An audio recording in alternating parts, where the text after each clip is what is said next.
I shall be crowned king. Hey, fanfic family. So glad to see you here again to continue this incredible adventure.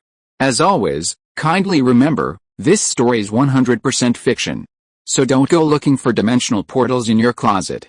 All rights to this fantastic novel belong to the original author. We're just your humble narrators of epic tales. Are you enjoying the fanfic? Show it by subscribing to our YouTube channel and dropping us a like. And if you're impatient for more exclusive content, our Patreon is your happy place. Chapter 126 Cake. Hearing this non-answer, Cold Dorian raised an eyebrow, his expression one of surprise. For the past 45 minutes and 17 seconds, his attention has remained highly focused, the female judge named Sarah continued. But that's because I only started observing him the moment he sat down. It's possible he was maintaining this state even before entering. In this state, unless I use some more direct methods, I cannot currently read his consciousness. So our Lieutenant Colonel Anson Bach is indeed, as the files say, a meticulous individual. Cole scratched his head. Do you think it's possible he's received training in this area, or has had similar experiences? That's a possibility, the long-haired girl with bloodshot eyes answered softly. Ordinary people, even gifted ones, find it difficult to maintain such high concentration for nearly an hour. This level of focus is already at the level of a novice spellcaster. Can you prove it? It's difficult. Even novice spellcasters, once they master the stealth technique, cannot react to each other unless they actively expose themselves. Sarah shook her head. Furthermore, Anson Bach is an awakened talent, and his bloodline power can also suppress weak dark magic. Assuming he's also a caster who worships the king of dark magic, it wouldn't be surprising if what we just saw was an illusion he meticulously crafted. Considering his relationship with dark mages, it's not impossible. If that's the case, then why did we let him go? Cold Dorian asked, increasingly surprised. Such a suspicious fellow shouldn't be difficult to detain for 3 or 4 days. Right, that's right, but only if the France family doesn't interfere. A slightly dejected, hoarse voice suddenly rang out. Sarah, with bloodshot eyes, raised her pale, slender right hand and snapped her fingers. Across the empty table, a somewhat indifferent middle-aged man appeared next to Anson's former seat. Captain Lawrence, we received a request from the France family, just now. Lawrence Burnett spoke calmly. Miss Sophia France, the eldest daughter of Archbishop Luther France, is willing to guarantee with her own reputation that we must not detain Lieutenant Colonel Anson Bach in any form before we have concrete evidence. Just because of that, the young judge shrugged. I thought the Inquisition was a semi-independent institution, not subject to the jurisdiction of the highest officials of each diocese. Cold Dorian, if you really believe that there is such a thing as independence in this world, it only proves that you are indeed a man who is consistent inside and out and never thinks beyond his neck. Sarah sighed and shook her head. A hint of mockery appearing on her beautiful face hidden beneath her long hair. Fortunately, our excellent second-in-command was just complaining about working overtime and not being able to go to the chess club for coffee before going home. Faced with a long-haired girl's sarcasm, Cold Dorian rolled his eyes. Yes, I know that a third of the truth-seeking order's operating funds come from Clovis Cathedral, just as I know we can't afford to offend that high and mighty Archbishop Luther, and... Sarah, you're reading minds again. I remember we made an agreement about this, right? Faced with her male colleague's indignant questioning, the reserved long-haired girl raised an eyebrow, gave a light snort, and turned her head away. Lawrence Burnett silently watched his two subordinates, not intervening in the minor conflict, and instead asked Cold Dorian, what time is it? 6:30, the young judge replied cheerfully, adding, if it weren't for not being able to arrest Anson Bach, I'd be off duty in 40 minutes. Lawrence nodded thoughtfully. All right, organize today's materials, finish up, and go home. No problem, but who's on night duty tonight? Me. Lawrence stood up, took his tricorn hat from under his coat, put it on, and patted Cole on the shoulder. Make me a pot of coffee in the duty room, and have the housekeeping prepare an extra standard meal. Oh, okay, I got it. I'll go out for a bit, come back at 7 to hand over the shift. Having given his instructions, Lawrence nodded and turned to walk towards the door. Captain, Sarah, her eyes bloodshot, suddenly stopped him. Anything else? That little girl, she's usually selling newspapers at the Crown Tavern before 7, Sarah said softly. If not, she's probably in the back alley with a florist, and she loves Hudson's Bakery's cherry cake. Lawrence's expression faltered for a moment, then he and Sarah exchanged a smile before turning and leaving the room. Only Cole Dorian, standing beside them, looked utterly bewildered, glancing at the door and then at Sarah. "What, little girl? What were you talking about with the captain? Something absolutely unrelated to that guy whose head is only filled with work and allowances," Sarah concluded with a slight upturn of her lips. When Anson finally breathed a sigh of relief as he walked out of the interrogation room of the Inquisition and found himself standing in a corridor inside Clovis Cathedral, a certain loyal scribe, Alan Dawn, was already waiting for him at the end of the corridor.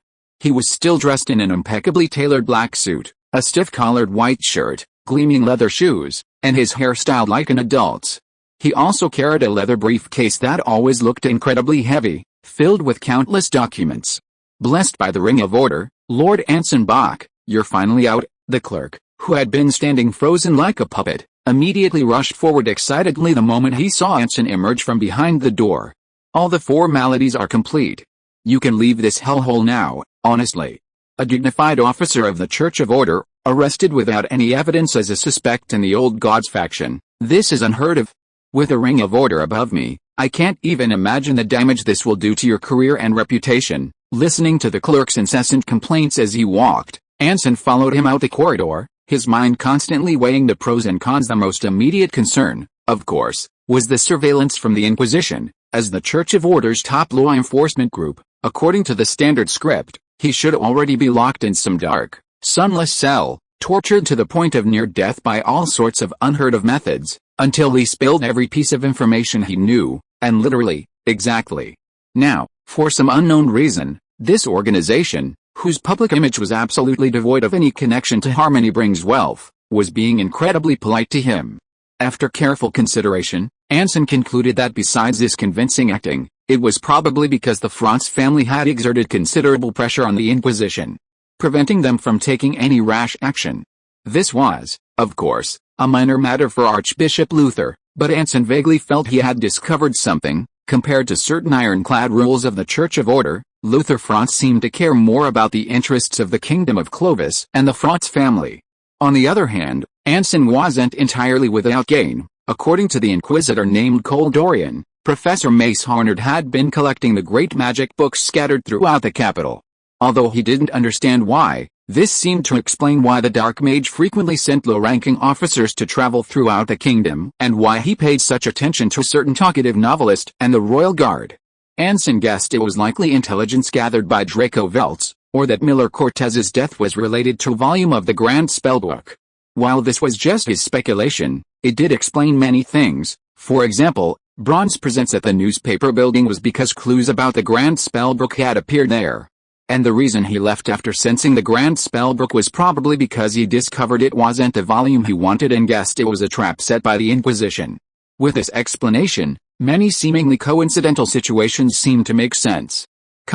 Of course, besides these unpleasant things, your loyal scribe has some very good news to announce to you. After a long string of complaints, Alan suddenly puffed out his chest proudly, looking at Anson with a hint of smugness. "My esteemed Lord Anson Bach, I have successfully secured a lieutenant colonel's stipend for you, and the Storm Legion's first budget has also been deposited into your account, totaling 5,000 gold coins, 3,000 of which have already been used to pay for the supply orders and the initial deposit for the site rental, leaving 2,000 gold coins available for your use at any time. Furthermore, as your loyal scribe, I have overstepped my bounds slightly." Alan bowed his head respectfully.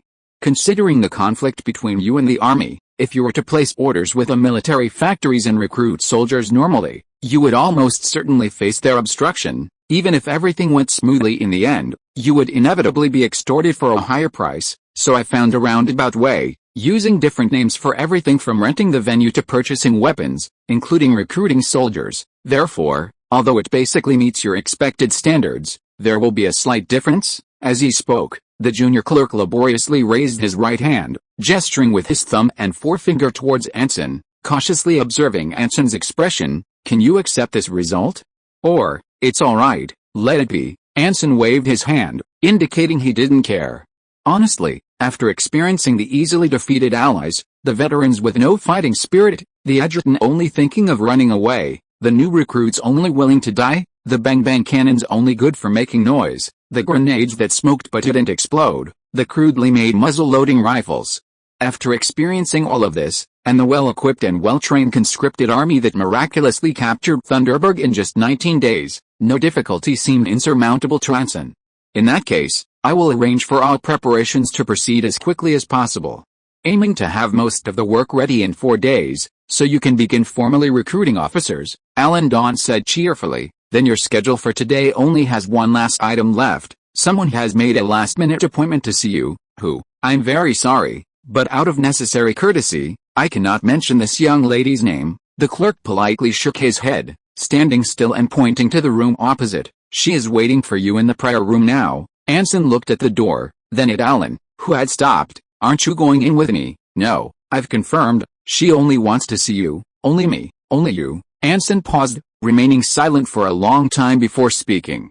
Are you sure this isn't a trap? Absolutely not. Alan, carrying his briefcase, patted his thin chest with his right hand with a thump. I swear on my loyalty to you, this is absolutely not a trap. Thank you, but I don't quite believe your loyalty. Muttering a curse to himself, Anson stepped forward onto the cold floor, took a deep breath, and cautiously pushed open the door. In the empty prayer room, a pair of large eyes suddenly stared at him. Anson froze, startled. Lisa, Anson, a little girl, her eyes red and swollen, tears streaming down her face, rushed towards him with lightning speed. Caught off guard, Anson felt a tightness in his chest, as if hit by a 12-pound bullet, and slammed his head against the door with a loud thud. What happened? What are you doing here? Holding the little girl in his arms, Anson, without even crying out in pain, grimaced and asked with a chuckle, Who brought you here? Lisa didn't answer his question. She sniffled, looking up, her face streaked with tears and snot. Anson, are you really going to send Lisa away, Anson paused for a moment, then chuckled. Haven't we already discussed this? Lisa doesn't want to be kicked out by Anson. Before he could finish, Lisa, already sobbing uncontrollably, reacted even more intensely, clinging tightly to Anson. Please, don't kick Lisa out. Lisa doesn't want to sleep outside like before, doesn't want to search for food everywhere, doesn't want to be carried off by wild animals, doesn't want to be chased away. Anson will make Lisa do anything he wants. Lisa is willing to be Anson's skirmish leader, willing to go to school, willing to be a good girl, willing to do anything Anson wants. Just don't kick Lisa out, okay? Okay. Holding the inconsolable Lisa, Anson, completely at a loss for words, could only keep comforting her, patting the little girl's head repeatedly. After a while, Lisa, almost exhausted from crying, finally stopped trembling slightly and gradually calmed down. Gurgle, hearing that familiar voice beside him, Anson breathed a sigh of relief and slightly curled the corners of his mouth. Are you hungry? The little girl nodded slightly, her hand gripping his clothes showing no sign of letting go.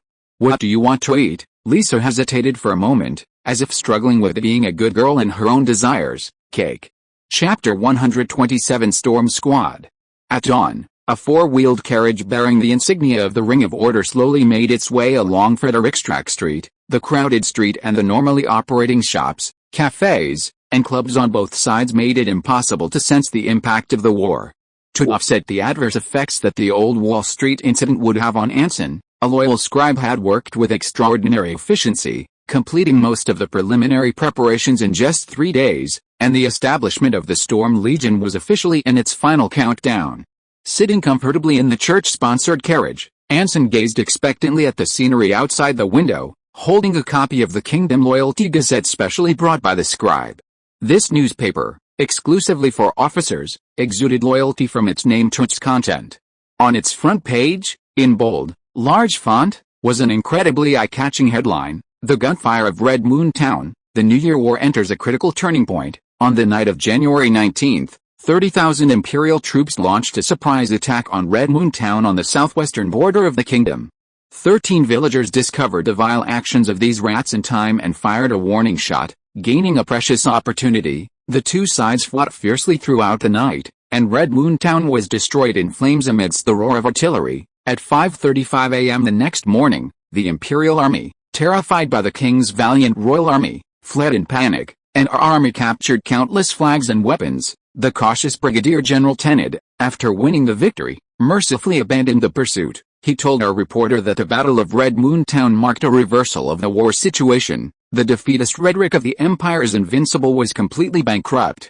and he prepared to build a monument for the 13 heroic villagers who sacrificed their lives to commemorate this crucial victory. Setting down the victory report, Anson looked up at the scribe sitting opposite him. "Why did you show me this?" Endowed didn't answer his question directly, but instead leaned closer with a somewhat mysterious smile. "Lord Anson Bach, what's your opinion on the Battle of Red Moon Town?" "What's his opinion?" After a moment's thought, Anson spoke with absolute certainty. "I don't know why the Imperial Army mobilized 30,000 men to ambush a small Red Moon town, but I know the Royal Army probably suffered a crushing defeat." Although the battle report read like something out of a second-rate war novel, careful observation revealed many clues. The villagers' timely warning indicated that Red Moon Town was aware of the enemy's presence and was fully prepared for battle. Despite holding a significant defensive advantage at night, they were able to engage in a fierce battle that lasted all night, allowing 30,000 enemy soldiers to flee alive and ultimately mercifully abandon the pursuit. This demonstrates two things. First, this was a probing sneak attack, and the Imperial Army had no intention of occupying Red Moon Town. Second, the Red Moon Town garrison was utterly terrified. Even with their encampment bombed flat, they dared not launch an attack and simply watch the enemy leave. As expected of Lord Anson Bach, you saw through the essence hidden behind the report at a glance. Upon hearing this reply, the clerk's eyes lit up immediately, and he praised without hesitation. According to intelligence obtained from within the Church of Order, Brigadier General Endowed, stationed in Red Moon Town, only encountered a sneak attack from less than 5,000 Imperial light infantry, and was even routed at one point with the enemy having no heavy weapons. He only managed to avoid losing the position thanks to his advantage in street fighting and artillery, but after this battle, Brigadier General Endowed's Third Army has suffered heavy losses, with more than a third of its soldiers killed or wounded, especially a large number of veterans who have served for more than 3 years and have lost their combat capability. In addition, according to unreliable sources, the army is preparing to abandon Red Moon Town and withdraw its defenses to a more northern area. Anson nodded, feeling that it was basically in line with his guess. "This is bad news, isn't it?" "No, quite the opposite." The young clerk's eyes shone with a strange light. "For you, Lord Anson Bach, and the Storm Legion. This is unprecedented good news." "Huh?" Anson was stunned for a moment, not quite understanding his thought process. "A typist friend of mine at church told me that the Third Army stationed in Red Moon Town was temporarily drawn up to form the core force for the southwest breakthrough," Endowed immediately added. For this plan, the army placed a large order with several military factories in the central province, purchasing a considerable number of rifles and light artillery. Now that the Third Army has suffered heavy losses, the offensive plan has been forced to switch to defense. The army no longer needs so many light artillery and rifles, and has instead ordered heavy artillery from the factories for defense. This means that several military factories will suddenly have several defaulted orders. If we follow up immediately, we can buy the military supplies already piled up in the warehouses at a price lower than what we have now. Seeing the clerk's excited expression, Anson, who was somewhat infected by it, couldn't help but ask, "What about the orders?" "The down payment has been made, only 3/4 of the market price." Alan's lips curled slightly. "But I had them issue invoices at the original price. I've deposited the saved budget into 4 accounts in 3 banks for you." He carefully handed 4 passbooks to Anson, not forgetting to add, "All anonymous, Anson Bach." Looking at the strings of numbers on the passbook, Anson suddenly felt that he might have really misunderstood this junior clerk. So proactively and skillfully helping him undermine the church, could he be a spy planted by Luther Franz? Not quite. He needed to observe further. About an hour later, the official carriage, having traversed the streets and squares, finally arrived at its destination, Whitehall Street, a slightly special neighborhood in the inner city. Originally, this was the royal garden and recreational area of the Austrian royal family. The name Whitehall came from the exquisite little white villa within the garden. Around the 80th year of the saint's calendar, due to the rapid expansion of the city and the rise of the railway, this royal garden was sold by the royal family, and after several changes of ownership, it came under the name of the Railway Commission, with plans to convert it into a steam train station. But when construction officially began, the originally designated Central East Station of the royal capital was suddenly moved to the current Central West Station. Whitehall Street, which had attracted countless investors, ultimately became the site of Clovis's first major unfinished project, abandoned by countless investors who took to the rooftops. For many years afterward, numerous wealthy merchants and nobles attempted to build residential areas, factories, and even commercial streets there, The Railway Committee, holding this unfinished project, also tried to sell or transfer the land at a low price, but perhaps due to the curse of the steam train project years earlier, every investor who tried to contract the street for development went bankrupt without exception. This strange phenomenon deterred even more investors, turning a spacious and conveniently located street into a neglected slum teeming with beggars and vagrants. However, as a devout follower of the three old gods, chanting the Ring of Order, Anson completely disbelieved in this curse. If there were a spellcaster on Whitehall Street capable of influencing the entire area, Clovis would have long been dominated by the old gods. Through his connections with the Church of Order, he rented an abandoned factory in the neighborhood for only 2/3 of the normal price. Walls, dormitories, common rooms, sand, warehouses, complete with all the infrastructure. He didn't even need to build a military camp, everything was already there. In fact, eager to get rid of this unsellable burden, the Railway Commission even leased him the surrounding land as public land for a quarter of the original price, without requiring a deposit. He only needed to pay the water and gas bills on time. Ignoring the so-called curse, Whitehall Street was practically the ideal location for the Storm Legion's base. Its location was paramount. As the site of the former Royal Capital Central East Station, it was within the inner city, yet not far from the outer city, comprised of slums, factories, and shantytowns, making transportation extremely convenient. The open environment was also perfect for this newly formed security force, effectively preventing the embarrassing daily routine of being watched by citizens during recruit training. Before truly forming combat capability, the Storm Legion should keep a low profile. In addition, it's a half-hour drive from the nearest Royal Guard garrison. Considering the already tense relationship between the two sides, this point is no less important than the previous one, and with a military camp as cover, Anson can openly avoid the Royal Guard surveillance. Convenient transportation, excellent location, secluded environment, affordable price. Anson felt that there was probably no other place in the entire city of Clovis that met his needs so perfectly.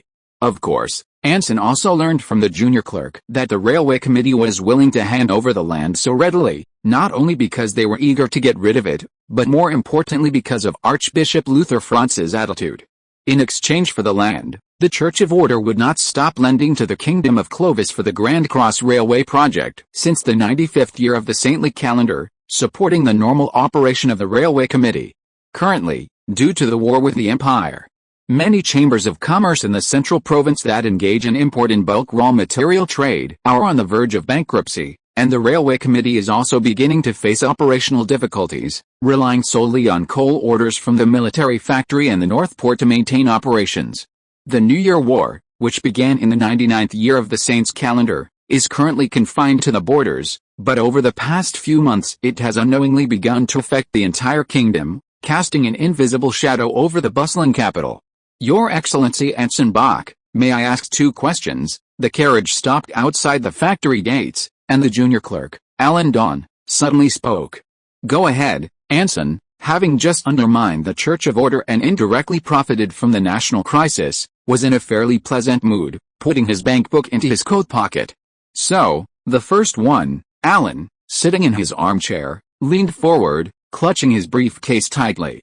I understand that with the war underway, many excellent soldiers have been poached by the army and security companies, forcing you to recruit untrained people.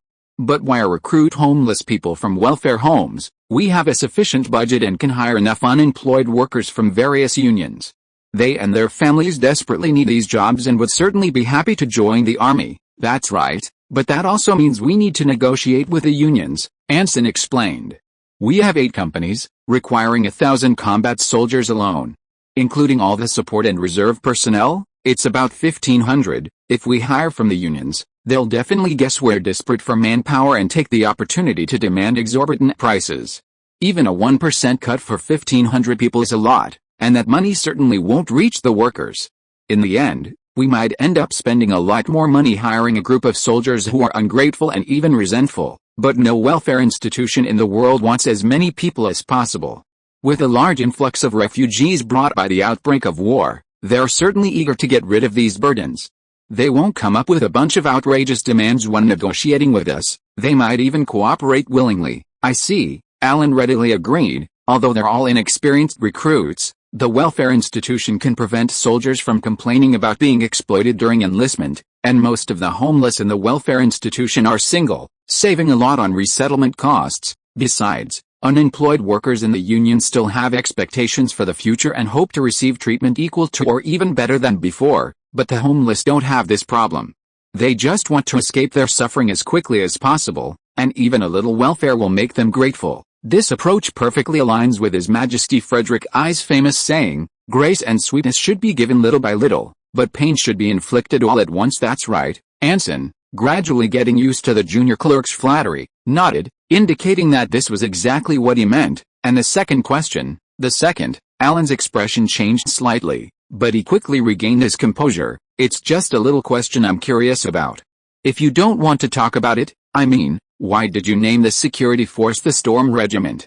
Is there any special meaning behind it?" "Oh, you mean that?" Anson, oblivious to the change in his expression, raised an eyebrow and chuckled casually. "It's because of a very ancient prophecy, a prophecy that foretells something called Storm is destined to become world famous, but it has never come true." "I see." The junior clerk suddenly understood again. "So you named it that because you have high hopes for this army, hoping it will one day become world famous." "World famous? No, no, no." Anson waved his hands repeatedly. "I named it that precisely because this prophecy has never come true. I hope it will protect me from ever becoming world famous, and that I can live a peaceful life in Clovis City." Alan Dawn. Sorry it's a little late. Chapter 128 Interview. Pushing open the unlocked gate, stepping over the completely rusted barbed wire and waist-high weeds, Anson and Alan walked into the factory. According to the person in charge sent by the railway committee, a balding middle-aged man with the air of a real estate agent, the factory was built in 1997. The factory buildings and warehouses were spacious and well-designed, the employee dormitories were well-ventilated and space-saving, and it had the most advanced water and gas pipeline system in the Kingdom of Clovis. 2 years after the factory went bankrupt, it was still in good condition and could be put into use immediately with just a little cleaning. Standing on the barren land that resembled a wild jungle, looking at the 3 faded and weathered gray-white brick houses that looked like abandoned castles on the horizon, Anson once again deeply understood what it meant to not completely trust real estate agents. Although the entire base was seriously different from the propaganda, it didn't matter to the emerging Storm Legion. Military camps didn't need to be very comfortable. If it weren't for the church and the France family being so wealthy, Anson would rather have invested the budget for repairing the base into weaponry and equipment, buying a couple more light artillery pieces imported from the Empire. This state of affairs even perfectly matched his expectations. A factory in such a dilapidated state, with a little camouflage like scaffolding, would be completely unrecognizable as a military camp. Considering that even with a sufficient officer corps, it would take at least 3 months for new recruits to train and reach a basic level, this meant that for the next 3 months, Anson could evade the Royal Guard's surveillance, the Church of Orders' orders, and the Dark Mage's grand plan, hiding in a military camp unknown to anyone, training his troops peacefully and comfortably, while simultaneously honing his conjuration magic and bloodline power. After 3 months, his mastery of his bloodline power would be further refined, his conjuration magic would at least have reached the 2nd stage, and he could advance towards the higher 3rd stage, while also commanding a reinforced regiment of 8 companies. Thinking about it this way, it was practically perfect. Of course, flaws are inevitable in plans as naive as this. For example, a certain young lady who is passionate about detective novels and adventures and often has an astonishingly imaginative mind. What kind of look is that, standing in the former factory finance office, now the headquarters of the Storm Legion, which reeked of paint and contained only a table and a few chairs? Miss Sophia Franz, dressed in a smart black men's suit, sat in the captain's seat, followed by her obedient and adorable maid, Angelica. The girl demurely fiddled with her pocket watch, looking at the dumbfounded Anson Bach with an air of self-assurance, tossing her top hat to the maid behind her, revealing her cascading long hair. "The way you're looking at me is like you're asking why I'm here. Don't you think such an abrupt attitude is extremely impolite to a lady?" Seeing Sophia's slightly displeased expression, Anson, who seemed hesitant to speak, looked up and glanced uncertainly at the clerk behind him. After seeing Alan frantically shake his head, indicating he knew nothing as well, he turned his gaze to Angelica. The loyal little maid immediately averted her eyes, secretly sticking out her tongue. "So, what's the purpose of your visit?" Anson had no choice but to ask. "If I remember correctly, today is the day for the officers' interviews, right?" Sophia straightened her back, her smart gold double-breasted dress and fitted white shirt showcasing her elegant curves.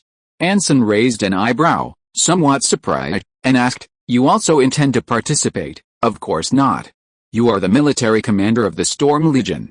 Hiring and dismissing officers is your prerogative, and no one has the right to interfere, including me and our Archbishop of the Order Church." The slightly aloof girl raised her head slightly, as if expressing a hint of unease. "However, as the main investor and account manager of the Storm Legion, I still have the right to observe such an important personnel project as hiring officers." "Just observe, just observe," the girl emphasized her tone, giving a reserved hum. "Lord Anson Bach, although I don't understand military affairs, I'm not so indifferent to worldly matters. Nepotism or using connections may sound unpleasant, but sometimes it's a helpless act due to various reasons. I can understand.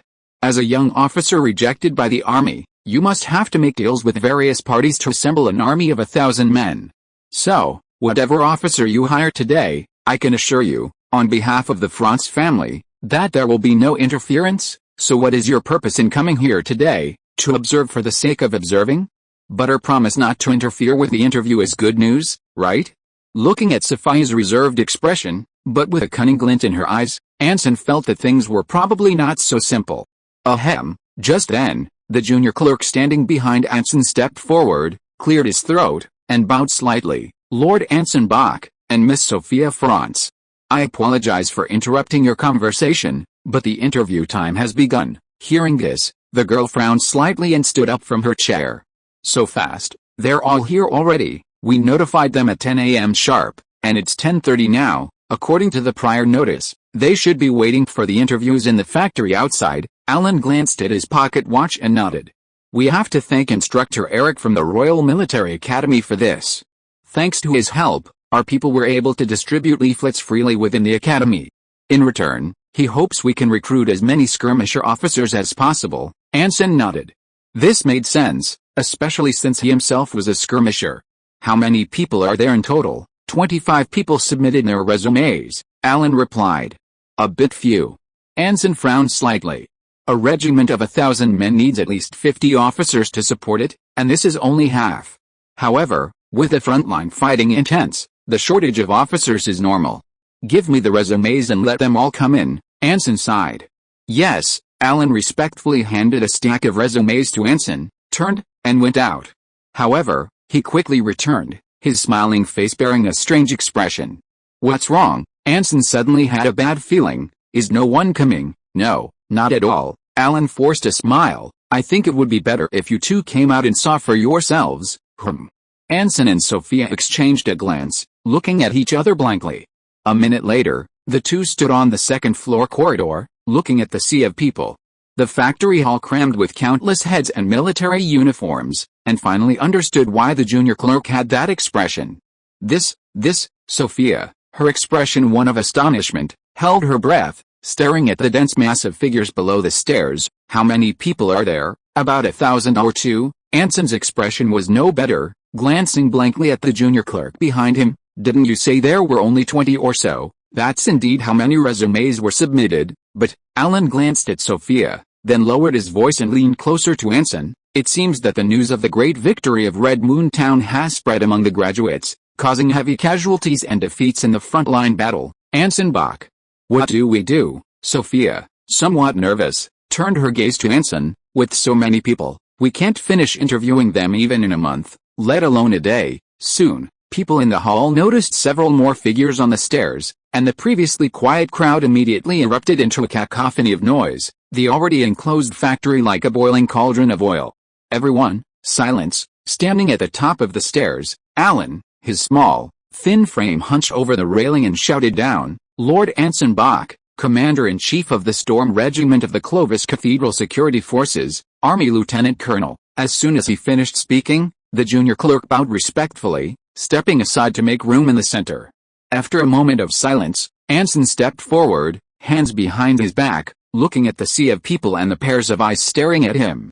"Gentlemen, as the commander of the Storm Legion, there are two things I feel responsible for telling you before the interviews officially begin." With a smile, Anson cleared his throat and began, feigning composure. "First, while the Storm Legion's pay is higher than that of the regular Royal Army, the work is also more demanding. We only have 3 months to transform a group of completely untrained vagrants into well-trained recruits. During this period, there will be no extra allowances beyond basic pay, no leave, and no leaving the barracks for 3 months. No leave will be granted unless you become incapacitated, and for secrecy reasons, no visits are permitted. As his words fell, the crowd in the corridor fell silent, their gazes towards Anson unwavering. Anson, his expression unchanged, paused, then chuckled again and continued, "Secondly, the discipline of our army is much stricter than that of the ordinary Royal Army. Bribery, embezzlement, beating soldiers without cause, receiving pay without working, reselling supplies, impersonation. If any of these crimes are discovered, they will be immediately reported to the Inquisition, executed by cannon fodder, or shot to death. Warriors who are prepared, please register at the command office in 10 minutes. I will personally conduct your interviews." The silent hall remained completely still. With a slight smile, Anson, hands behind his back, turned and returned to his office under Sophia's astonished gaze. "What are you doing in the command room?" which reeked of paint. A dumbfounded Sophia blurted out. "What did I do?" Anson, with a nonchalant expression, pulled out a chair from behind the long table, found a comfortable position, and sat down, looking at the girl whose face was practically written with shock. And the maid beside her who was whispering to the clerk before letting out a gasp. "What did I do? That's something you should tell me." Looking at Anson's innocent expression, Sophia's face darkened further. "Embezzlement, bribery, drawing salaries without working, and reselling supplies should be punished by firing squad. By your standards, 2/3 of the officers in the Kingdom of Clovis should be executed, and report it to the Inquisition. The Seeking Truth Order is a semi-independent organization. They won't obey the orders of Clovis Cathedral. What will you do if something really happens? So tell me, what were you trying to achieve by spouting nonsense?" Facing the somewhat hysterical Sophia, Anson, who had maintained a smile throughout, remained silent, his sincere gaze meeting hers until the girl calmed down slightly. "Are you finished?" Anson asked with a light laugh. Sophia, her face darkening, remained silent, clearly not wanting to talk to a con man. "Alan, yes," the nervous clerk replied immediately. "Go check if the gentlemen in the factory lobby are still there," Anson said calmly. "If they are, tell them not to wait and to come in for interviews." "Yes, sir." The clerk, startled by the order, rushed out without looking back. Watching the door burst open by the sprinting Ellen, the excited girl suddenly had a thoughtful expression, then exclaimed in realization, "You're using this method to screen people." Anson didn't speak, tacitly acknowledging her guess. "But how many can be filtered out this way?" Sophia frowned slightly, then sneered. "This kind of utterly childish threat is obviously just a ruse with a little thought. Even recent graduates wouldn't be so easily dismissed. Lord Anson Bach, I've brought them all in." Before she could finish speaking, the junior clerk's voice rang out again from outside the door. Dozens of officers entered the room one after another, forming an 8x8 square in front of the long table according to their height and rank. 64 people, no more, no less. Sophia's expression froze completely. With a smile, Anson tapped the table, stood up with his hands behind his back, and looked at the officers who had been selected from among the 1 in 1,000. "Gentlemen, congratulations on passing the interview. From today onwards, you are all members of the glorious Storm Regiment.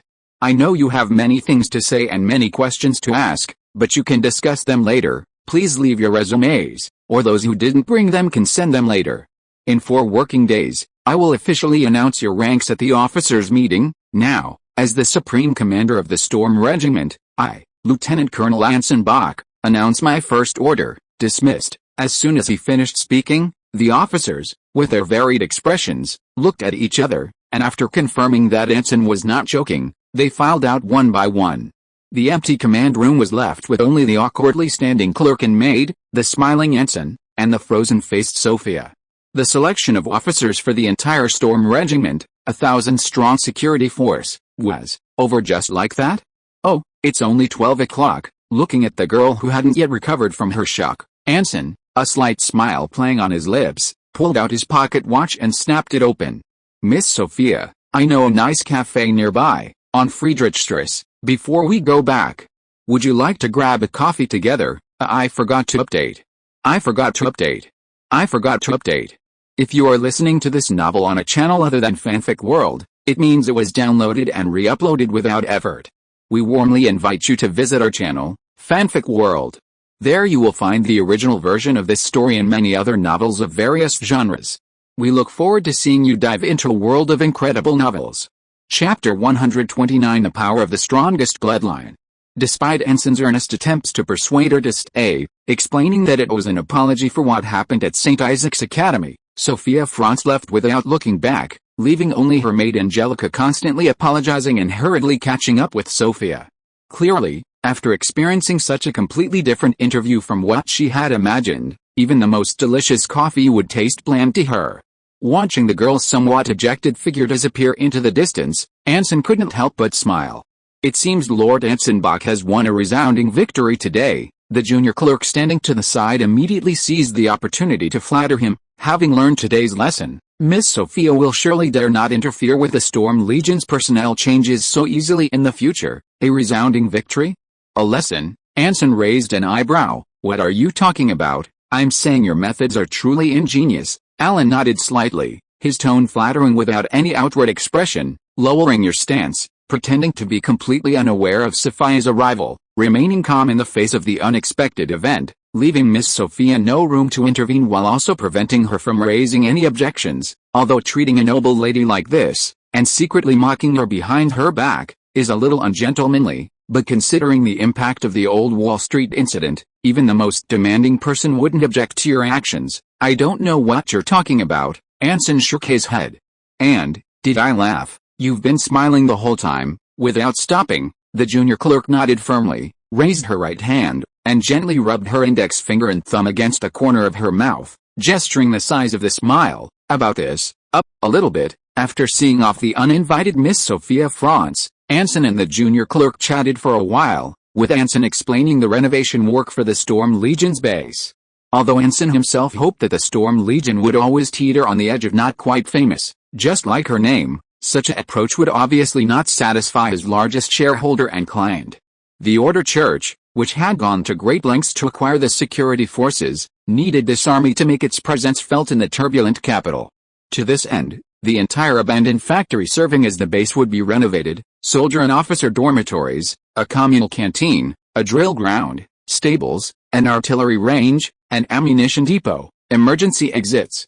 It was said that a certain young lady also planned to take over the building opposite the abandoned factory as the Storm Legion's administrative office. In short, after witnessing the true scale of the entire plan, Anson was quite certain that the Storm Legion under his command was merely the beginning. Archbishop Luther's real plan was probably to establish a legion-sized security force of 10,000 men. However, he didn't need to worry about these matters, or rather, they had little to do with him from the start. The person in charge of the entire construction project was his loyal scribe, Alan Dawn, along with the 152 administrative personnel sent by the Church of Order. As the military commander, Anson only needed to tick the boxes on the projects they provided. Leaving the busy scribe in the paint-smelling command room, Anson continued on to his next destination in the church-issued carriage. Southern section of Fredericksburg Street, headquarters of the Kingdom of Clovis's Inquisition. The Truth-Seeking Club. Looking at the beautiful white three-story building before him, the ornate signboard on the door, the cafes and tailors' shops on both sides, and the bustling Fredericksburg Street behind him, Anson, stunned, suddenly felt an unparalleled sense of absurdity. The headquarters of the Order Church's enforcers, the mortal enemies of the old gods, and the executioners of heretics and apostates, is located in the heart of the city? Shouldn't such a place be in the city sewers, a deserted village castle, or the secret basement of Clovis Cathedral, a place that's dark, damp, and cold all year round, where living there for a year would definitely give you rheumatism? With an urgent urge to complain, Anson stepped off the carriage and stretched out his right hand. Before he could even knock, a very familiar figure appeared behind the door, warmly greeting him. "Good afternoon, Anson Bach. Now I should call you Commander." The young judge who opened the door smiled cheerfully, extending his right hand to Anson without any hesitation, as if the two were old friends. "Cordorian, do you remember me?" "Of course I remember," Anson chuckled, perfectly playing along with a slightly fearful expression. Being arrested by the Inquisition as a suspect of the old gods for the first time, it's not easy to forget it so quickly. "Ha, you're so funny." Shaking Anson's right hand tightly, the young judge welcomed Anson into the club's living room, not forgetting to close the door behind him. The living room wasn't spacious. A bar and a spiral staircase along the side took up a third of the space. The tightly closed curtains and the dim gaslight created a warm atmosphere, and the built-in bookshelves on both walls were filled with hardcover books and brand-new newspapers, the air filled with the aroma of coffee and fine tobacco. To be honest, I was a little surprised that you came so quickly. Cole led Anson to the bar and sat him down, bringing over 2 steaming cups of coffee and enthusiastically handing one to him. Usually, people in your situation would never actively deal with this unless they were forced to. About 8 out of 10 times, they would pretend to forget about it. Does that work? Anson asked casually as he took the coffee. Of course it's useless, Cole chuckled and took a sip of his coffee. But people, I mean the vast majority, love doing pointless self-deception. Tax-evading tycoons like to donate, and domineering nobles like to uphold justice. Although it's all pointless, they feel comfortable as long as they persist in self-deception, and maybe even quite proud of it. Well said. It sounded like the kind of particularly reasonable but meaningless nonsense. Anson smiled in agreement. I have a question. Why is the headquarters of the Inquisition located in a bustling city center, instead of in the secret crypt of Clovis Cathedral? Right. Before Anson could finish, the young inquisitor interrupted, looking at Anson with a playful expression. How did you know? It's simple. I may not be able to read minds, but you're not the first person to ask this question. Cole shrugged, a slow smile creeping onto his lips. Well, while I could tell you countless standard opening lines of a legendary tale, the truth is actually quite simple, because we have plenty of funds and can afford to rent an apartment on Fredericksburg Street. Furthermore, our truth seekers, or rather all the Inquisition branches, handle an average of over 50 heretical cases a year, roughly once a week. For us, this place is both our headquarters and a kind of sanatorium, a place where we can relax and forget about work. Looking at Anson's knowing expression, the young inquisitor suddenly smiled slyly. Also, we do have a secret basement headquarters in Clovis Cathedral. Anson Bach. Alright, enough of this small talk. Setting down his coffee cup, Cole Dorian took a deep breath and looked at him solemnly. Lord Anson Bach, as per our agreement, your daily activities will be monitored by the Seeking Truth Order for the next few months to rule out any suspicion of collusion between you and the old gods, especially the Black Mages. In return, we will grant you access to the Seeking Truth Order's weapons workshop and library. We'll discuss the weapons workshop later. As for the library, you can choose to request advice from us regarding bloodline power, or become a spellcaster with a degree of freedom, but subject to the Inquisition's surveillance. So, what is your choice? Bloodline power, Anson answered without hesitation. Firstly, he already had the resources for conjuration magic provided by the Black Mages, so he didn't need any additional resources. Secondly, considering his connections with both the Church and the Old Gods, if he couldn't maintain a balance, he could easily be misunderstood as a traitor. In comparison, bloodline power is more practical, and there's no need to worry about revealing one's identity. Moreover, in the Kingdom of Clovis, where the proportion of gifted individuals is far lower than in the Empire, it would be difficult for Anson, from a small family, to receive education and bloodline power. The room, filled with the aroma of coffee, suddenly fell silent. Cole Dorian, expressionless and motionless, stared at Anson, swallowing hard. Are you sure? I'm very sure, Anson nodded. Is there a problem? A problem?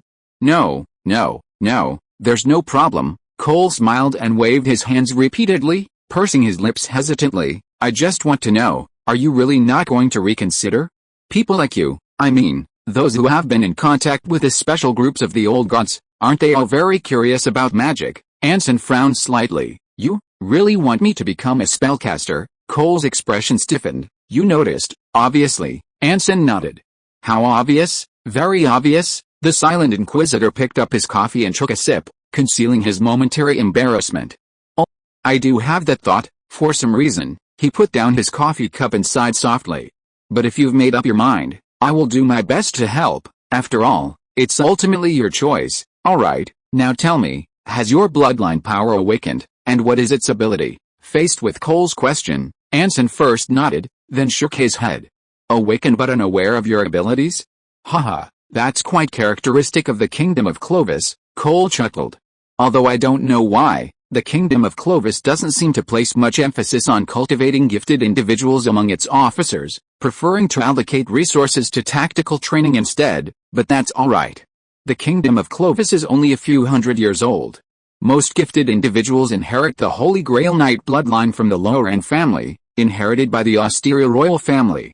If nothing unexpected happens, you should be one too. At this point, Cole's frivolous expression softens slightly, becoming more serious. I won't go into the unnecessary details like the inheritance of the 7 bloodlines and the differences between them. You can look that up in the library later. As for those with a Holy Grail bloodline, I'll briefly share the characteristics of this bloodline power with you. First, you should know that each of the 7 bloodline powers has a fixed ability, but it can change depending on each gifted individual's understanding, and occasionally new bloodlines will be born. The most famous of these are the Dragon Knight bloodline of the Harried family and the Wild Hunt Knight bloodline of the Walton family. These 2 bloodlines alone have dozens of branches, with hundreds of completely different power types, but among the 7 bloodlines, the Grail Knight is an exception. An exception? Anson raised an eyebrow warily. What do you mean? It means that in the Church of Order's records of Grail Knight talents to date, no 2 talents have ever had overlapping abilities, Cole explained. Besides, these talents' abilities have never changed throughout their lives. To give a simple example, I joined the church at 12 and awakened my bloodline power at 15. Unless injured, my strength, senses, reaction time, all my physical functions are more than twice that of an ordinary person. A lethal dose of opium would at most make me cough. Oh? Anson was slightly startled. A very strong ability, right? Cole gave Anson a deep look. I guess it's probably related to my subconscious belief that grave knights can't get hurt. I gained this power at 15, and I'm 25 this year. For 10 whole years, my ability has neither mutated nor changed in any way. Compared to the other 6 bloodline powers, the Grave Knight bloodline has no possibility of mutation. It's fixed from the moment of birth. But, we possess something that the other 6 bloodline powers don't. Cole snapped his fingers. That's life force, Anson paused, looking at Cole's enigmatic expression, and tentatively asked, you mean, those who awaken the Holy Grail Knight bloodline are incredibly resilient? You could say that, although there's no direct evidence. Those with the Holy Grail Knight bloodline are indeed harder to kill. The young Inquisitor nodded. Besides, their tenacious vitality also means their physical abilities surpass those of other gifted individuals, allowing them to withstand much more intense training. You know, bloodline power is like a part of a gifted individual's body. Using bloodline power is no different from using your ears to hear or your eyes to see.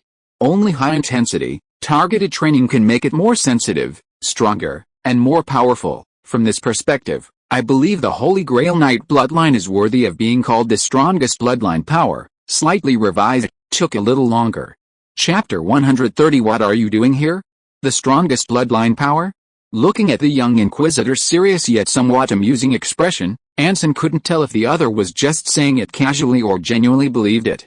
However, recalling the events of the Battle of Thunder Fortress, he couldn't help but agree with the Inquisitor's point of view. If his life hadn't been tough enough, if his bloodline power was resurrection, he wouldn't be the mutated Kroger Bernard's counterpart at all. Wait a minute. If Anson Bach's bloodline power wasn't resurrection, then he wouldn't have lost his memory. Without amnesia, he wouldn't have been inexplicably killed and then woke up. If he hadn't woken up, then he wouldn't have transmigrated. Thinking of this, Anson's initial smugness at the idea that the Holy Grail Knights have the strongest bloodline immediately darkened. Of course, all of this is just my subjective conjecture, and can only provide you with some reference. Cold Dorian picked up his coffee cup, a smile returning to his lips. Each of the 7 bloodlines has its own unique characteristics, making it difficult to truly distinguish their strength. Moreover, from 200 years before the Saints' calendar to the present, the Dragon Knight bloodline has always been recognized as the strongest bloodline. Oh, why? Because the Harried family, who possess the Dragon Knight bloodline, are descendants of the Night King. Taking a sip of coffee, Cole shrugged. And also because from 200 years before the Saints' calendar, this family has consistently held the position of Emperor of the Empire. In comparison, the other bloodlines haven't been so fortunate. The Sea Knight Bernard family is not well known. The Glass Knight Loran family almost went extinct, only surviving thanks to the Osteria family. And the Wild Hunt Knight Walton family did produce a conqueror emperor, but only that one generation. Not enough to shake the Harried family's position. That's a perfect answer. Anson put down his coffee cup with a hint of helplessness. So, since I can't be completely certain about my bloodline power yet, how should I train? Although he didn't need to hide the fact that he possessed bloodline power, One can never have too many trump cards. That's alright, the Inquisition has extracted a complete and scientific training system from the bloodline power inheritances of many families, Cole said as if he had been prepared. Even if we don't know the type and ability of your bloodline power, we still have ways to train you into a qualified gifted individual, as expected of the Church of Order. Anson's eyes lit up, and he asked with a hint of curiosity, what exactly is it? Follow me. The young inquisitor stood up and led Anson mysteriously toward the spiral staircase at the edge of the living room. The second floor of the club was a semi-open hall, with balconies on both sides and sunlight streaming in from the windows making the room feel very spacious. Standing at the top of the stairs, Anson stared blankly at the furnishings in the room. What's wrong? Cole turned his head and winked at Anson. I have a few questions. After a moment of silence, Anson pointed to a black tablet in the corner, which also had railings, gears, and conveyor belt-like components. What's this? Oh, this is called a treadmill. Cole crossed his arms and answered succinctly. It's said to have been designed by an inquisitor in charge of prisons and punishing prisoners. It's great for warming up and exercising your cardiovascular system. And what's that over there? That's a rowing machine, invented by an inquisitor who was originally an Atlantic sailor. Cole shrugged cheerfully. Besides building muscle, this thing can also improve spinal mobility. It's Captain Lawrence's favorite. And what's that shelf under the window? That's called a blacksmith's rack. See the barbell on it? This thing can help you complete a lot of training. It's a simple but very useful device. Cole put his hands on his hips, a hint of pride in his upturned lips. How about that? Surprised? This is all top-of-the-line equipment from the Inquisition. As far as I know, only the royal palace in the entire kingdom of Clovis has a set exactly like ours. Anson, who had been silent, froze. So, the legendary Inquisition, the top-tier training institution used to train inquisitors and integrate the bloodlines of numerous families, is just a gem? Although it's unlikely, could it be that his whereabouts and background have already been exposed, and this inquisitor named Cole Dorian is trying to stall for time, deceiving him while informing the Church of Order? Thinking of this, Anson took a half step back without making a sound, his right hand hanging naturally at his side. The young judge's brow twitched slightly, and he couldn't help but chuckle. Of course, I know these are somewhat different from the secret inheritances of those legendary ancient families. They're neither mysterious nor fantastical, but think about it carefully. Since bloodline power is said to be part of our bodies, its strength will be reflected in our bodies. What's the point of a hunched-over patient who coughs all day and can only sit in a wheelchair possessing the strongest bloodline power? Conversely, strong physical attributes themselves enhance our bloodline power. Moreover, as gifted individuals, even without abilities, our foundation and starting point are inherently higher than ordinary people. As for those bloodline families' ancient inheritances, hey, Cole's chuckle suddenly carried a hint of disdain. No disrespect intended, but setting aside the boring myths, they're mostly just experience-based advice that seems useful even though the principles aren't clear. In short, as the youngest son of such an ancient family, who has heard these myths countless times since childhood, Lord Anson Bach, I sincerely advise you not to believe those damned myths, but to believe in science. Believe in science? A church inquisitor is telling me to believe in science. Looking at the inquisitor's serious expression, which didn't seem to be joking, Anson desperately resisted the urge to roll his eyes. Although he roughly understood what the other meant. Then what should I do? I'm not an expert in this area. Captain Lawrence, the inquisitor who killed Wissam in the newspaper building that day, he is. Cole shrugged. Usually, newly recruited inquisitors train for 4 to 6 hours a day, but you are from a military academy and have been on the battlefield, so I guess you can save a lot of unnecessary effort. How about this? You can be more flexible with your time, but try to come every day. I will tell Captain Lawrence about this and give you a detailed plan, including the training intensity and diet standards.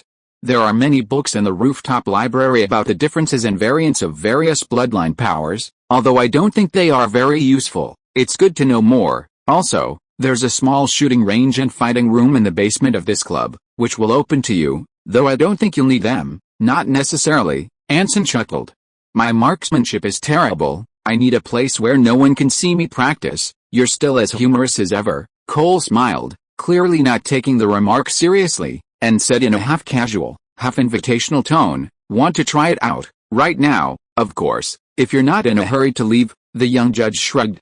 Your clerk's order from the weapons workshop has arrived, so you can give it a shot. After a moment's hesitation, Anson didn't refuse. Led by Cole, the two went up the spiral staircase back to the living room and entered the basement shooting range through a small door behind the bar. Click. Cole Dorian picked up a briefcase from the corner and opened it in front of Anson. Inside were a revolver, a whistle, and a pocket watch. I must say, your clerk's information network is truly impressive. All three of these are standard issue for the Inquisition, Cole chuckled, taking out the revolver, twice as long as a standard pistol, that Anson had seen before from the briefcase. First is this dagger, a classic model from the 90th year of the Saints' calendar. Since its creation, the Inquisitors of the Church of Order haven't changed their sidearms for 10 years. Its greatest feature is its immense power. It uses the same type of paper cartridge as the Leopold rifle, with a 6-round capacity. One shot can penetrate a tin-clad wooden door or blow someone's head off. The downside is the considerable recoil, and because of its immense power, the lead bullet often shatters upon impact. Well, although we don't consider that a downside, if the goal is to blow an enemy's head off, then it certainly isn't a downside. Anson, his lips twitching, took the dagger from Cole. Feeling the weight in his palm, this revolver was not only twice the length of a regular pistol's barrel, but also almost twice as heavy. Surprisingly, the excessively long barrel remained balanced, without any shift in the center of gravity. It's a good weapon, I'm glad you like it, Cole smiled calmly, taking out a whistle and a pocket watch from the case. The Inquisitor's whistle, with 4 notes, it comes with a music score, which can be used to communicate with other Inquisitors when necessary. The Inquisitor's pocket watch, this is the initial version with only a clock and compass, but its timekeeping and stability are twice that of a regular pocket watch. Both are very practical pieces of equipment, Cole explained, pushing the briefcase towards Anson. So why is it that only the revolver has its own name, while the whistle and pocket watch only have the prefix Inquisitor? Anson, unable to suppress his inner grumbling, took the whistle and pocket watch and put them in his jacket pocket. These 3 pieces of equipment are all free, as a token of our sincerity in cooperating with you. Closing the box, Cole smiled at Anson. If you need any special weapons or equipment later, please place an order in person or have your scribe place an order at our weapons workshop, of course, at cost price. Thank you. Anson smiled slightly and casually asked, so, where is the Inquisition's weapons workshop? Next door, right next to this club. Cole paused, then pointed overhead. You know, it's old Alfred's tailor shop on the left side of the club. Huh? Anson was truly shocked. The Inquisition, its headquarters is a club, its training institution is a gym, and its weapons workshop is a tailor shop. Are you really a group of respectable Inquisitors? Why, there's no why. Cole blinked, smiling matter-of-factly. Old Alfred, who's in charge of the Inquisition's weapons and equipment, used to be a tailor. He hasn't given up his interest in this field after starting this job. We considered it and had him open a tailor shop next to headquarters. That's normal. No, this doesn't sound normal at all. Anson rephrased the question. So if I go to this shop to buy a suit, of course, old Alfred is very skilled, and his prices aren't high, Cole answered cheerfully. He usually only makes formal wear or evening gowns, but business hasn't been good these past 2 years. He also makes ordinary coats and hats. Our Seeking Truth orders clothes for all 4 seasons are made by him. Any other questions? Just one question. Anson forced a smile. How many properties does the Inquisition actually own in Clovis City? Oh, so that's what you wanted to ask, the young Inquisitor suddenly realized, then gave Anson a bright smile. That's confidential. Anson Bach. That makes sense. The two chatted for a while longer, then walked to the shooting range and fired at the already riddled fixed target. Cole Dorian's description of the dagger's power was no exaggeration. The lead bullets shooting from the muzzle flash didn't just pass through the target, but instead blasted a hole in it. The shattered bullet scattered like hail, sending sparks flying. The recoil was also immense. The impact on his palms and wrists made Anson almost feel like he was holding a real Leopold rifle. Very powerful, very stable trajectory, a weapon specifically designed for spellcasters, because you probably only need to blow their head or heart to kill them, Anson summarized. When the smoke became so thick they could barely see, the two finally stopped shooting, swaying their aching arms as they left the choking basement. Back in the living room, they realized it was already evening. Would you like to have dinner together? Cole, his right arm hanging naturally at his side, warmly invited, glancing at the rising moon outside the window. You know, there's a cafe next to our headquarters, and there, no, thank you, Anson quickly declined. afraid that Cole would tell him it was some kind of secret organization. My sister is waiting for me at home. I can't keep her waiting. Oh, Cole's eyes lit up. You have a sister? I envy you. She's only 12 this year. Anson smiled calmly. But I'm no match for her anymore, haha. I didn't realize you were such a joker. Cole Dorian escorted Anson to the door and opened it himself. Then we'll see you tomorrow, Mr. Anson Bach. Alright, then. Anson's smiling words suddenly stopped. A pair of slightly confused, icy blue eyes had stopped outside the club. Anson Bach, you, what are you doing here? Chapter 131, A Millennium Family. Anson Bach, what are you doing here? Braun, hands clasped behind his back, stopped outside the Truth Club. His slender, well-tailored black suit and crisp white shirt, a tall silk hat held aloft, and his icy blue eyes, hidden beneath his hat brim, gleamed with suspicion. He looked like a friend you'd bump into at a cafe window seat around a street corner. Just as Braun appeared, Cole Dorian, who was about to say goodbye, suddenly stopped his right hand, which was about to close the door. The young inquisitor, a smile playing on his lips, blinked, curiously sizing up the two outside. At that moment, the smiling Anson froze, feeling the gazes simultaneously falling on him from behind and in front, a cold sweat beating on his temples. What to do? How could he explain himself without causing a fight between the Black Mage's confidant and the Church's inquisitor on Fredericksburg Street? Anson, his mind a jumble of thoughts, forced a stiff smile, desperately trying to control his racing heart. He turned to the young scholar. Brown, what are you doing here? The young scholar shrugged slightly, his right hand behind his back holding a sealed paper bag, his slender cane in his left hand pointing to the cafe next to the club. Tobacco? The tobacco in this cafe is very good, a bit pricey, but worth it. Yes, it is indeed very good. Anson smiled knowingly. My landlady, Mrs. Borner, also likes it. She says that although it looks no different from ordinary high-grade tobacco, it has a unique flavor. Brown nodded slightly. And you? As he asked, his icy blue eyes fixed on Cole Dorian. I'm a member of this club. Anson quickly regained his composure. You see, Professor Mace Harnard reminded me that it's important to participate in more social activities when living in the capital. This is Cole Dorian, a new friend I met at the Truth-Seeking Club. This is Braun, my classmate at St. Isaac's Academy. We're both students of Professor Mace Harnard. Taking a half step back, Anson introduced the two with a sincere smile. The instant his words fell, Anson could almost feel the sparks flying between their gazes. Cole Dorian, Braun, his eyes narrowed, stepped forward, tucked his cane under his arm, and extended his right hand. It's an honor to meet the bloodline of that infamous heretical executioner here. Not at all. My great-grandfather was just a dutiful ordinary inquisitor. The story of him beheading 200 spellcasters is just a legend. Cole, beaming, immediately grasped Brown's hand, his eyes filled with admiration for the young scholar. You're a student of the renowned Professor Mace Harnard? Oh, to know two of that professor's students so quickly, I don't even know how to express my jealousy. Braun, his expression cold, felt the pressure from the hand and a slight smile played on his lips.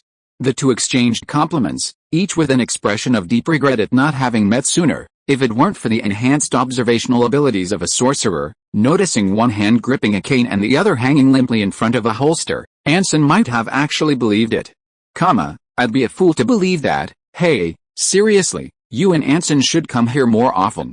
The purpose of our Truth-Seeking Club is to allow people to enjoy reading without restraint, which is perfect for you. The incredibly enthusiastic Cole began to invite them. If you're feeling down, we have a private shooting range and a special little place in our basement where you can vent and cheer yourself up. In that case, I also recommend you visit St. Isaac's Academy sometime. Braun smiled slightly, his icy blue eyes becoming incredibly gentle. Although the academy is usually closed, Professor Mace Harnard occasionally holds private classes on holidays.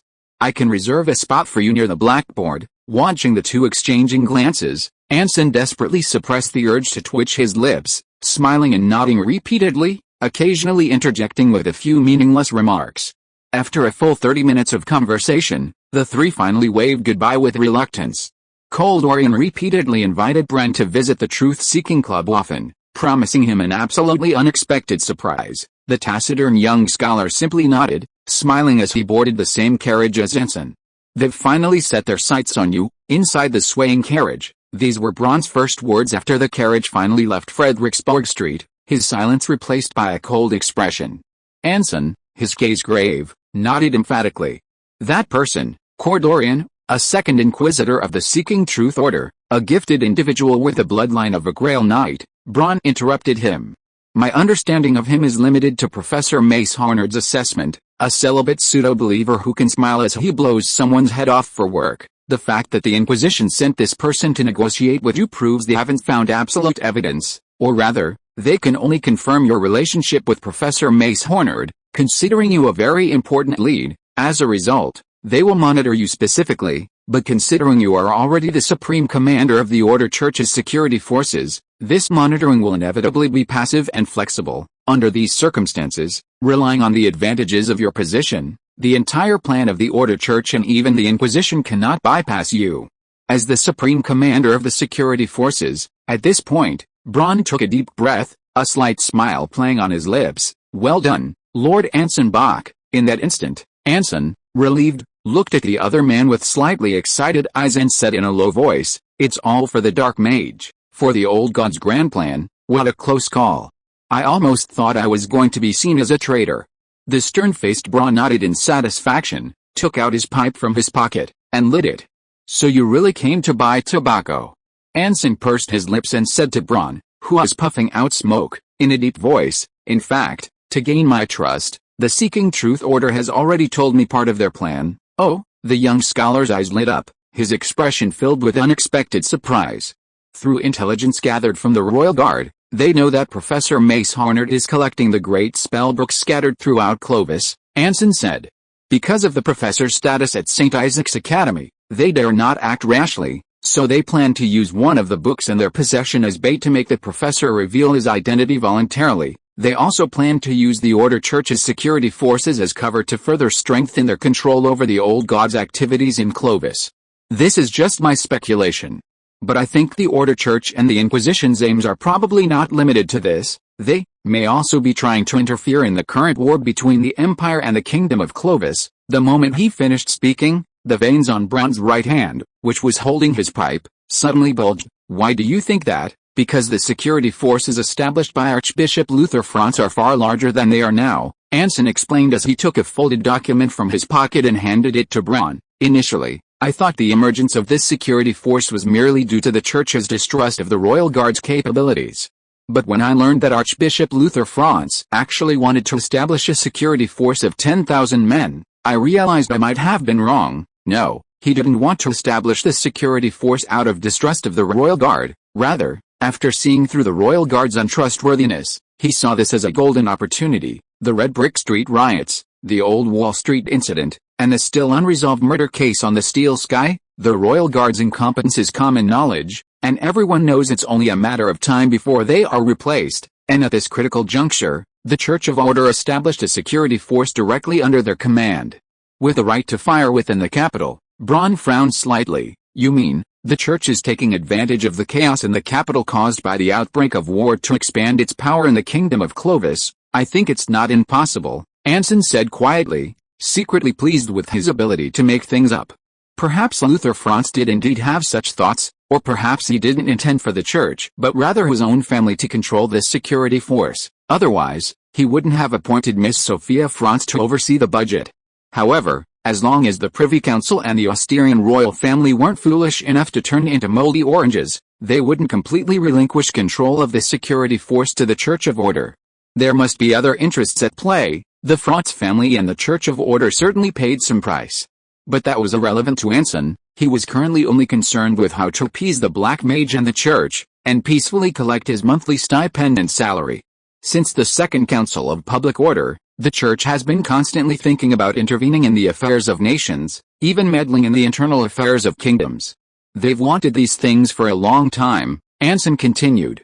For the Church, the simplest way is to control the security of a kingdom's capital. Tens of thousands of troops, ubiquitous informants, surveillance points throughout the city, and a court hidden in the shadows. With all this, they can directly interfere in the kingdom's politics, even influencing the highest decisions. Even the most powerful king wouldn't dare make any decision detrimental to the Church if there might be an inquisitor hiding nearby. The kingdom's internal affairs will fall into the hands of the Church of Order, Clovis will have no place for the old god's followers, and the world of order will return to the Dark Ages before the first year of the saint's calendar. He deliberately made a melancholy expression, using his hoarse voice to add some flair to his improvised story.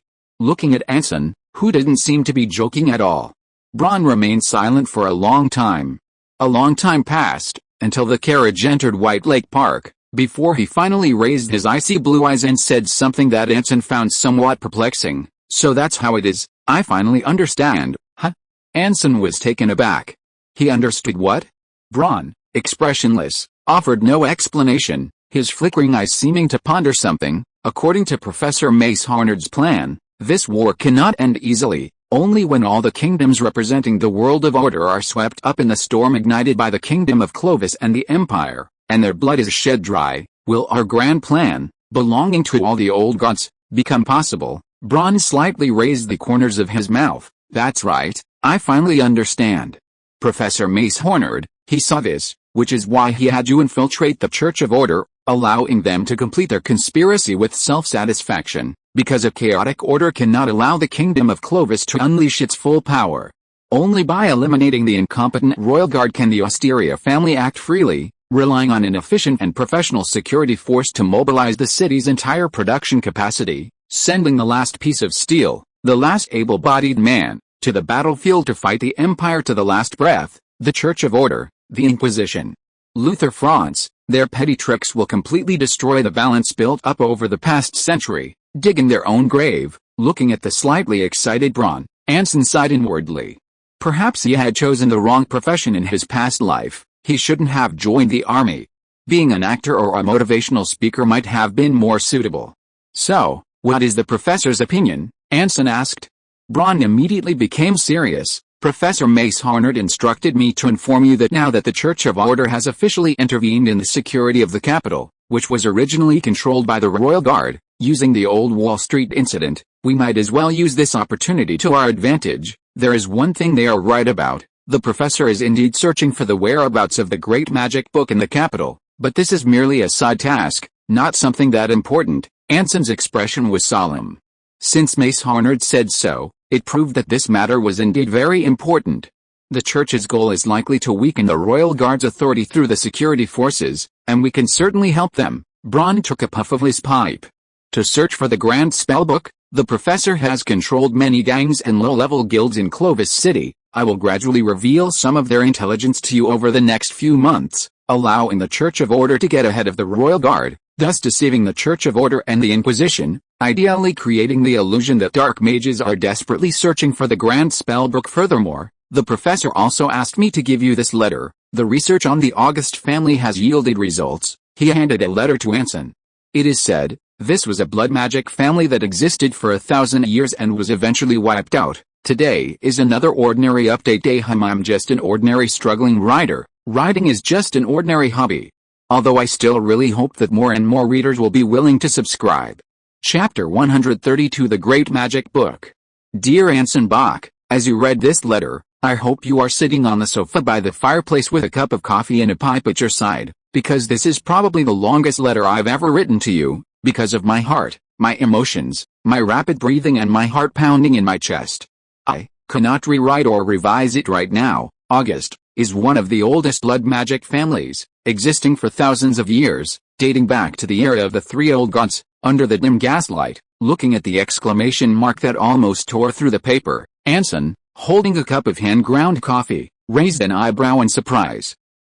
This is indeed big news, a very remarkable discovery, but is it worth getting a dark mage so excited that he loses his composure? Dear Anson, I know you're just as excited as I am.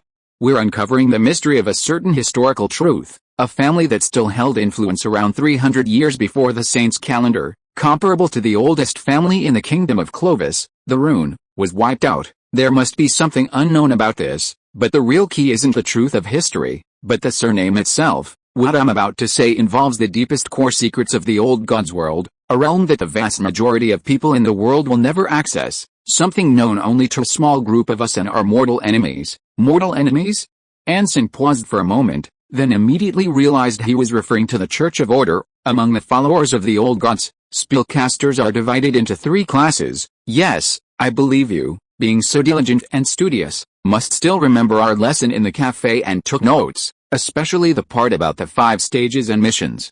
Anson's right hand, which was turning the pages of the letter, paused, and he immediately pulled out his somewhat worn diary from his pocket. When you understand the path you seek, truly master rather than simply wield the power of magic, and comprehend the meaning of life and your own mission, you will, at a point in time you will inevitably feel, cross the insurmountable boundary and enter the next stage. You will transcend the realm of human and all known life forms, becoming another kind of being. Another kind of being? Anson put down his coffee cup. Judging from the dark mage's words, not human didn't seem to be solely the domain of blood mages. Even among spellcasters, they are extremely rare, and because of their appearance, everything visible to the naked eye is meaningless to them, unless they actively admit it. No one can determine their identity. These spellcasters were given the title tutor 1,000 years ago, meaning elder or mentor. Now, they are called blasphemous mages by our mortal enemies. Anson's pupils constricted upon reading this, immediately recalling the dark mage's image with his top hat and monocle. He could openly reveal his identity as a spellcaster in public, and infiltrate the Thundercastle conscription army under the name John Ness without leaving a trace. Did this prove that Mace Harnard was also a blasphemous mage? As Sophia Franz described him as the most famous and best spellcaster in Clovis, this was indeed plausible, and the strength he had displayed on several occasions clearly surpassed the level of an ordinary spellcaster. If he truly became another kind of being, it wouldn't be surprising.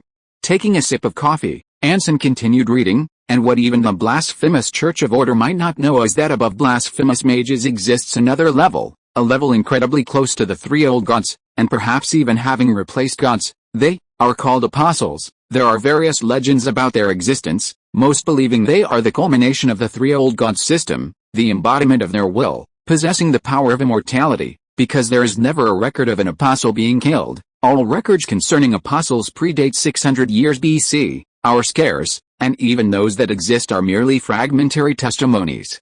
The only definitive proof of their existence is that almost every one of these apostles had a very close connection with a certain family. Yes, my dear Anson, by now you've probably guessed it.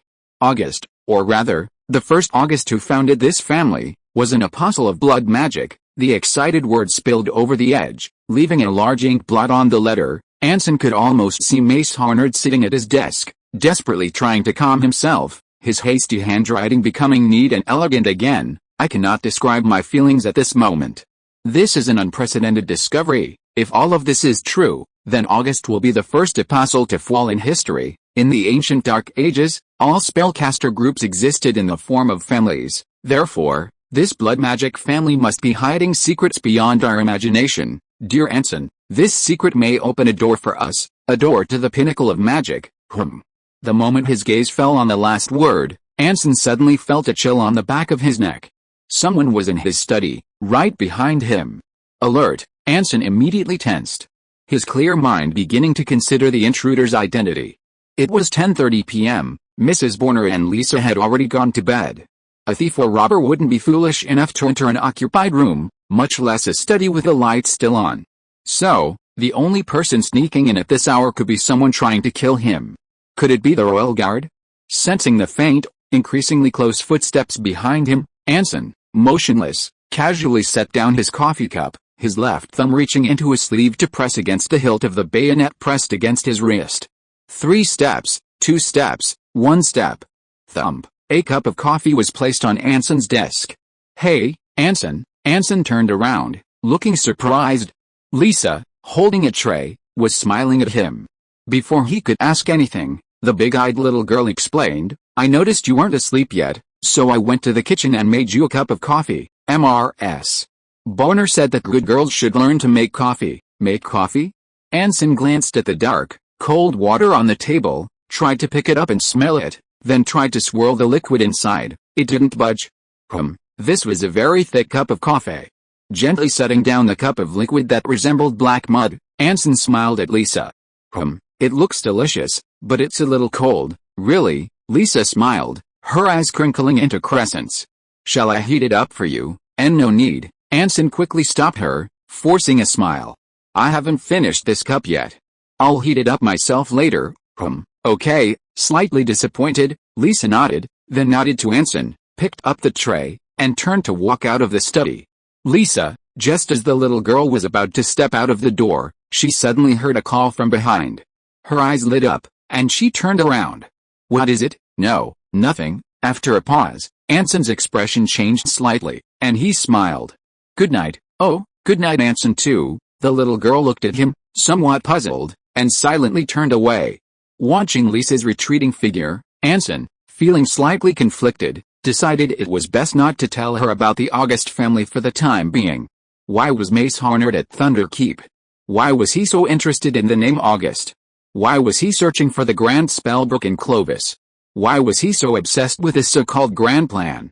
Why, as a spellcaster, would he risk staying at St. Isaac's Academy as a history professor? Looking at the letter in his hand and the diary beside him, many things he couldn't understand or comprehend before finally became clear. Mace Harnard didn't crave the grand plan or the truth of history, he was searching for a way to become an apostle. Of course, all of this was still just Anson's own speculation, there was no concrete, even convincing, evidence. Even if it were true, he didn't intend to interfere.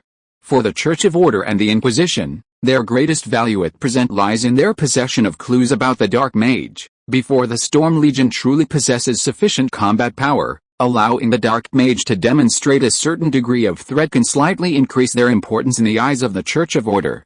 The only problem is that, according to the Inquisition, the Great Magic Book records all magic from ancient times to the present and the truth about the fall of the three old gods.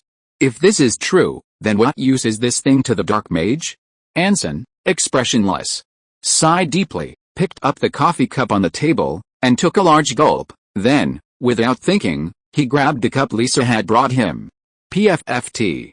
I truly never expected that as a descendant of Dorian the Executioner, you would ask such a question. In the Truth Club's living room, Sarah, holding a copy of The Life of Isaac Rand, sat on the sofa by the window. The female inquisitor, a contemptuous smile on her lips, didn't even bother to look up at her colleague who had asked a foolish question. I'm not my great-grandfather, nor did I cut off the heads of 200 spellcasters. How would I know these things? Cole rolled his eyes beside the bookshelf. Besides, I think asking questions when you don't understand is a very good quality, much better than pretending to know, and I didn't even ask.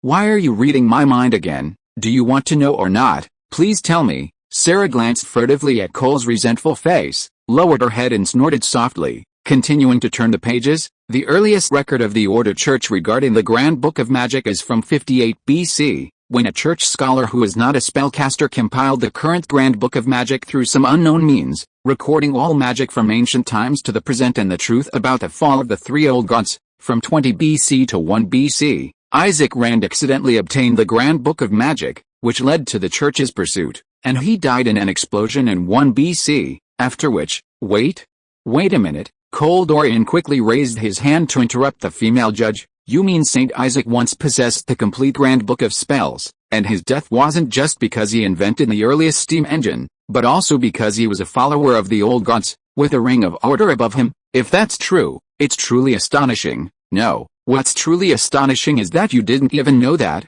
Looking at her astonished colleague, Sarah said expressionlessly, Dear Cole Dorian, I've always believed that a good background leads to a good education. Thank you for correcting my mistake. Oh, it's nothing, Sarah, you're too kind.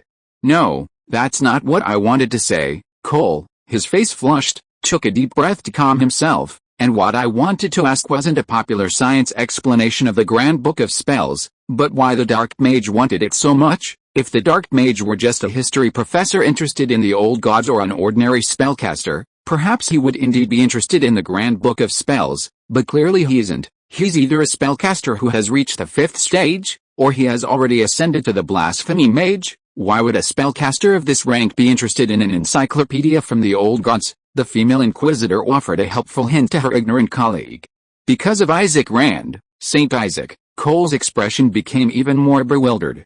Sarah rolled her eyes, once again setting a new low for her colleague's ignorance, because Isaac Rand was not only a follower of the Ring of Order, the inventor of the steam engine and the designer of the difference engine, a follower of the old gods, but also the first, or rather the only, spellcaster to simultaneously master the 3 great spells. What, Cole Dorian, you look like a baby just born. Sighing, Sarah closed her book, looking expressionlessly at Cole, whose jaw was practically dropping in shock, and asked in a very considerate soft voice, Do you need me to tell you again why Isaac Rand could become such a remarkable spellcaster? No, no need, really no need. The young inquisitor, shaking his head repeatedly, looked excessively frightened, and sat down on the sofa in a daze, taking a long deep breath to calm himself down. So, how many people know this? Which thing? Whether Saint Isaac was a follower of the old gods or a spellcaster, I'm not sure. Sarah thought for a moment. 10 minutes ago I thought this was something everyone knew, but it seems that's not the case. Okay, let me rephrase it, Cole tried to ask in a less embarrassing way. Is there anything about this that I don't know? I don't know. Sarah shook her head again. I don't know what else you don't know. Cole Dorian. Chapter 133 Captain of the Guard. It was another foggy morning. Winter in Clovis seemed to never bring good weather. On this cloud-shrouded day, the swirling snowflakes offered no joy. Meanwhile, just a wall away from this harsh winter, in a room at 55 Bullen Street, Anson sat in the living room with its warm fireplace, pleasantly enjoying a sumptuous breakfast. Expressionless, he sat upright at the table, a stiff smile tinged with weariness, watching a petite figure bustling between the kitchen and living room. Wearing a slightly oversized white knit dress and a pink apron, paired with red high heels that exuded outdated ideas, the delicate and lovely Lisa moved like a fluttering butterfly, bringing out a meal she had painstakingly prepared from the kitchen, now shrouded in soot. A cup of hot coffee, cheese, oatmeal, eggs, bacon, and half a baked apple. This combination constitutes the breakfast of the proud Clovis middle class. Whether it's truly the case, nobody knows, but that's what the newspapers and Mrs. Bogner say. Gently scooping up a hard-boiled egg from the plate, the thoroughly cooked egg white and yolk were chaotic, shapeless, milky white liquid, completely unreadable.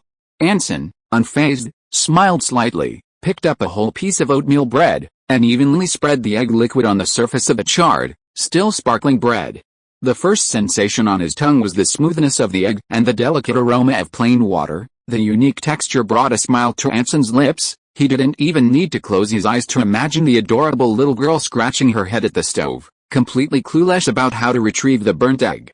As their lips met, bread mixed with oat grains followed. The fragrance of wheat and the aroma of oats vanished in the blazing fire lit by the innocent girl. Only the hardened mummy remained, crunching between his teeth. But this was not yet the ultimate peak. A wrinkled, coreless baked apple, like a blooming flower, opened Anson's taste buds, making him carefully savor the charcoal grilled bacon, now reduced to ashes in the fire and soaking in a dollop of cheese sauce, with immense emotion. Every chew, every swallow, every aftertaste, was an unprecedented experience, filled with an extraordinary sense of curiosity and excitement, so intense that Anson's face stiffened and veins bulged on his forehead. With all his might, he swallowed a last small piece of apple core, picked up the cold, muddy hand-ground coffee, or rather, coffee grounds brewed with cold water, and as the thick, black liquid finally flowed down his warm throat, not a drop was left. Tears of overwhelming joy, as if he had ascended to heaven, streamed down Anson's face. It was the bliss of utter liberation, a temporary liberation. It's delicious, beyond my wildest dreams. Looking at Lisa standing by the table, tray in hand, her face full of anticipation, Anson sincerely praised her without reservation. I've lived all these years and never eaten anything so delicious. Really? Of course it's true. Why do you ask? Because it's Lisa's first time making it. She hasn't even tasted it herself. Sigh. No need to taste it, just trust me.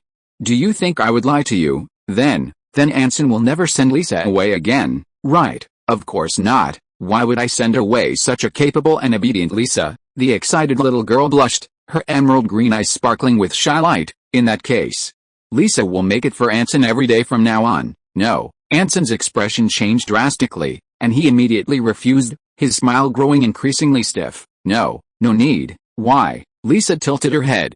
Because, Anson's eyes flickered frantically with a sincere expression. This is mainly because, actually, well, you might not have time to do these things anymore. No, time. Lisa, looking confused, suddenly seemed to remember something and said with a hint of sadness and grievance, Anson, are you still going to let Lisa go to school? Of course not. Anson smiled and decisively denied it, his right hand subtly hiding the admission notice in his sleeve. The reason there won't be time is because I've prepared a surprise for our dear little Lisa. A surprise? Lisa's expression became even more confused. Yes, a surprise. Anson nodded vigorously, taking out a pure silver judge's pocket watch from his pocket. The hands on the exquisite transparent dial had already reached 10:35. The girl carrying the tray noticed this detail keenly. Is Anson going out now? Yes, Anson suddenly smiled mysteriously. So, my dear Lisa, you should go change your clothes. We're going on a long trip. Oh dear, Lisa's going too. Whitehall Street, Storm Legion headquarters, outside the gates of the abandoned factory.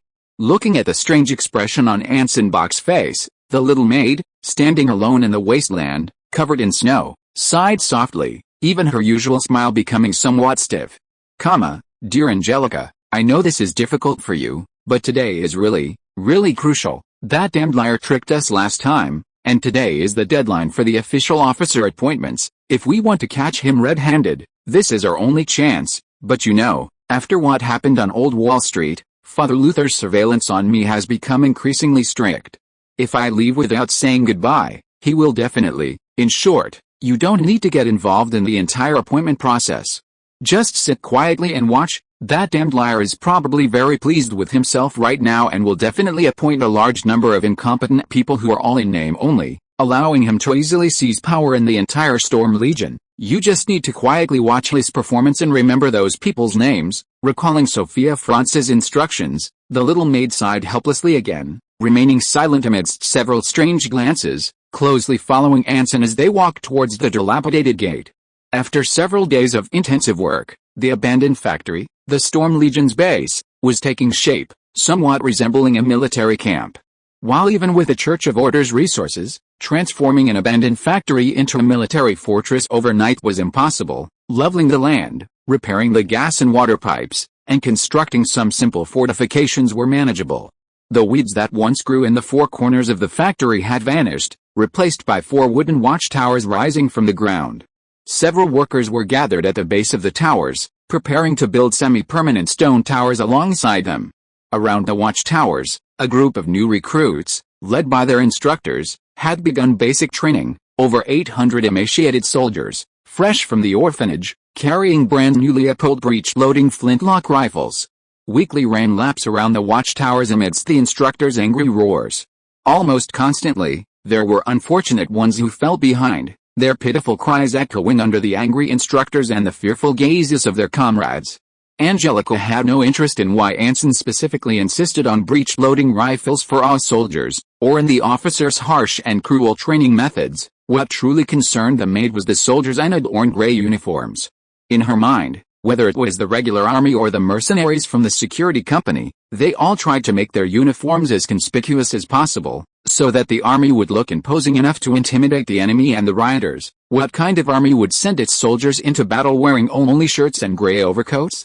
Could it be that this man even embezzled the money for printing the uniforms?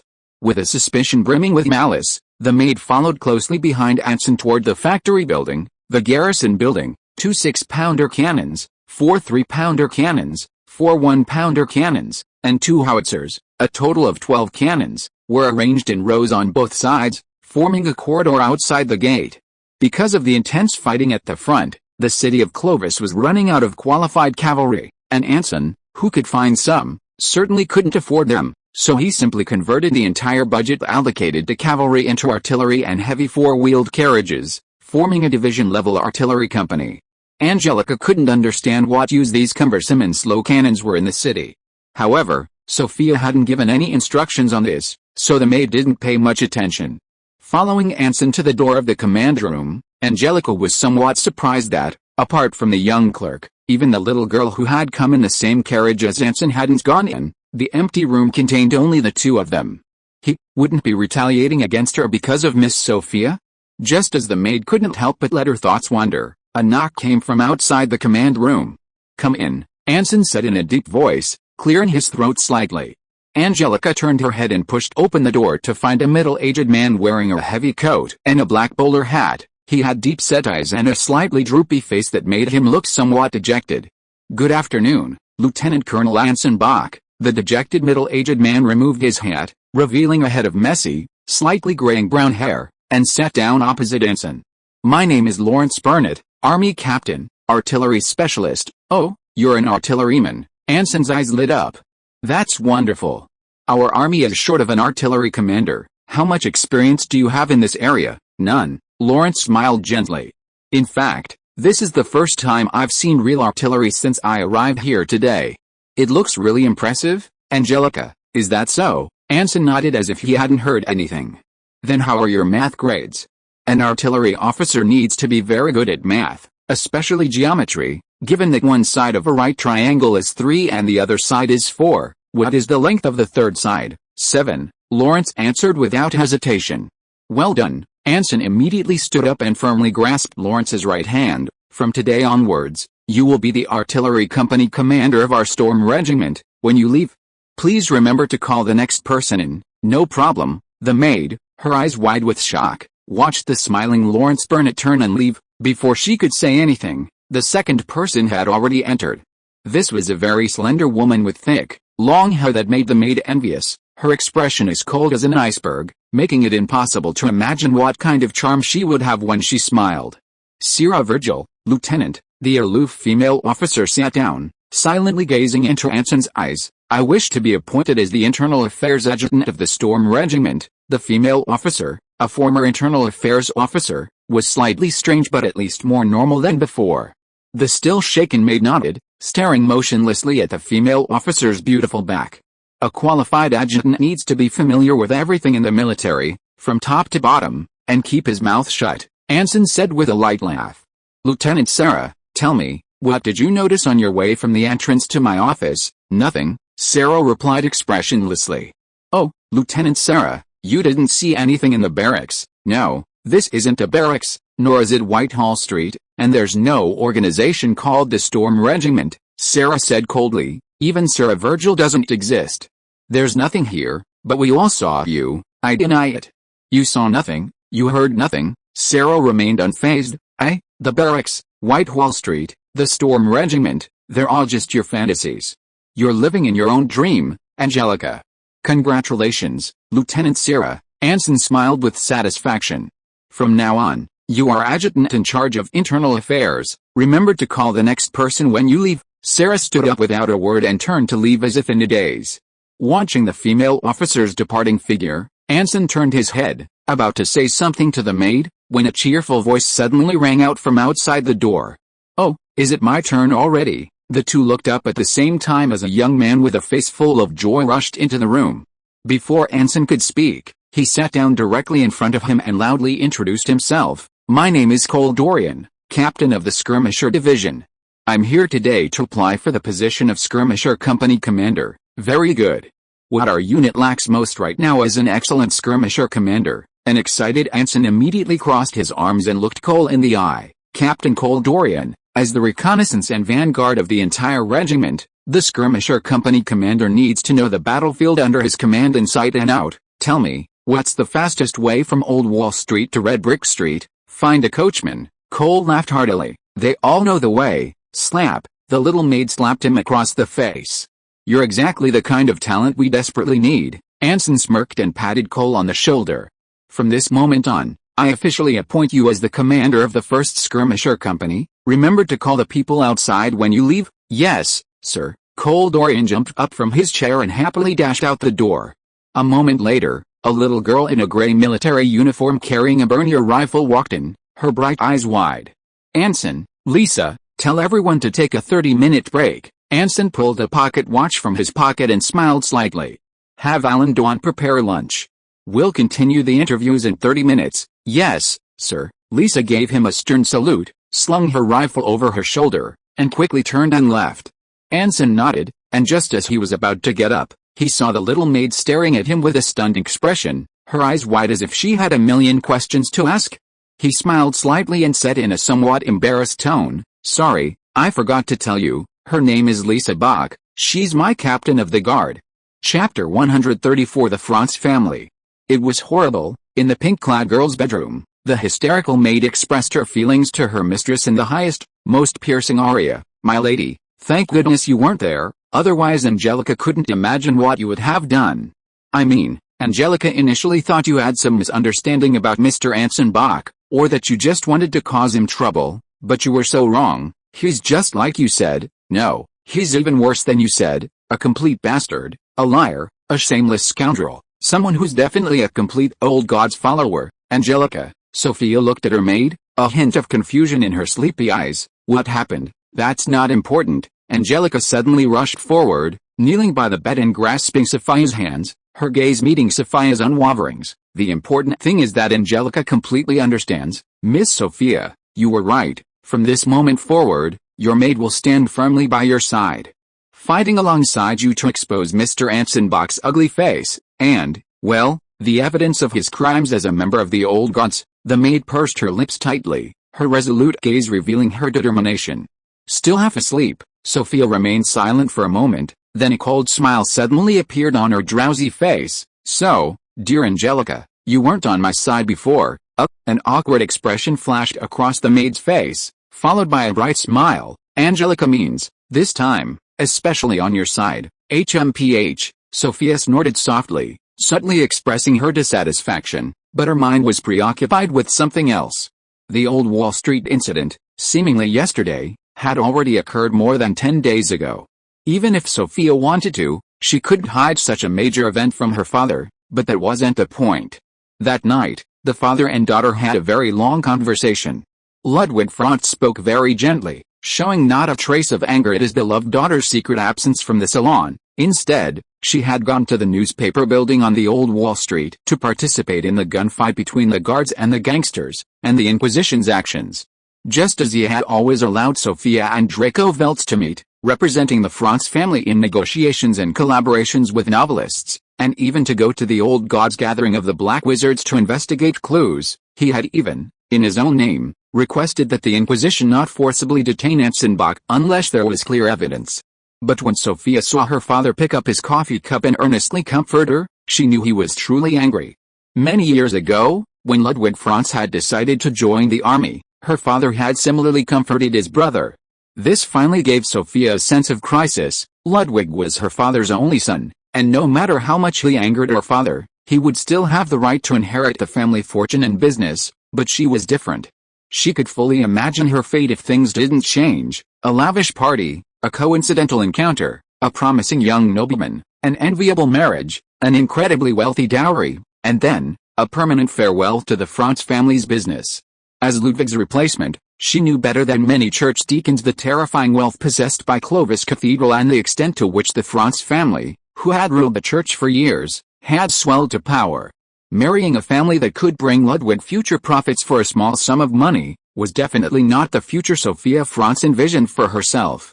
She yearned for adventure, for something beyond the salon where she could merely discuss things with boring people, but for truly encountering hidden truths, magic, heretical beliefs, and moments that determined the fate of the world. But she also understood what awaited her once she lost the protection of her family and her father. In the self-proclaimed fair and open kingdom of Clovis, smoking rooms and the Privy Council remained men's domain. Women seeking a respectable job could only secure employment through domestic service agencies and textile mills to avoid losing their jobs due to their gender, a fact she, having assisted her father in meeting union leaders and factory owners for years, knew all too well. So, my lady, what do you intend to do next? Angelica's timid words brought her back to reality. Her brow furrowed slightly, and she unconsciously placed her right index finger to her lips. What to do? Her father had completely entrusted the investigation into the Dark Mage to the True Seekers, and Anson Bach was entirely under their surveillance. She had no room to intervene. Even if she could find any clues, discover Draco Veltz's whereabouts, or find evidence that Anson Bach was a member of the old gods, it would only strengthen her father's resolve to marry her off. You just said, he appointed a whole bunch of his cronies, the maid nodded vigorously. An artillery company commander who can't do math, a skirmisher company commander who can't find his way around, and as for that adjutant, oh, Angelica, I don't even know how to describe her. Maybe a mental hospital is where she should be. Oh, and he even made his sister his bodyguard. That poor little girl, she's not even as tall as the rifle she's carrying. The maid's expression and tone were full of resentment. Such a blatant placement of cronies, this despicable man who wouldn't even spare his own sister to embezzle military pay, will definitely turn the guerrilla force into his ATM, is that so? But Ludwig said he only took 19 days to capture Thunderberg. A conspiracy? There must be a conspiracy. The maid gritted her teeth. Maybe this is a play orchestrated by the old gods themselves, so he can infiltrate the Church of Order, or maybe there's something unknown, like Thunderberg is actually an empty city. Looking at the maid, who was even more excited than she had been at the beginning, Sophia first sighed, then the corners of her mouth involuntarily turned up, a crescent moon curving her beautiful face. "Hey, isn't that wonderful, huh?" Startled by the sudden change in the girl's expression, the maid lowered her head as if she had done something wrong, cautiously approaching. "Miss Sophia, I figured it out," Sophia suddenly said with a playful expression. "My dear Angelica, I finally figured it out." "You figured out what?" the maid stammered, terrified. "The conspiracy, the one you just reminded me of." Suddenly, the girl lying on the bed, her long hair flowing freely, rested her chin on her hands, her burning gaze meeting the maid's. Anson Bach, Draco Veltz, they're all masters of deception. Lying is as natural to them as breathing. Finding leverage or clues against them isn't easy, not to mention, these men have advantages I don't have, so if I want to defeat them, I can't use their methods. Sophia France, will win them over in my own way. In my own way. The maid looked at Sophia cautiously. Bang! A gold coin engraved with a ring of order bounced through the air, spinning a few times before landing steadily in Sophia's palm. After enjoying a dinner of garlic sausage, beef and potato stew, and chilled Tirpitz rum, a satisfied Anson finally recovered considerably from the nightmare of breakfast. To be honest, the standard meals of the Clovis Kingdom's army weren't very good, a far cry from the home-cooked delicacies made by Mrs. Borner, but as long as Lisa didn't have to cook, he really didn't mind eating them every day. After dinner, Anson pushed the dishes to one side of the table, picked up the officers' resumes and rosters from the map table, and began to flip through them while drinking rum. The entire interview process was very successful, even extremely successful. Of the 64 officers, 3/4 were recent graduates, and the remaining quarter were veterans who had served for many years but were stuck without a noble title and unable to be promoted. According to Clovis Kingdom's laws, soldiers without noble blood could generally only reach the rank of lieutenant, with captain being the limit, like Carl Bain, a company commander who had been scapegoated for many years and was always on the path to being scapegoated. As for Anson, a career officer from a minor noble family in a military academy, lieutenant colonel was basically his peak of life, which was also the reason why Ludwig directly used this rank as a bargaining chip when making a deal with him. It sounds cruel, but in reality, the military system of the Kingdom of Clovis is considered quite fair in the entire order world. In the Empire, a commoner without a knightly title can never command a company. The Kingdom of Isar in the east is even more terrifying. Those with less than a quarter elven blood can only be common soldiers for life. Experienced veterans can serve as company commanders, and young men, except for those connections arranged by Instructor Eric, can be assigned to the most basic positions such as corporal, platoon leader, adjutant, and housekeeper, responsible for training new recruits and daily work.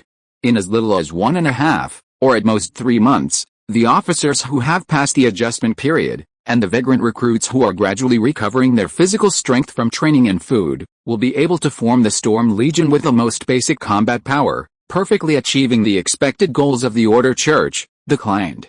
Of course, the premise is that a certain girl doesn't cause any more trouble for herself. Anson sighed. Every time this happens, he wonders why he didn't have the heart to let that talkative novelist be shot to death by the Royal Guard on the Iron Sky. Knock, knock, knock. A crisp knock sounded, and the junior clerk entered the command room respectfully, placing the documents he was carrying on the table within Anson's reach. "These are the last documents I need you to review today, Lord Anson Bach," Alan Dawn said in a deep voice. "Your schedule for tomorrow is also attached, the Truth-Seeking Club during the day, the Storm Legion military meeting in the afternoon, and if you have time in the evening, please go to Clovis Cathedral. The Archbishop wishes to see you soon." "Yes, I understand," Anson chuckled. "Thank you for your hard work, Alan. You can go home now, it's all my duty," the junior clerk nodded, smiling as he left. Just as he reached the door, he suddenly stopped and turned around. "Lord Anson Bach, is there anything else?" "No, not at all," the junior clerk shook his head. "I'm just curious, why did you deliberately provoke Miss Sophia's maid today? Of course, I understand your need to place some insiders within the Storm Legion, including dear Miss Lisa, but such things can be handled discreetly by me. There's no need to make her discover it, is there?" Alan Dawn looked puzzled. "I'm not against you doing this, but deliberately provoking Miss Sophia, who controls the Storm Legion's budget, isn't a very wise choice, is it?" Anson chuckled. "You want to know?" "No, Just curious, the junior clerk nodded respectfully. If you don't want to, I can forget about this immediately. That's all right, I can tell you, Anson shrugged casually. Because they're all from the Inquisition. Ah, Alan's eyes widened. You mean, that's right, they were all sent to monitor me, to make sure I'm really not a member of the old gods. Anson nodded. So, even Miss Lisa, no, she isn't, I just wanted to keep her with me. After all, I'll be under constant surveillance by the Inquisition, and it's inconvenient for her to be home alone. Yes, that's it, and it has absolutely nothing to do with the delicious breakfast made by cute little Lisa.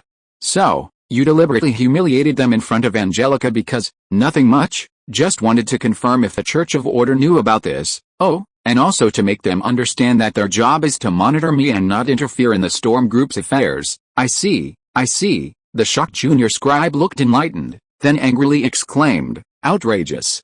This is simply too much.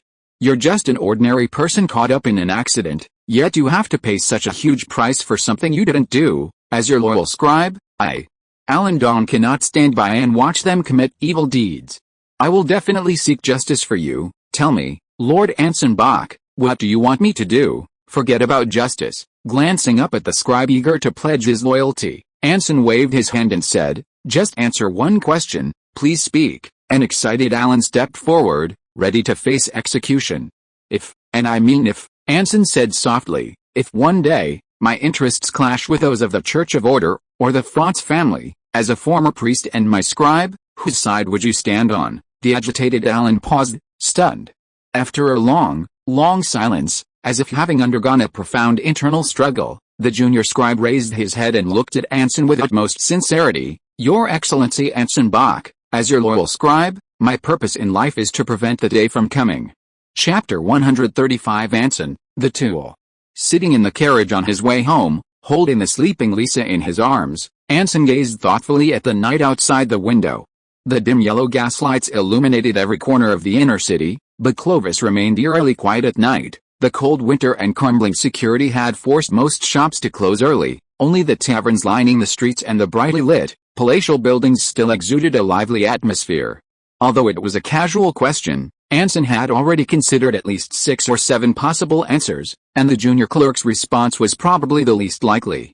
The other party's frankness surprised Anson, but thinking about it a little differently, it might even be a good thing, as long as he hadn't committed any clear betrayal. The Franz family could tolerate anything. Even if he were bolder, even if his identity as a spellcaster was exposed, as long as it didn't conflict with the Franz family's interests, it wouldn't matter. For example, a religious inquisition that had suddenly become easy to talk to, although neither side explicitly stated it, based on the memories of former Anson, an innocent person like himself, suspected and unintentionally involved in an old gods incident, would at best face 1 to 10 years of imprisonment. If Sophia Franz hadn't been present that day, if he hadn't been the commander of the church's security forces, if Archbishop Luther hadn't been there, Anson simply couldn't believe that the always smiling Second Inquisitor, Lord Coldorian, would have been so kind and enthusiastic towards him. Well, perhaps it would have been a different kind of enthusiastic and friendly. From this perspective, it also proved how terrifying the power of Archbishop Luther and the Franz family was. Even the infamous Inquisition had to give them face. In the swaying carriage, the silent Anson kept calculating his next plan. He had to complete the Storm Legion's work, continue to deceive the Black Mage, and at the same time find a way to convince the Inquisitors of the Seeking Truth Order of his innocence. 3 things that were independent, but in reality, contradictory. If he focused on the Stormbringer's work, the Truth Seekers might not care, but the Dark Mage would notice something was amiss. If he tried to deceive the Dark Mage, the Inquisitors, who were constantly monitoring him, would be watching, trying to find evidence that Mace Harnard was the Dark Mage. No matter what he did, the risks were high, and even if he succeeded perfectly, all he would gain was the other party's trust, and he would still be destined to be a tool. The best way, of course, was to eliminate the Dark Mage and the Old Gods organization behind him, but the risks of doing so were beyond his tolerance limit. Professor Mace Harnard might have already reached the level of a blasphemous mage or mentor, and strictly speaking, he was probably no longer human. Anson didn't know the strength of the religious inquisition in Clovis City, but judging from the battle on Old Wall Street, they were definitely no match for the Dark Mage. Moreover, he now had an extra task, to ensure that the Dark Mage did not discover Lisa's identity. With a weary sigh, Anson patted the little girl's head in his arms. Who would have thought that this guy, who didn't even know what parents were, was actually a descendant of a 1,000-year-old blood magic family?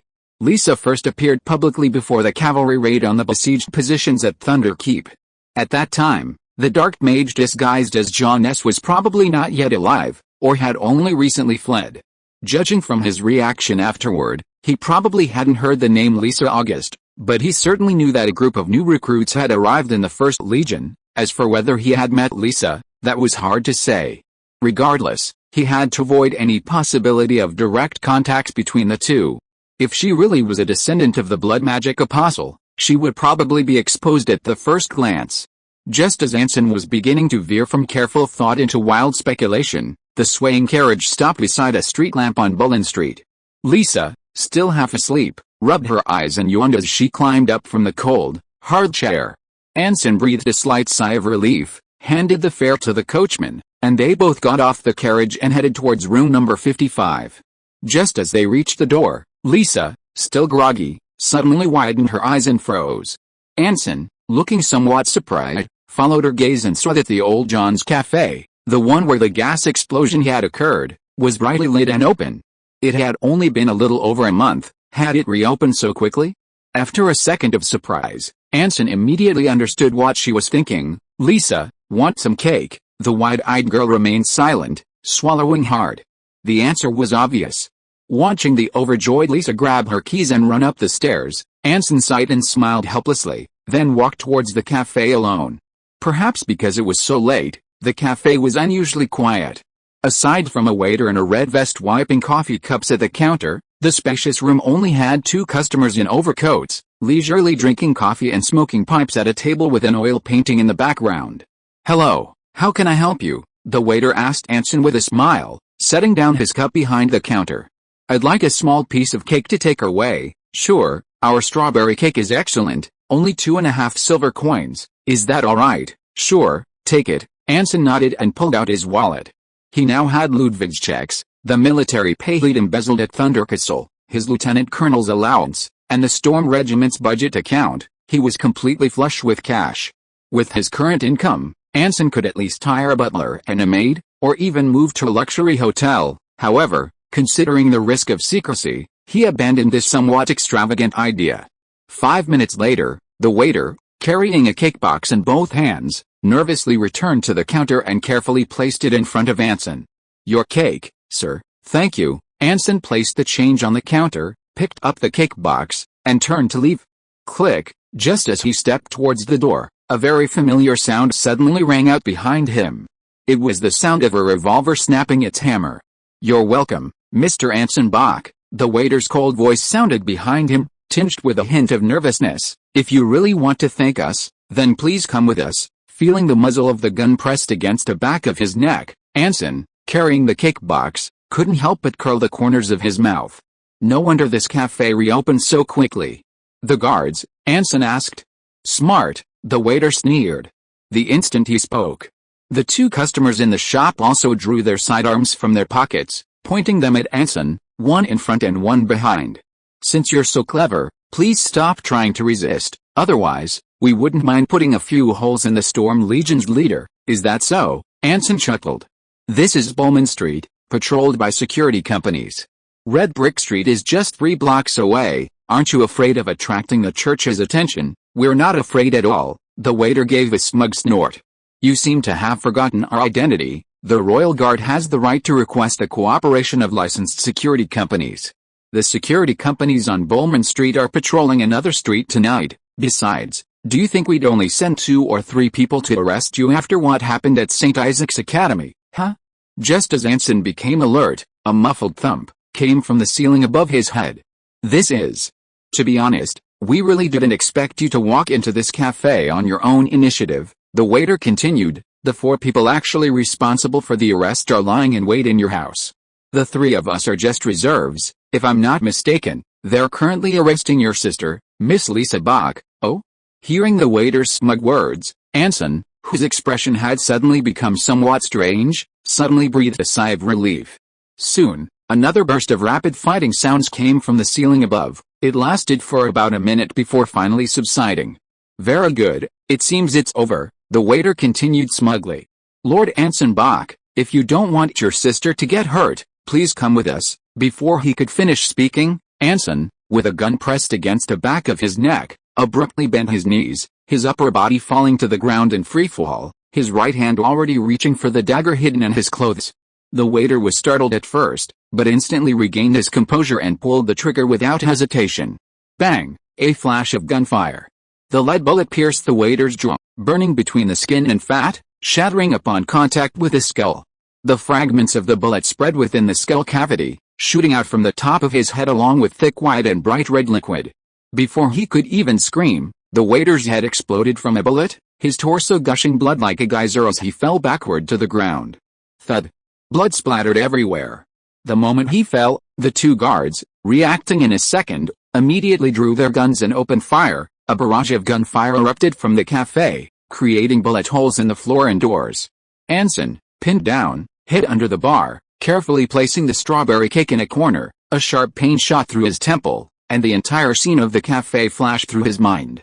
The two guards' coordination was impeccable. One remained in place, continuing to fire, while the other quietly moved to the side of the bar, firing as he approached Anson's position. Excellent, truly expert.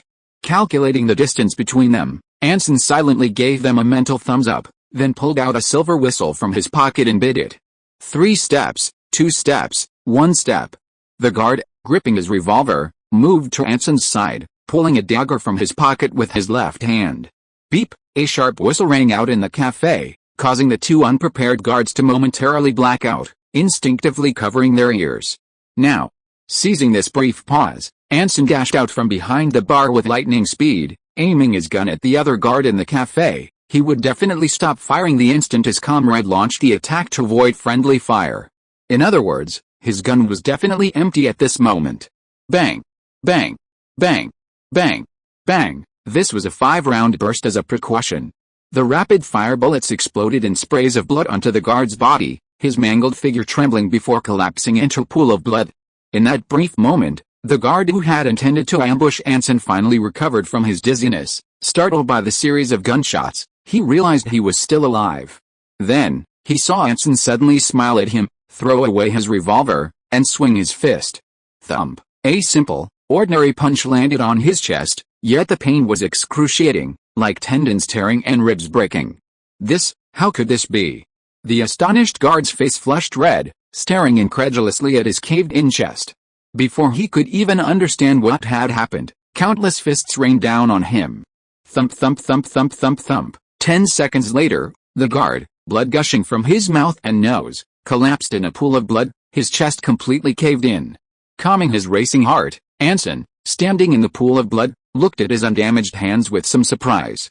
The spell, Sharp Wind, the spellcaster who sold him the spellbook had indeed said that once the spell was imprinted, its effect was the same whether it was on his hands or a sword. A fist as sharp as a blade, it was indeed a bit strange. Slightly relieved, Anson picked up the cake box from the floor, pushed open the door, and quickly left the cafe, running towards his home without looking back. Although he had a lot of confidence in Lisa, there were still 4 or 5 of them this time, and if anything unexpected happened. Slightly nervous, Anson rushed up the stairs and kicked open the door with a loud bang. When he saw the scene before him, he froze. The bodies of 4 guards were intertwined in a wrestling position. One had stabbed another in the throat with a dagger, another had shot another in the head with a pistol, and another had strangled his comrade to death before having his eyes gouged out by another. They lay there in a pool of blood on the living room carpet, killing each other without touching a single piece of furniture. Anson, his throat tightening, turned his gaze to the fireplace. Lisa was sitting on the sofa, swinging her legs, happily eating strawberry cake. Braun, in his academic robes, sat opposite her, coldly smoking his pipe. Hearing the commotion behind them, the two simultaneously turned their gazes towards the door. Seeing Anson's surprised expression, Braun's usually cold face softened slightly with a smile, a strange warmth flickering in his icy blue eyes. "Welcome home, Anson. The professor has a task for you, regarding the whereabouts of the Grand Spellbook. I found some clues. If you are listening to this novel on a channel other than Fanfic World, it means it was downloaded and re-uploaded without effort. We warmly invite you to visit our channel, Fanfic World. There you will find the original version of this story and many other novels of various genres. We look forward to seeing you dive into a world of incredible novels. Chapter 136 Colin Jack. Snap. Snap. Snap. A middle-aged man in a tattered merchant guild uniform squatted under a frost-covered gas lamp post, a half-smoked cigarette dangling from his lips. His hands, blue with cold, trembled as he struggled to light a slightly damp match. Snap. The alluring orange flame illuminated the man's disheveled face, a hint of joy flickering in his weary eyes. Suddenly, a heavy four-wheeled carriage sped past on the muddy street, its wheels kicking up a cloud of black, murky water that drenched him completely before speeding away. The man froze, shivering in the cold wind from head to toe, then quickly pressed the still smoking match against the cigarette butt. The sky was just beginning to lighten, and the streets, lightly snowing, were shrouded in a thick fog exuding an eerie scent. Occasionally, passers-by would peer through the fog and street, their eyes coldly observing the silent spectacle of lighting a cigarette under the streetlights. Just as the middle-aged man was still struggling to try, he noticed a young man in an old overcoat and top hat approaching. The old overcoat, splattered with mud and snowflakes, looked unusually warm. "Excuse me, could you, a cigarette? Could I have a cigarette and some matches?" The shivering middle-aged man, hugging his shoulders and stamping his feet impatiently, pleaded. "I haven't slept for 2 nights, and I lost my job. Give me a cigarette, or 4 coins will do." The young man interrupted, paused, then rummaged in his pockets. From the inside pocket of his old overcoat, beneath the open collar, a silver watch chain was revealed. A sterling silver watch chain. Clutching his nearly frozen body, the middle-aged man's pupils constricted, and saliva began to trickle from his mouth.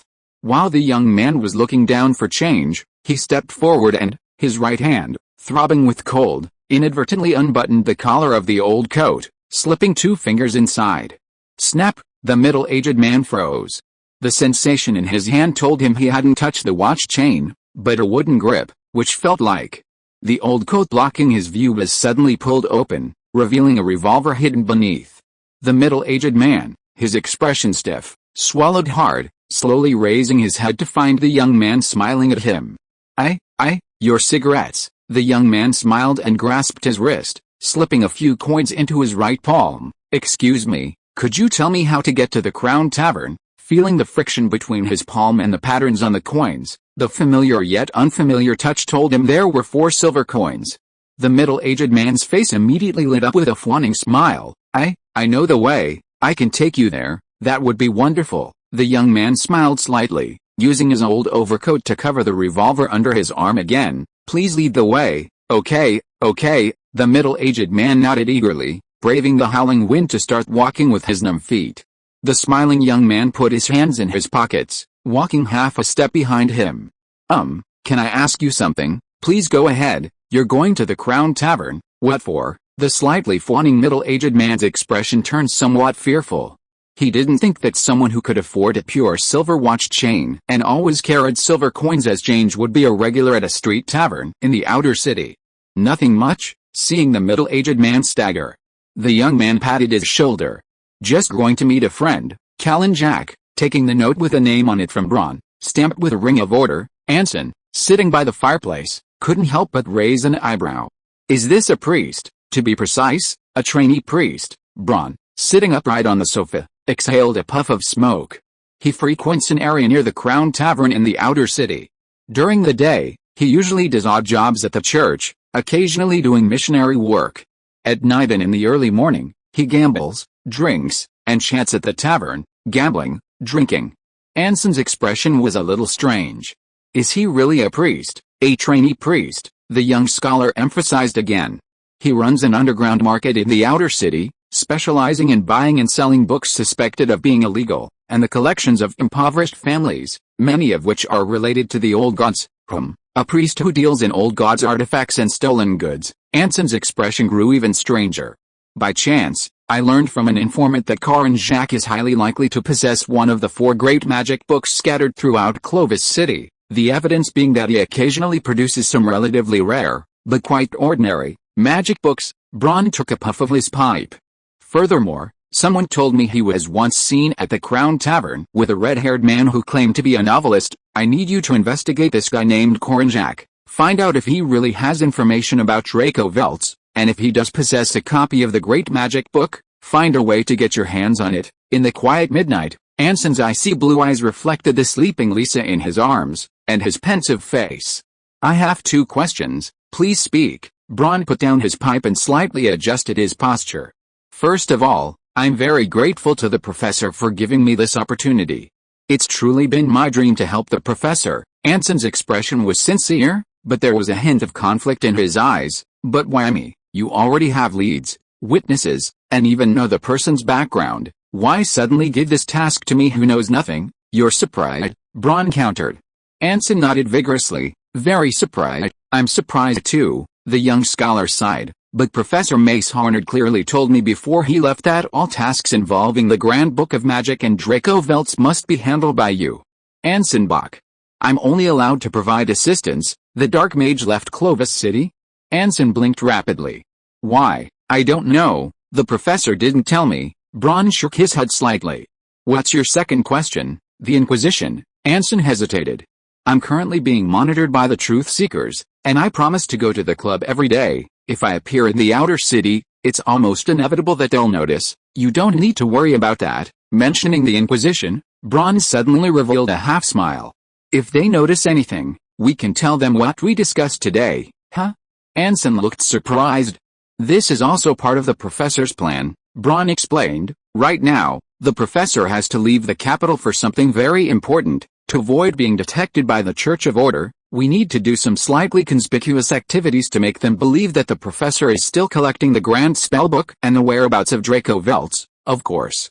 I'm not saying these 2 things aren't important, but since the professor's identity has been exposed, we need to be more cautious. Sacrificing some minor information is worthwhile until we find a solution." "I understand," Anson nodded solemnly.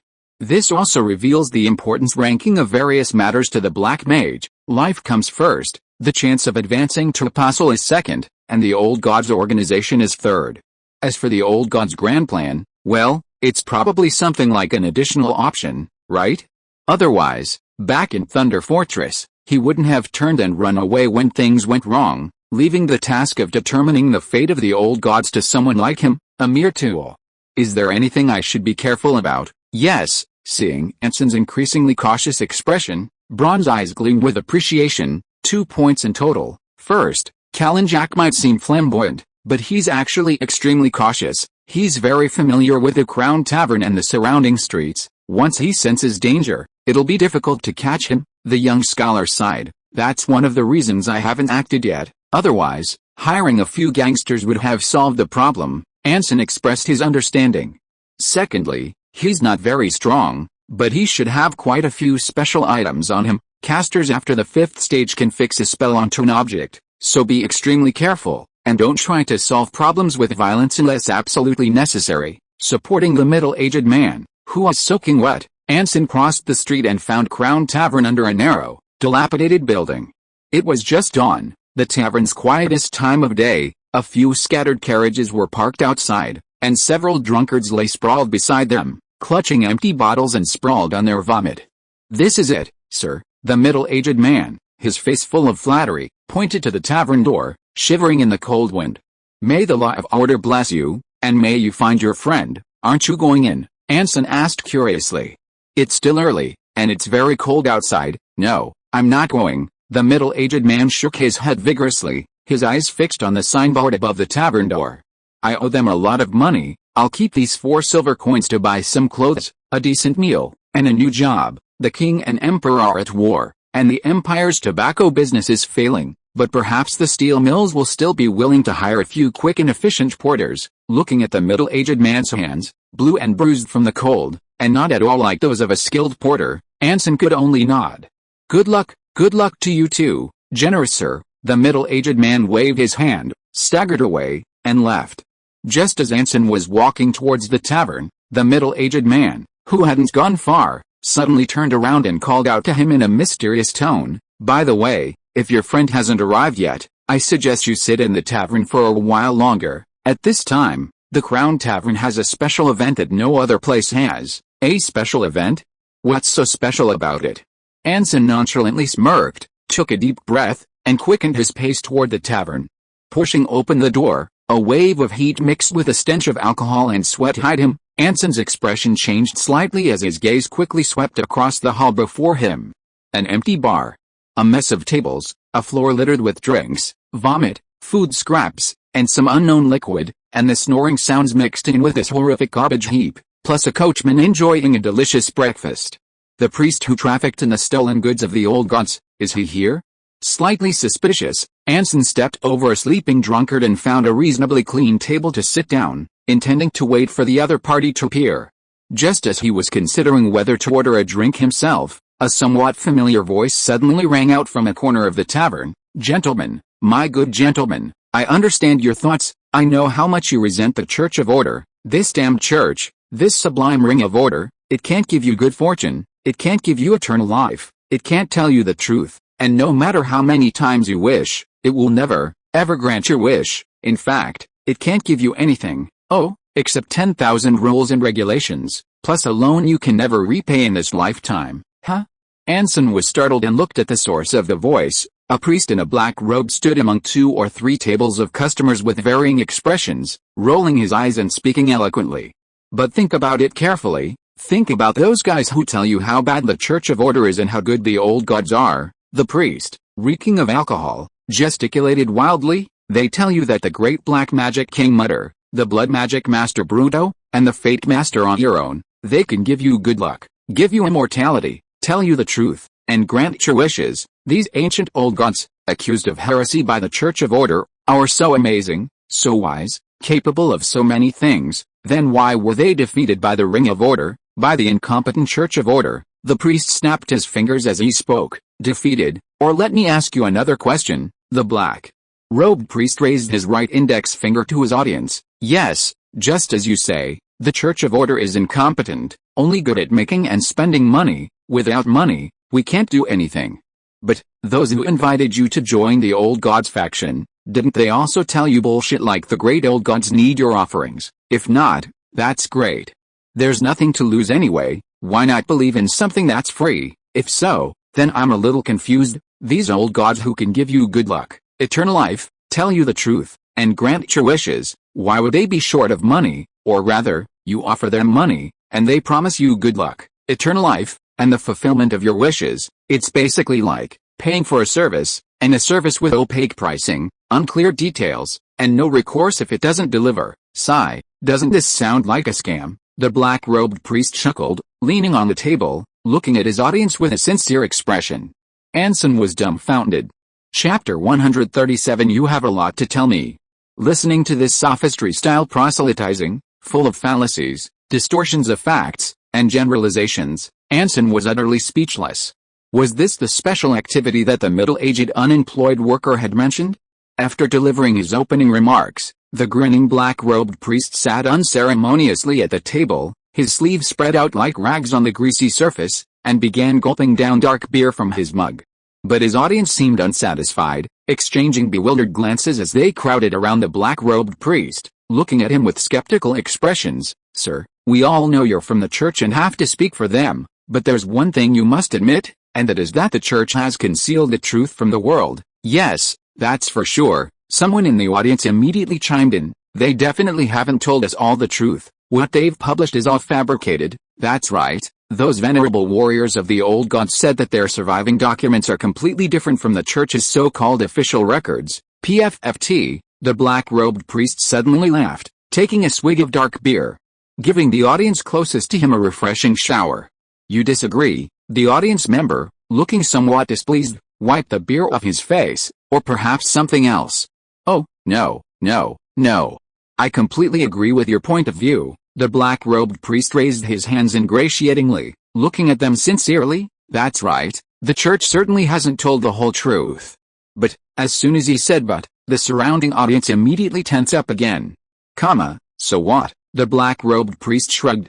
"Does knowing or not knowing the truth of history really matter to your lives? Gentlemen, you are all among the hardest working people in this city, working hard to earn a living and paying off all sorts of loans. But believing in the old gods and knowing this and that truth really doesn't help you. But the Church of Order hasn't helped us either," the man exclaimed indignantly. "They only know how to collect taxes, settle debts, and extort the poor. I'm not talking about you, I know, The black-robed priest smiled mysteriously. "But in fact, we can really help you, oh, diligent and respectable gentlemen, devout believers of the Ring of Order." Under the watchful eyes of everyone, the black-robed priest magically produced a leaflet from his pocket. "Please allow me to recommend the Church of Order's newly launched credit service, a comprehensive welfare microloan. The process is simple, the procedures are straightforward, the scope is extremely broad, and we support all repayment methods." The black-robed priest, who had just been struggling to cope, suddenly burst into great enthusiasm. "Apply to the Westgate Church immediately, and we'll provide additional account handling and transfer services, free of charge. Oh, and we'll also give you a classic, specially customized, high-end canvas wallet as a gift. If you're not satisfied with our loan interest rate, simply get a full refund, no reason needed, no conditions required." All of this is simply the Church of Order's way of expressing gratitude to its devout believers. Anson Bach. Watching the impatient spectators rush out of the tavern, Anson, unsure where to begin his rant, breathed a sigh of relief. A bartender approached, took 5 copper coins from the table, and handed Anson a full glass of dark beer. "Sorry, I guess you'll be disappointed today." Anson looked at the bartender curiously, picked up his mug, and took a sip. "You know why I'm here. Every customer who comes to the Crown Tavern in Ecode is here to hear Priest Karin Jacques read the Clavi Truth. It's our tavern's signature," the bartender said with a hint of pride, then couldn't help but sigh. "But you haven't heard it lately. The Empire and the Kingdom are at war. Many guilds and factories have gone bankrupt, causing Clavi Cathedral a huge loss. Even our drunken priest has been forced to come out and work, selling small loans. What do those people need small loans for? Gambling." The bartender shrugged. "What a perfect need." Anson smiled, a slight twitch at the corner of his mouth. After the bartender confirmed it, he finally understood why the voice sounded so familiar. This apprentice priest named Callan Jack was the spellcaster who sold him the Sharp Wind spellbook at St. Isaac Academy. Having ascertained the other's identity, Anson picked up his glass and stood up, mentally calculating. Braun had warned him that this man was cautious and would run away at the slightest sign of trouble, and he carried many magical items, so it was best to avoid violence to prevent alerting him. Thump. The drunken black-robed priest finished the last drop in his glass and was about to get up when he saw another glass of dark beer in front of him. A young man smiled and sat opposite him, raising his glass in his left hand. "Excuse me, don't move, Mr. Callan Jack." Anson put down his glass, his right hand clicking the gavel. "I warn you in the name of the Inquisition, don't do anything you'll regret." Glancing at the gun pointed at him under the table, the black-robed priest instantly sobered up. "You," hiccup. "You're from the Inquisition," Callan Jack hiccuped, looking flustered. Anson neither confirmed nor denied it, a slight smirk playing on his lips. What do you want with me?" "I haven't done anything." The black-robed priest's legs trembled, his eyes bulging as if they were about to pop out. "I'm a good man, I'm very devout, I've never done anything wrong, and I don't believe in the old gods." "Please believe me, you're indeed not a member of the old gods." Anson nodded seriously. Callan immediately breathed a sigh of relief, a smile of relief spreading across his face. "But you're a spellcaster." Callan's smile froze on his face. 10 seconds later, the black-robed priest, reeking of alcohol, obediently straightened his posture. He glanced at the gun barrel under the table, then pressed his legs tightly together. Anson nodded with satisfaction. "I think you've probably figured it out too. I'm not here to arrest you, otherwise we wouldn't still be sitting here. I just want to know, is Draco Veltz in this tavern?" "Yes." Callan pursed his lips, swallowing nervously. "No, he's not either." Anson, expressionless, met his gaze, a sudden smile playing on his lips. Then, with a bang, he rammed his gun into Callan's clenched knees. "He's hiding in the attic of this tavern." Callan, jolted and sitting up straight, declared decisively. "He changed the locks, and there's a window facing the street. He can escape at the slightest sound. Do you have the key?" "Yes, and he trusts me. I can get him out." The black-robed priest patted his chest, looking at Anson with a serious expression. "I knew this guy was suspicious a long time ago. I've been preparing for this for ages." "Anson, lead the way." "Okay." Anson holstered his revolver and, along with Callan Jack, walked up the tavern stairs. The entire tavern was converted from an abandoned building. The paint and wallpaper were peeling off, the walls were dilapidated, and the stairs creaked, with a mournful sound of wind occasionally drifting through the air. Reaching the top of the stairs, the black-robed priest gestured for Anson to stop. then tiptoed to the attic door. He carefully pressed his head against the crack in the door and pulled the key from his pocket. Click, the door opened. The black-robed priest pushed open the door and entered, then closed it behind him. Playing with a dagger in his hand, Anson, a half-smile on his face, leaned against the wall, staring motionlessly at the wooden door. After a moment, no longer waiting, Anson strode up the stairs and kicked the door open. The narrow attic was empty except for the scattered clutter and the bed. The wind howled from the wide-open window. Sure enough, Anson, a smirk playing on his lips, turned and left the tavern without looking back. 10 minutes later, in the previously empty attic, the almost translucent Callan Jack huddled in a corner behind the door, slowly solidifying from head to toe. Huff, his face flushed, he let out a long sigh, panting heavily as he raised his right hand, looking painfully at the scratch on his shirt cuff. Hiss, so deep. Draco's going to have to pay a hefty sum, or we'll be at a huge loss, the black-robed priest muttered to himself, but didn't rush to leave. The guy disguised as the Inquisitor was probably still near the Crown Tavern. Since the other party had gone to such lengths to ambush him, he'd have to be even more careful this time.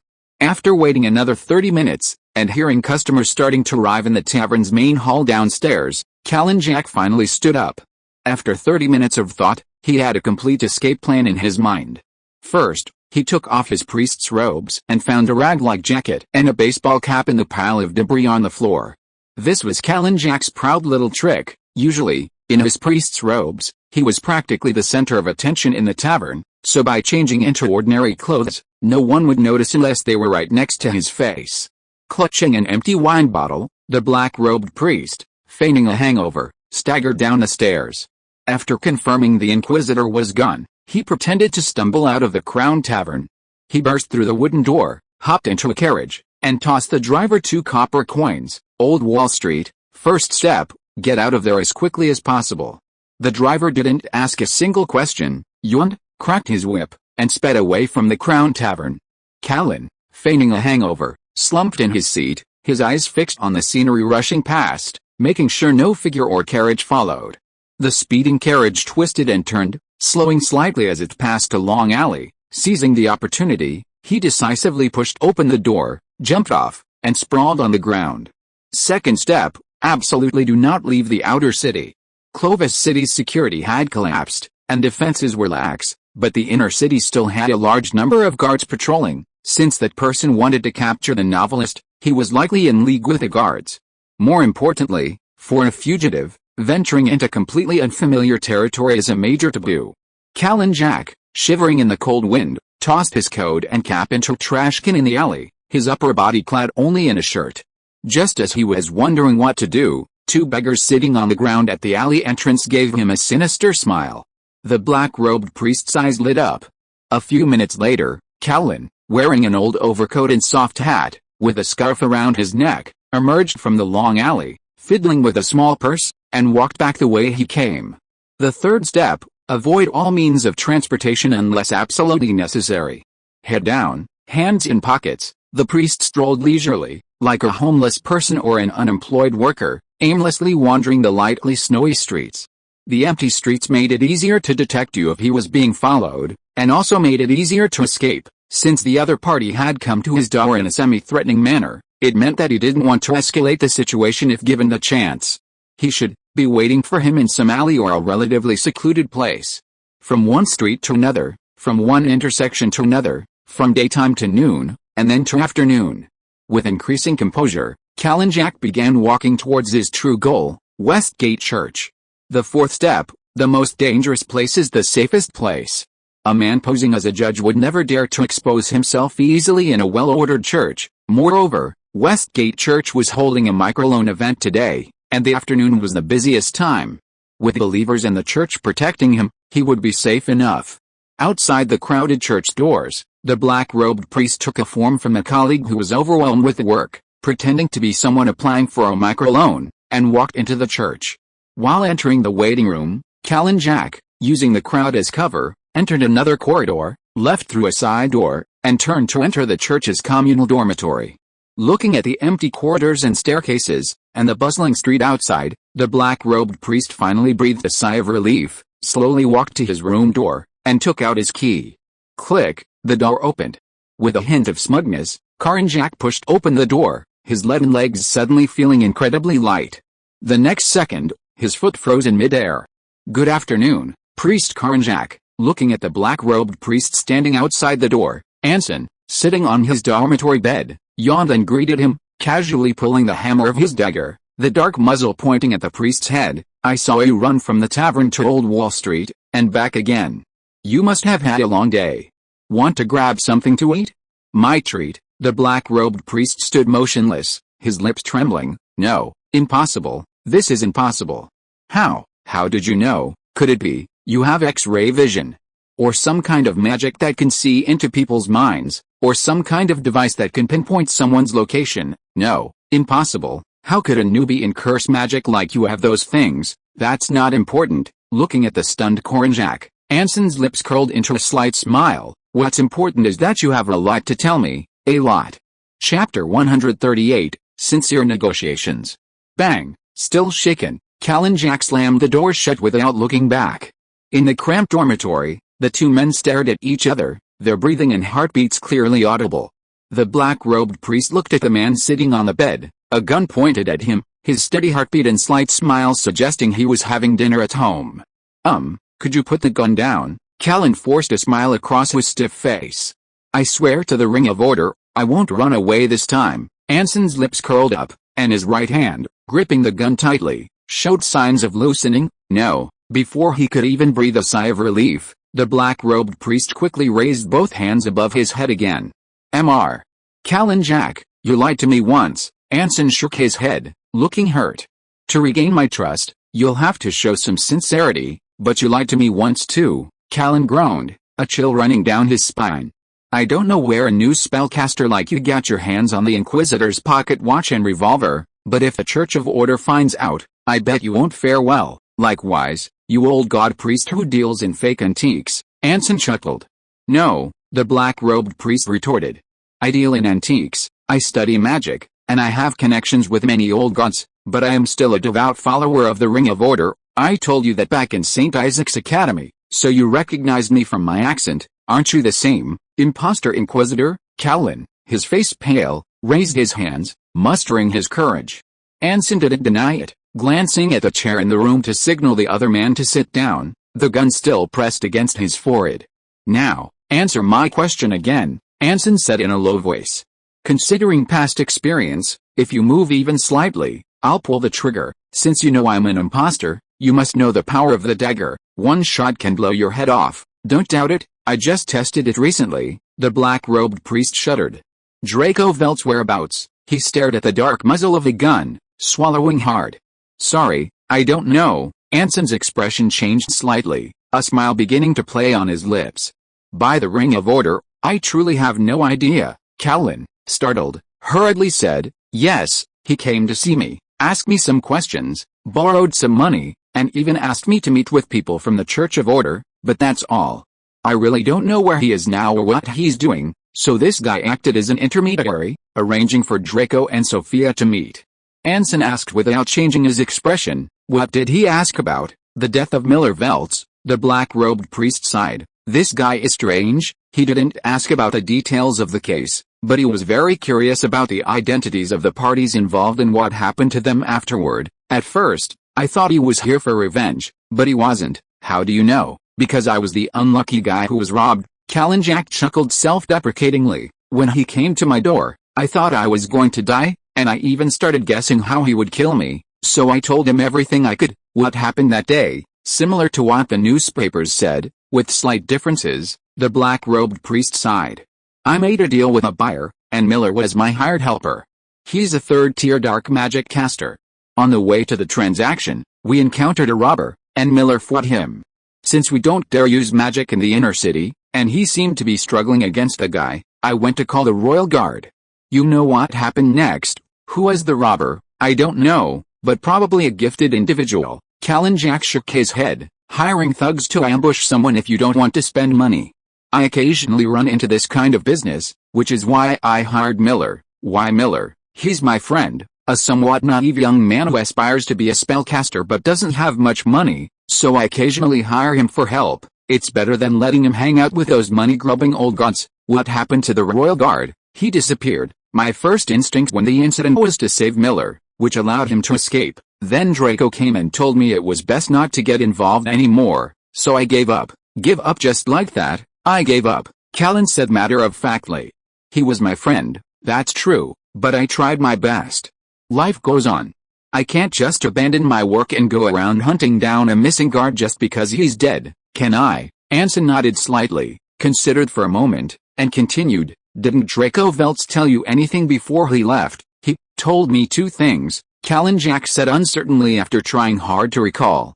He said that Clovis City would become very dangerous in the coming period and advised me to leave if I had the chance. Then he wanted to take revenge on the real murderer. What does real murderer mean? Looking at the puzzled black-robed priest, Anson did not answer. This accidental robbery was no longer simple, involving the guard, the old gods, and a gifted individual. Given the scarcity of bloodline power in the kingdom of Clovis, a powerless gifted individual robber was almost impossible. The Church of Order? The army? The royal family? Some underground evil organization? As for Karanjak, he hasn't lied a single time since then, but he's avoided certain seemingly unimportant details, such as his mutterings in the tavern's attic, or why he's hiding Draco's identity. This guy's still not being honest. Two last questions, Anson said slowly. Who was the person you did business with that day, and what did you trade with him for? The black-robed priest was initially delighted, then his expression turned helpless. Can I answer just one? Anson looked at him sincerely. Can I blow your head off? You misunderstand. Callan shrank back in fright and quickly explained, in my line of work, I rarely have direct contact with buyers. That time at the Black Mage gathering was an exception. Usually, the other party sends a letter and money, and I then place the item somewhere. After receiving the money and letter, I tell them the location of the item. That's it, Callan Jack said, somewhat hurt. As a devout follower of the Ring of Order, I am very trustworthy. Anson raised an eyebrow.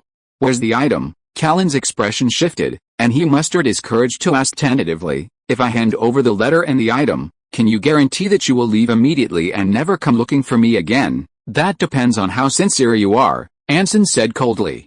Seeing Anson remain unmoved, Callan rolled his eyes and sighed heavily. He abruptly rose from his chair, hands raised above his head, a patterned silver pocket watch falling from his shirt pocket. Without hesitation, Anson decisively pulled the trigger. Bang! The moment the muzzle flashed, the window behind him shattered. A look of astonishment flickered across his eyes. As he stood up, an antique-looking hourglass on the bedside table opposite him was knocked to the floor by some force. Click! At the same time, the black-robed priest gripped the pocket watch in his right hand and drew a slightly worn old-fashioned flintlock pistol from his robes with his left. The next second, the two guns, one on each side, were simultaneously pointed at each other's heads. A smug smile played on Callan's lips. Now, I suggest you don't make any rash moves. He waved the silver pocket watch in his right hand at Anson. This is a mirror watch.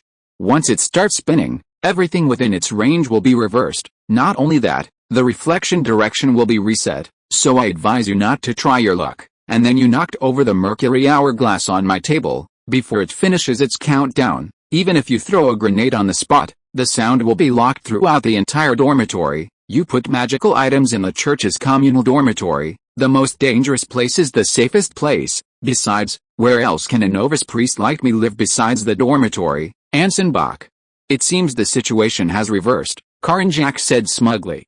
Since you're still a man of your word, let me tell you one more thing. On my way back, I left a distress note for a colleague. In 2 minutes, at most 2 more minutes, the Order Church and the Royal Guard on Westgate Street will be there. Then they'll find a novice priest being held hostage, and a robber posing as an inquisitor, plus a room full of magical artifacts. Anson added kindly, so neither of us wants things to get to that point. Callan Jack swallowed hard, feigning nonchalance as he looked at him.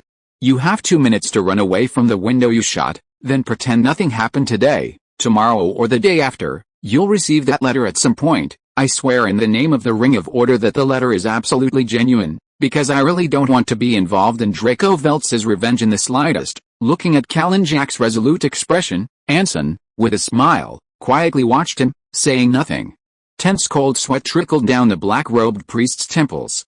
Time ticked by, 2 minutes passing in the blink of an eye, and the two men, guns drawn, remained motionless. Knock, knock, Knock. A series of urgent knocks on the door broke the deathly silence in the dormitory. The uneasy Kalinjak finally breathed a sigh of relief, a victorious smile spreading across his face. What a pity. It seems you made a very foolish decision after all. Kalin, are you in there? A panicked voice rang out, accompanied by incessant banging on the door. A group of guards has come to the door. They told Father Simon that you're a follower of the old gods, and your dormitory is full of heretical relics. They brought 2 or 3 carriages, and a dozen men to arrest you. The victorious smile froze on Kalinjak's face. Anson, with a half-smile, nodded slightly in acknowledgement. Stunned for a full 10 seconds, the black-robed priest roared in grief and indignation. You cheated. Likewise, Anson chuckled, but things wouldn't have come to this, if what? If you hadn't lied to me in the first place. And if you hadn't tried to stall for time to call for reinforcements after lying to me once. Anson sighed. What do we do now? A panicked Kalinjak gripped his pistol tightly. If the guards rush in, we'll both die. There's only one way, Anson said decisively. One of you escapes through the window, the other draws the guards' attention. If we split up, at least one of us will survive. Are you sure? I'm sure. Anson looked at him sincerely, while his right hand cocked the hammer of his revolver again. Give me the letter and the things now, and I'll cover your escape, or we'll both die together. Is it really necessary? Hearing the increasingly urgent knocking at the door, Kalinjak looked like he was about to collapse. Absolutely necessary, Anson said solemnly, stepping forward and pressing both guns against their heads simultaneously. Because only this way will you not lie to me. Kalinjak was stunned at first, then his face flushed red, and he trembled so much that he almost dropped his gun. Okay, the simple words seemed to have been chewed and gnawed out by Kalin, his face contorted with resentment. He tossed the pistol to the ground and pulled a torn letter from his pocket, slapping it against Anson's chest with a thud. Here you go. The thing is on the letter. Go get it yourself. Okay, Anson nodded solemnly. Hurry up and go. It'll be too late if you wait any longer. The black-robed priest rushed to the window without a word, then suddenly remembered something and turned to Anson with a touch of sadness. By the way, I haven't asked you your name yet. We'll talk about it next time. Standing before the noisy door, Anson, his back to him, raised his right hand, holding a revolver, and smiled wryly. After this is over, we'll definitely meet again. Suddenly moved, Kalinjak nodded vigorously, then turned and leaped out of the window.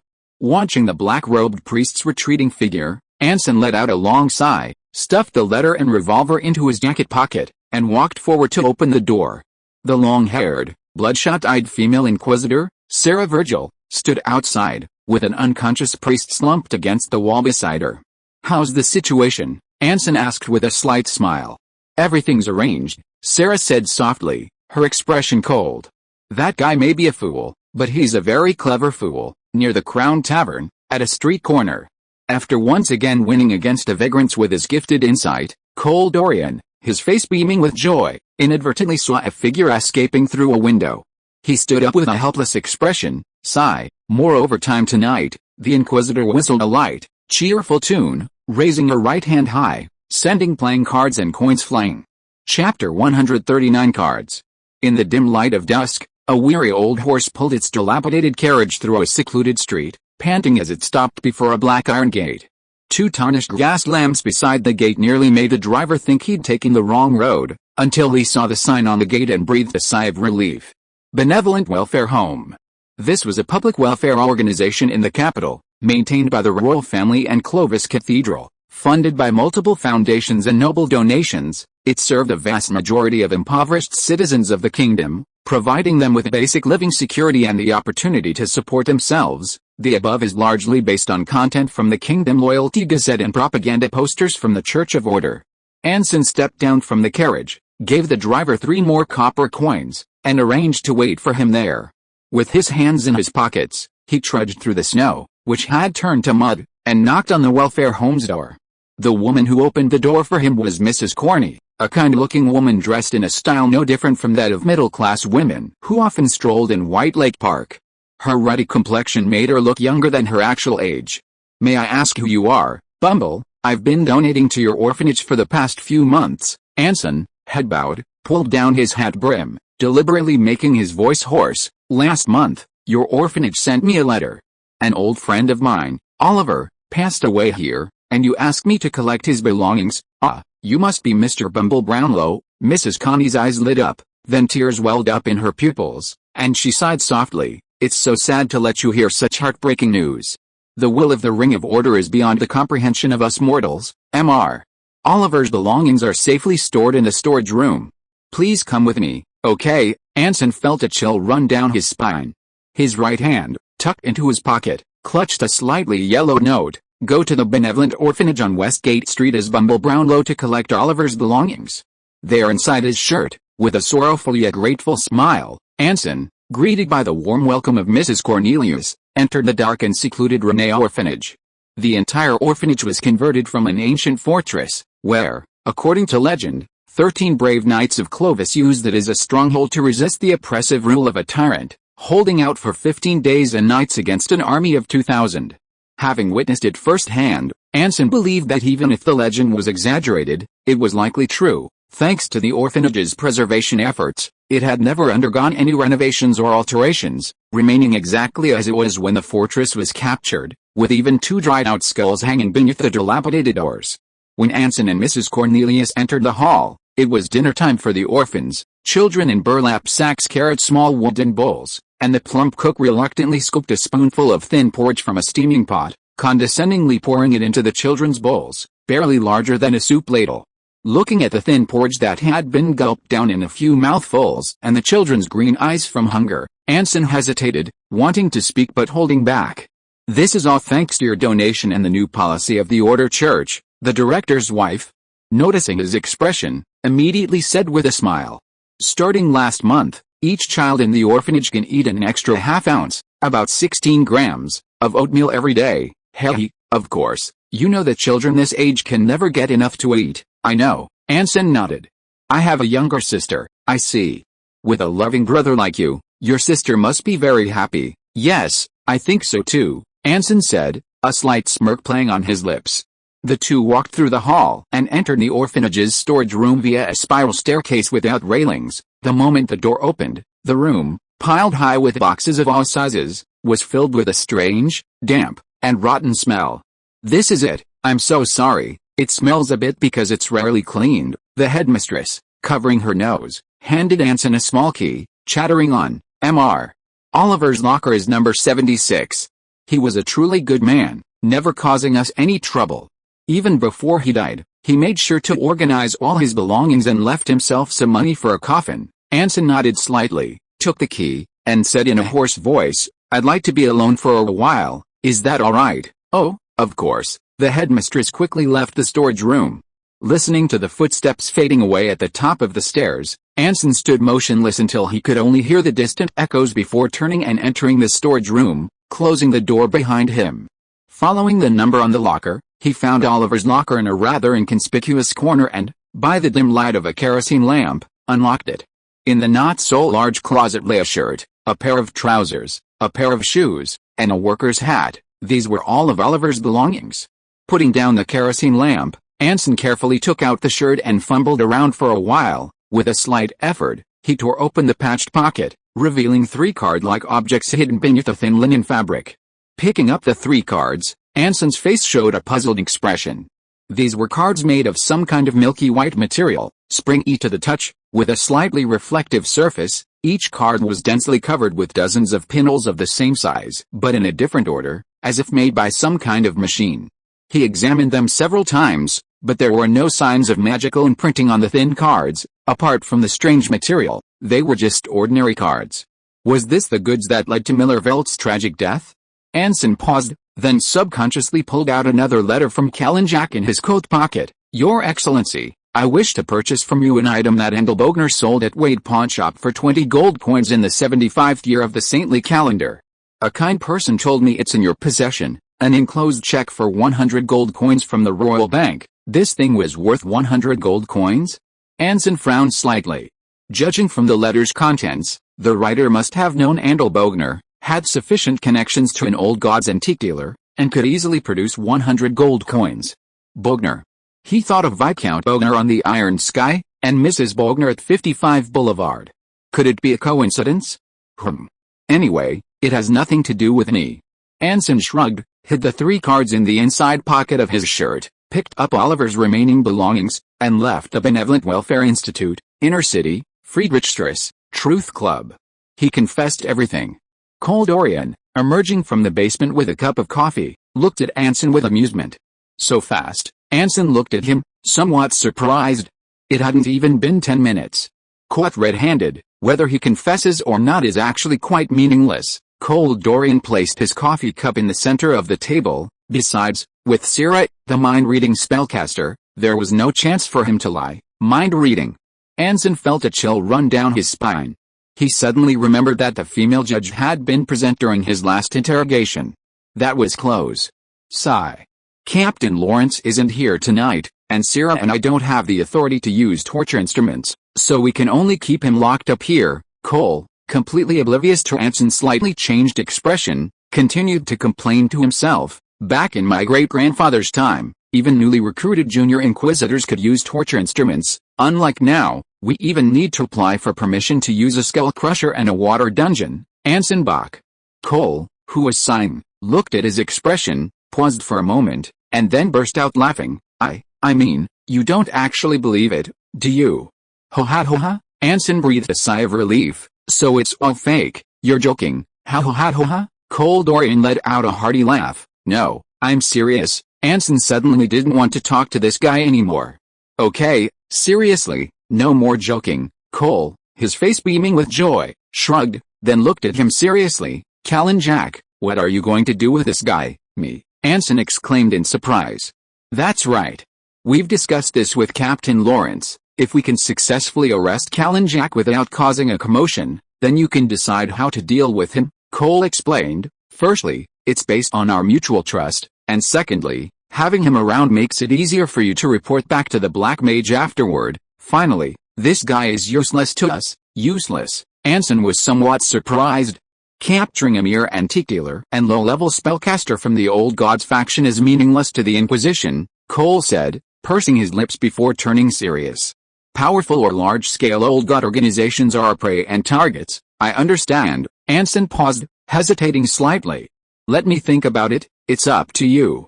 Just let us know when you need to release them. The second Inquisitor's face broke into a cheerful smile again. I have other work tonight.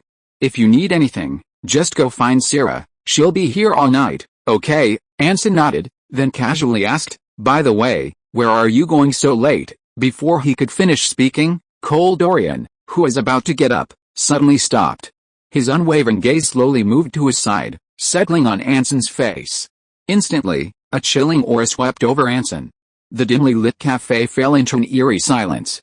Staring at Cole Dorian's unblinking eyes, Anson, his heart suddenly pounding, faint nervousness and smirked.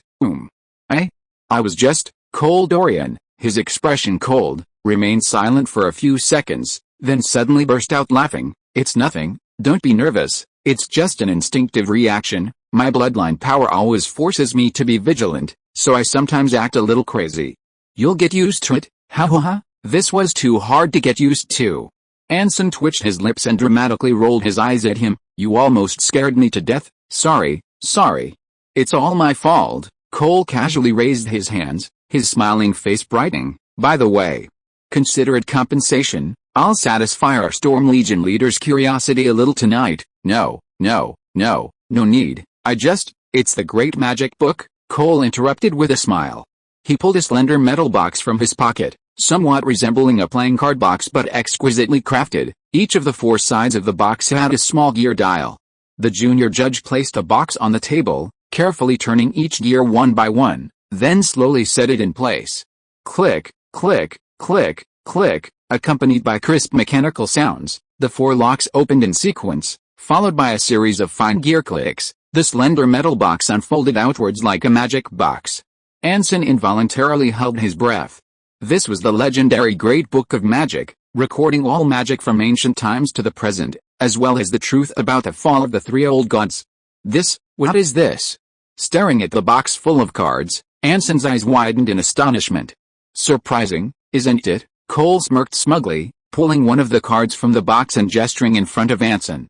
Nobody would have imagined that the Grand Book of Magic, treasured in Clovis Cathedral, is just this pile of tiny white cards riddled with pinholes. But then again, nobody said the Grand Book of Magic had to exist in the form of a book, right? What is this? Anson stared in disbelief.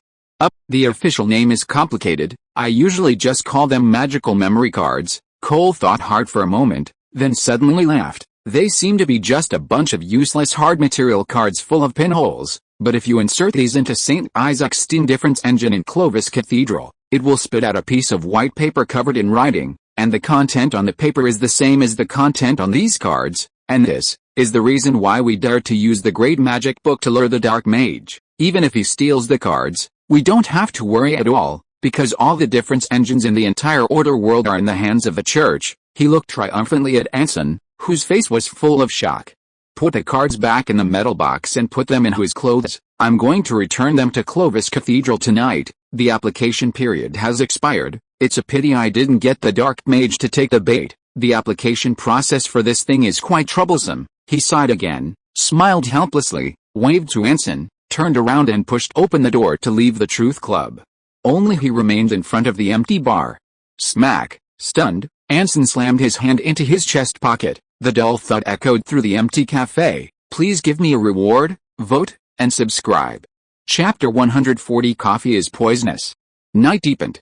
Watching the carriage hurry away outside, blending into the darkness under the sparse streetlights, Anson, his face stiff, clutched his chest, sitting quietly at the bar, trying to calm his racing heart. The situation was beginning to clear. The Dark Mage, Mace Hornard, had been searching for a way to become an apostle. Judging from his research on St. Isaac, his primary target was the Grand Book of Magic in the capital.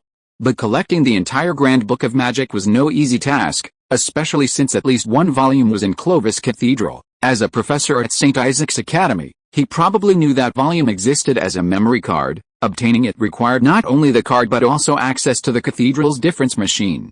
So the Dark Mage set his sights outside the capital, learning the historical truth buried in Thundercastle by chance, only to encounter war and the conspiracy of the Imperial Old Gods. At this critical juncture, when he was caught in a dilemma, Anson, the toolman Bach, appeared before him. He had not only resolved the siege of Thunderberg and gained Ludwig Franz's trust, becoming the commander of the security forces, but was also gradually approaching the power center of Clovis Cathedral, becoming Ludwig Franz's right-hand man. Then, the existence of the Royal Guard and a certain novelist exposed Mace Horner's identity. On one hand, the situation he now faced was even more precarious, and on the other hand, it gave him an opportunity. He himself was the tool that allowed him to seize this opportunity. Success would be a pleasant surprise, and failure wouldn't be a pity. He hadn't even had contact with the true inner circle of the Black Mage yet, so to him it was just the loss of a useful tool. Moreover, he had inadvertently provided him with information about the August family, giving him a second option besides the Grand Book of Magic. Having figured all this out, a calmer Anson sat at the bar, his gaze intentionally or unintentionally sweeping over the ceramic cup in front of him. The dark surface of the coffee reflected the figure of a long-haired girl. Anson whirled around, feigning a hint of panic. The female judge, her eyes bloodshot, stood motionless behind him, hands in her pockets. When did you get up here? Just now, Sarah Virgil said softly. Just now, when? The female judge hesitated, then pulled a pocket watch from her pocket and turned it on, looking at Anson with an emotionless expression. 15 minutes ago? So basically, you came up right after Cold Dorian left. Anson gasped, his lips twitching. Just as he was about to ask about Karanjak, the expressionless female judge suddenly spoke. You seem very nervous. Anson's tense expression froze. Did she see it, or was she targeting me directly? Don't worry, I wasn't reading your mind, the female inquisitor explained softly. I'm a spellcaster from the Inquisition. Using magic of that level requires prior notification, or at least one inquisitor must be present. Anson was somewhat embarrassed. Sorry. I didn't mean to. No need to apologize, Sarah replied expressionlessly. I know all too well what it feels like to be constantly monitored. Thank you, you're welcome. At the quiet bar, the female inquisitor's crimson eyes slowly focused on the coffee cup on the table, her cold expression shifting slightly. If it's because of that idiot Cold Dorian, there's no need to worry. She glanced at Anson and reassured him softly. His words were just a habitual threat. not because he found any evidence and wanted to use you as bait to lure the dark mage into stealing the grand spellbook tonight, a habitual threat. Anson didn't quite understand what she meant. This idiot's personality is actually quite awful, just like his great-grandfather, Dorian the Executioner. Sarah's voice was completely flat, calm and gentle. He seems sunny, but he's actually cowardly and cold-blooded, cautious to the point of being neurotic. He never trusts anyone, not even himself. He writes in his diary every night to prevent himself from being manipulated by dark magic without realizing it. Oh, that's a good habit. Anson reached for the coffee cup on the table. Although he's such a hysterical coward, he's not a bad person, at least much better than the legendary executioner. Still in a cold tone, Anson sensed a hint of tenderness in the female judge's words. He's hardworking, doesn't care about saving face, likes to complain but still completes his tasks responsibly, won't press others if they don't want to say anything, and apologizes immediately if he makes a mistake. It sounds like you have a good relationship with him. Anson chuckled, picking up his coffee cup and casually agreeing. A good relationship, the female judge murmured to herself, a slight smile appearing on her cold face. She raised her head slightly, tossing aside her long hair to reveal a menacing metal collar around her pale neck. Her right pinky lightly touched a small protrusion on the edge of the collar. See this? The material is a special metal, difficult to damage and impossible to remove. With just a small device, it can eject a poison-infused silver needle. Within 20 seconds, I will die from shock due to respiratory paralysis while in a state of muscle spasm. This isn't technology from the Seeking Truth Order. Only certain senior judge families can obtain it through application. Lord Anson Bach, guess who has that small device? Looking into Sarah's clear eyes, Anson swallowed hard. He forced you to wear this. Anson forced a smile, but terrifying images involuntarily flashed through his mind. In a dark dungeon, a lecherous Cordorian, branding iron and neck collar in hand, walked step by step towards the battered Sarah Virgil on the restraints. Give up, you evil spellcaster, you'll never escape my grasp. No, I did it voluntarily, Sarah said calmly. Huh? The image in Anson's mind shattered instantly. He offered me a deal. Sarah let down her long hair, her cold eyes appearing somewhat unfocused. If I wear this, I won't have to live under the constant surveillance of the Church of Order. I can even leave the capital and go on vacation to a city with the church, provided he's around. I couldn't refuse. Slightly embarrassed, Anson nodded, indicating understanding. The female judge, her expression unchanged, glanced at her pocket watch again, then turned and left the bar as if nothing had happened, taking a tricorn hat from the coat rack by the door. Callan Jack is in the interrogation room downstairs. I suggest you talk to him. This is probably when he's most vulnerable. You tortured him? Of course not. Captain Lawrence isn't here, and neither that idiot nor I have the authority to use torture instruments. The female judge shook her head, saying seriously, we just chatted and had a cup of coffee. If you don't believe me, you can ask him yourself. Just a chat? Anson suddenly had a bad feeling and subconsciously picked up his coffee to take a sip. By the way, that coffee in your hand was brought up by that idiot, wasn't it? Sarah, who had pulled open the door, suddenly spoke up. If so, I advise you not to drink it, unless you want to keep talking. Anson Bach. In the dimly lit interrogation room, a listless black-robed priest slumped on the cold table, clutching a mug full of water. He drank weakly, muttering to himself, I swear to the Ring of Order that from this day forward, I will never drink anything other than water again. Anson, sitting opposite him, nodded in deep agreement. Forcing a smile, Callan Jack raised his eyes slightly. Lord Anson Bach, as you said, we meet again. Anson shrugged, a slight smile on his face. Don't you have anything to say to me? Anson still smiled. I forgot. Swallowing his dry throat, Callan Jack offered a fawning smile. I must apologize. I'm not an honest man. I should have lied to you. Anson still smiled. Twice? Callan Jack's voice trailed off, his expression stiff, the oppressive atmosphere in the room seeming to freeze the air. Apologize? No, you shouldn't apologize. Looking at the terrified black-robed priest, Anson smiled and pursed his lips. I'm the one who should apologize. I lied to you. There were no guards outside at the time, only the Inquisition lying in ambush. No. Callan quickly interrupted with a forced smile. I'm the one who should apologize. I kept trying to run away and didn't tell you the truth. It was me. No, it was me. It was me. The black-robed priest's aggrieved eyes glistened with sincere tears. It's all my fault. I was so scared. I thought you were an imposter in disguise, but actually a confidant of the Black Mage. It's all right. I understand. Anson sighed and patted his shoulder, his clear eyes meeting his. So, do you understand your mistake now? I understand. Jack nodded quickly. You really understand? I completely understand. That's wonderful. Anson breathed a long sigh of relief, his expression conveying his deep emotion, because the people from the Inquisition told me they can release you at any time, as long as you agree to one condition. I agree, the black-robed priest said decisively. Anson paused. I haven't said what it is yet. That's not the point. He waved his hand weakly, his burning gaze making Anson a little uneasy.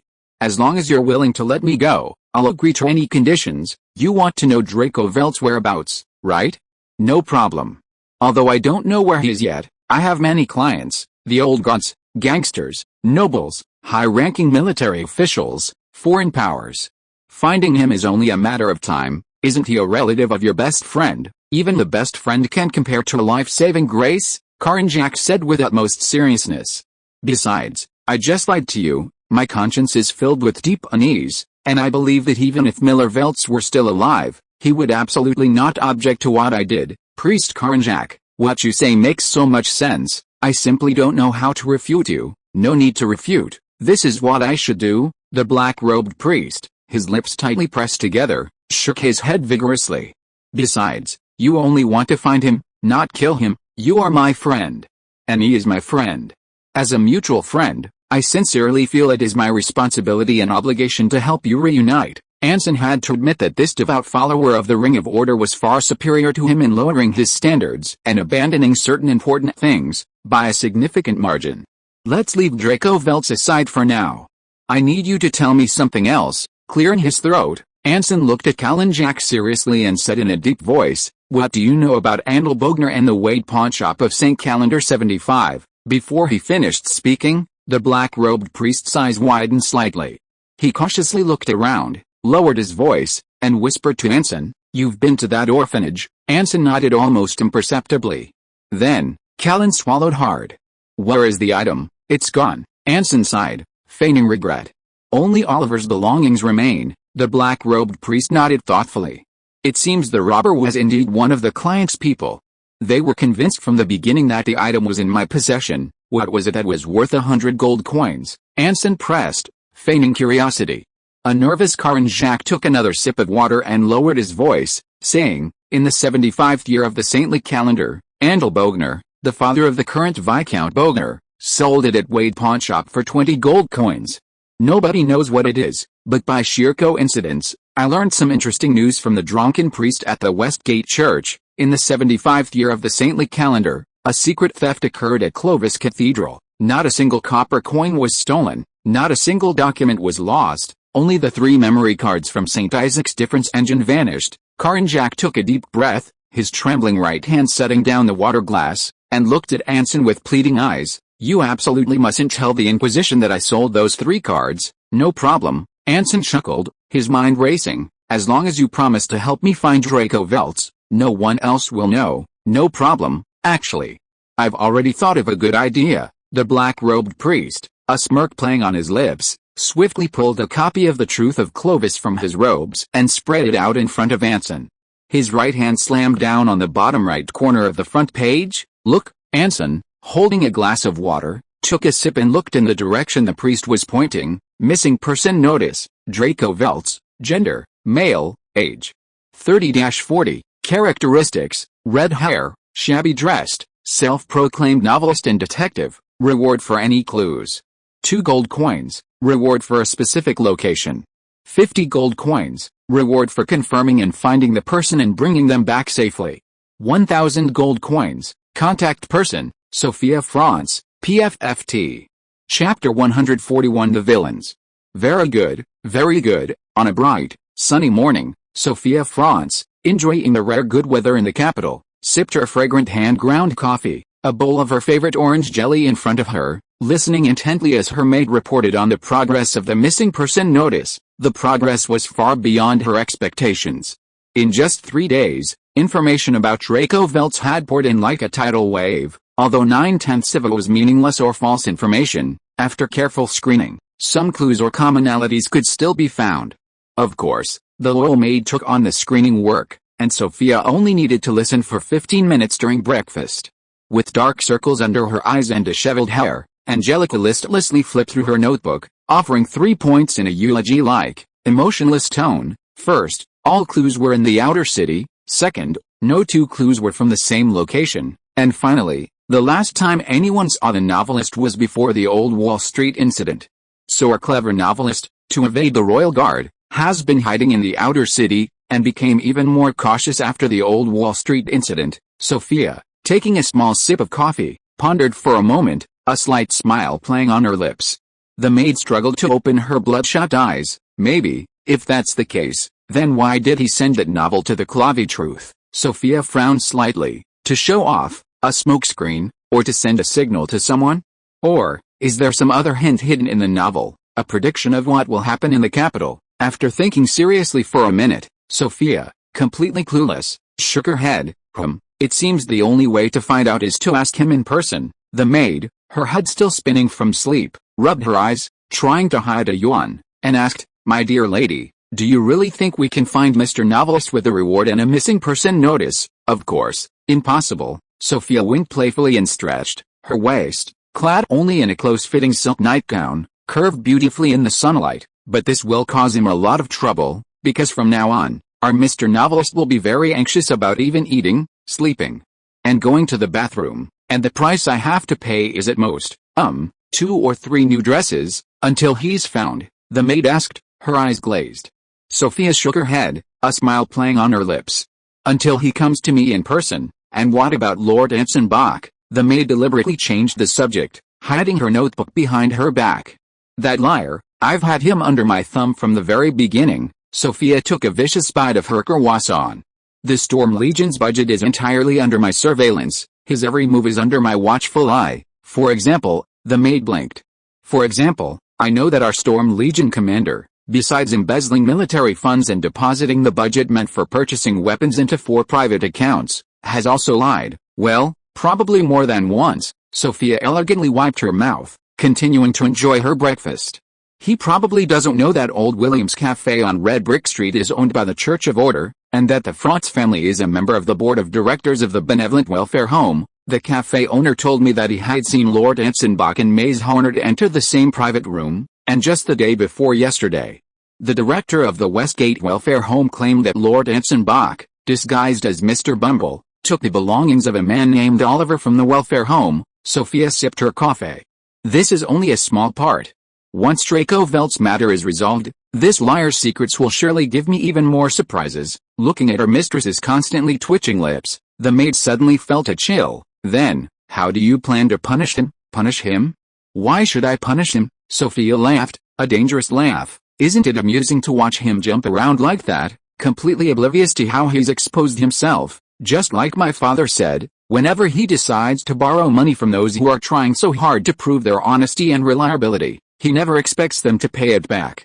In fact, the more they try to prove themselves, the more he's happy to lend, because the more they borrow, the more they sell themselves, until they have nothing left of themselves. And Anson Bach's weakness is his debt. At first I could forgive him like my father forgave those people's debts, but he won't repent. He'll only make bigger mistakes step by step, until it's completely irreparable, and he'll be completely subservient to me, to the Frotz family. Hell, in that sense, I should thank him for making me understand my father's words more and more." The little maid, fighting off fatigue and a hint of fear, swallowed hard. "Dear Miss Sophia, your behavior is becoming more and more like that of a villain in a detective novel." "Exactly." Sophia smiled elegantly, her clear eyes gleaming with an unusual light. "I've always been caught in a misconception. The protagonists in novels always manage to find a single opportunity to exploit the villain's elaborate schemes and plans.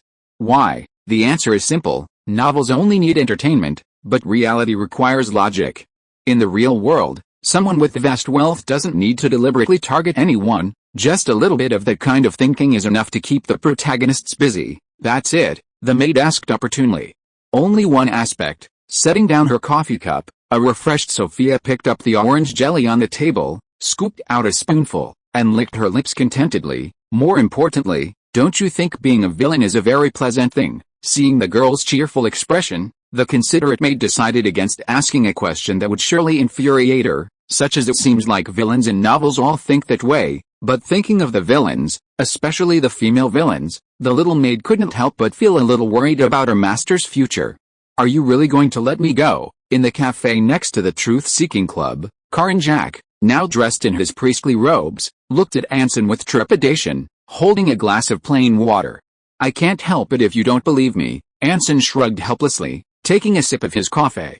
"Of course, this doesn't mean you're completely free. You're now a registered spellcaster in the Religious Inquisition, and you have to report your daily actions to the Truth-Seeking Order. Besides, your goods are still there. They said they hope you can continue as before, as if this never happened." Hearing the last sentence, Karan Jack's lips twitched involuntarily, then he nodded repeatedly. "I understand. I will do my best to cooperate with the Inquisition as a devout believer." Anson was deeply skeptical of this. From the moment he met this black-robed priest, he wouldn't tell the truth given the slightest opportunity. However, he didn't seem to care much, and he believed the judges of the Seeking Truth Order wouldn't care either. As a law enforcement group with the power to use vigilante justice, they certainly wouldn't mind someone adding some extra fun to their work. After some pleasantries, the two finally began to talk business.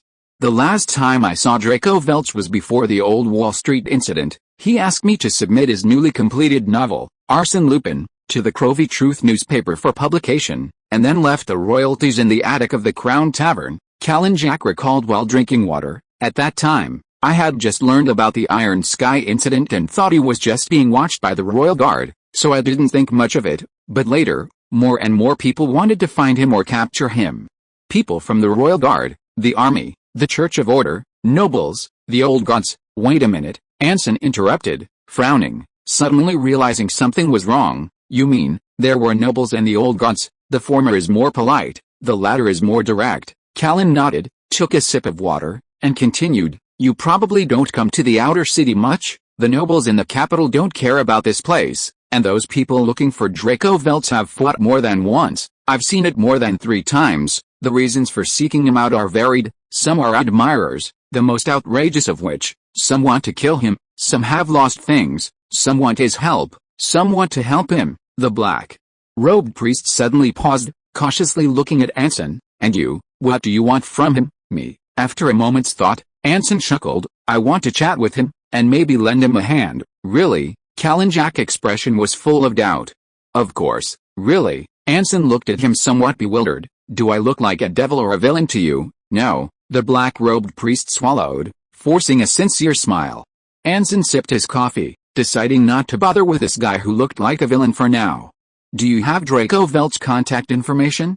"I mean, before the old Wall Street incident, he usually contacts me first." Callan Jack put down his water glass, rubbed his hands together, and said somewhat embarrassedly, "But if I want to inform him of something, I'll publish a notice in the Clovis Truth, starting with to His Excellency the Great Detective Arsène Lupin, and the rest can be made up. Only the time and place must be accurate." "That's a good method."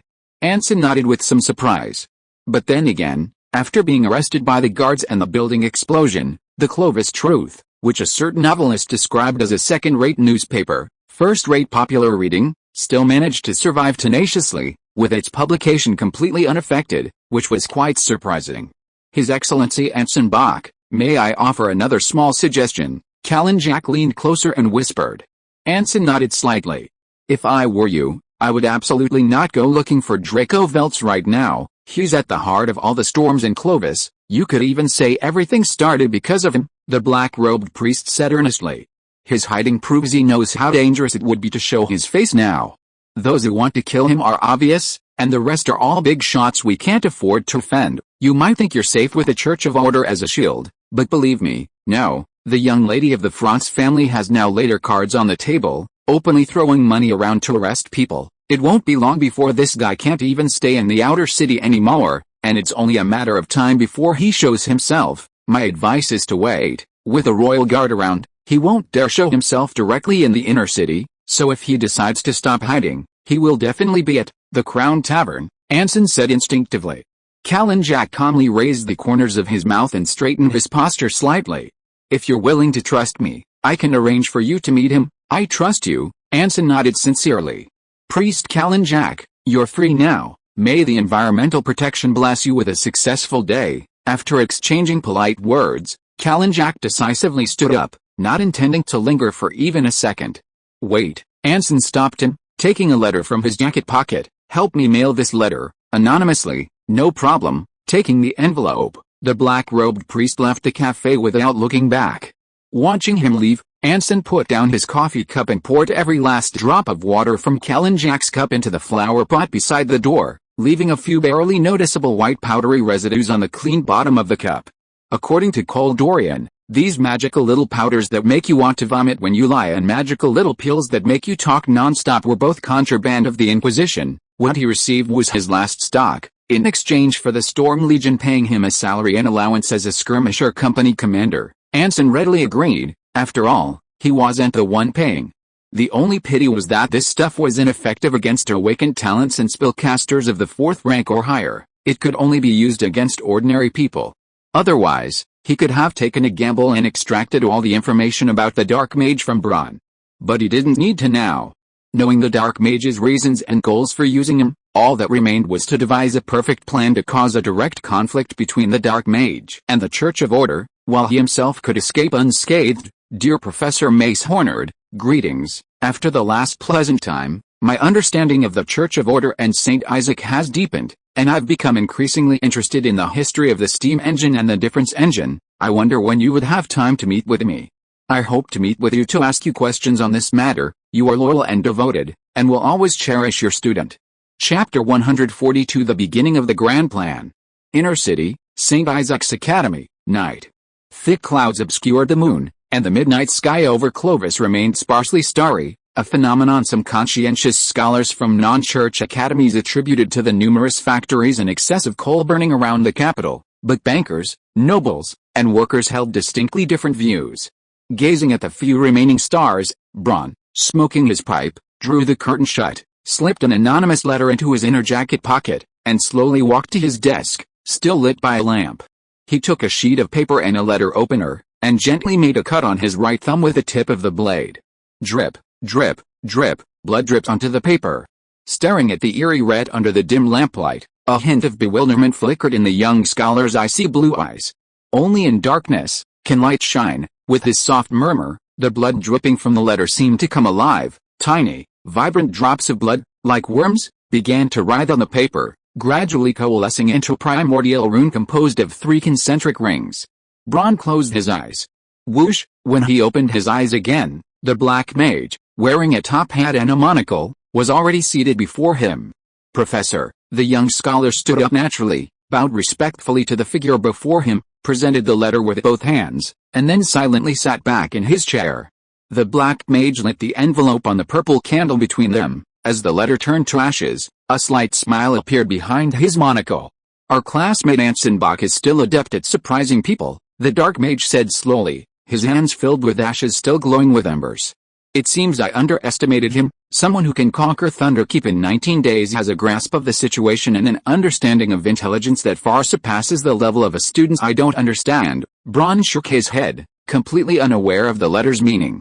In his view, Anson Bach's mission this time was essentially a failure. Not only had he failed to find the whereabouts of the Grand Spellbook, but he had also found no clues about Draco Veltz.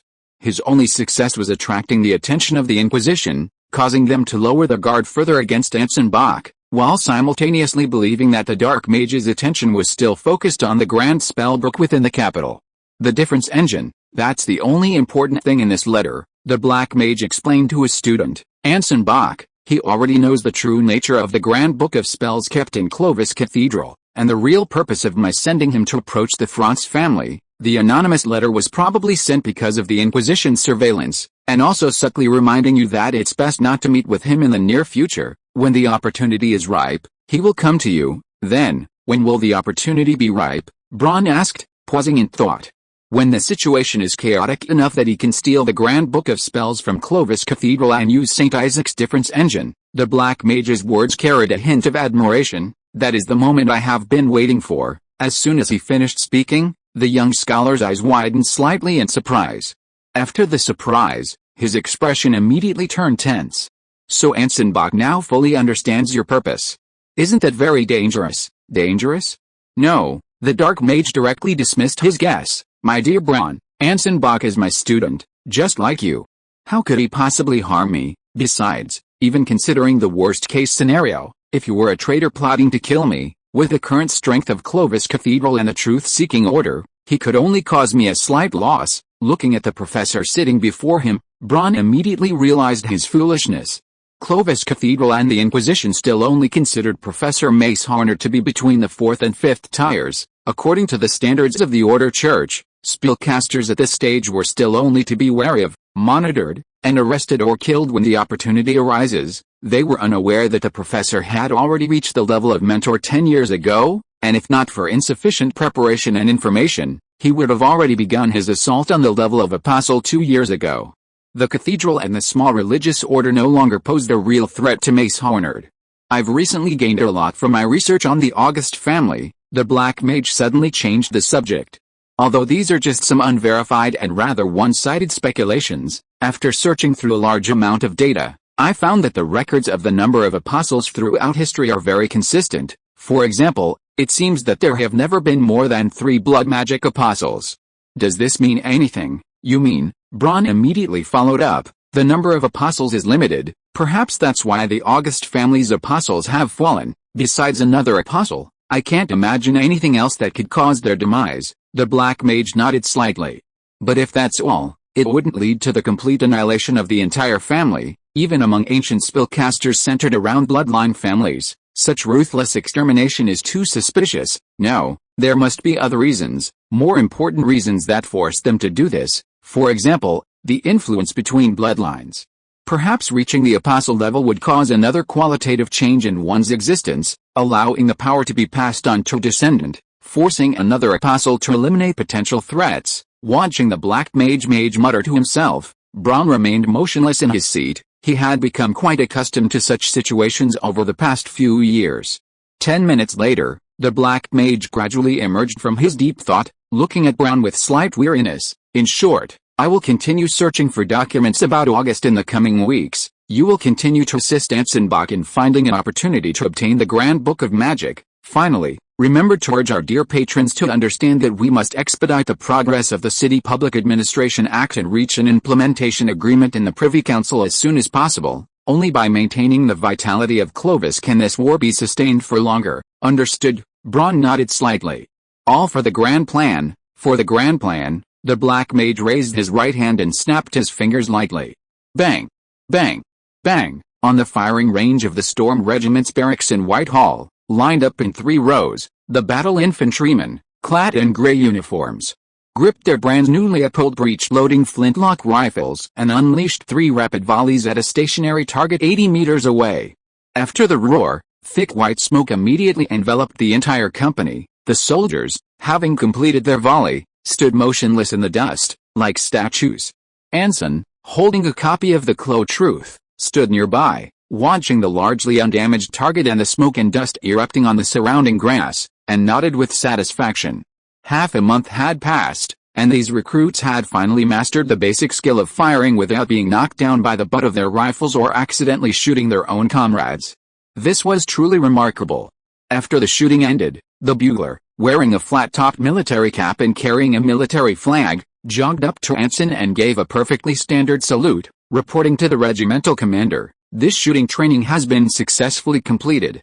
Please give your next orders." "Very good." Anson put the newspaper behind him, nodded, and returned the salute. "Tell me, which company had the worst performance?" "It's the 4th Skirmisher Company." "Then have the soldiers of the 4th Company stay behind and collect all the lead bullets from the range," Anson said seriously. "The rest of the companies, gather your formation, run to the mess hall in 4 columns, and have lunch." "Yes, sir." The bugler, somewhat excited, ran back to the shooting range upon receiving the order. The regimental commander orders the 4th Company to stay behind to clean up the range, and the rest of the companies to run to the mess hall in columns.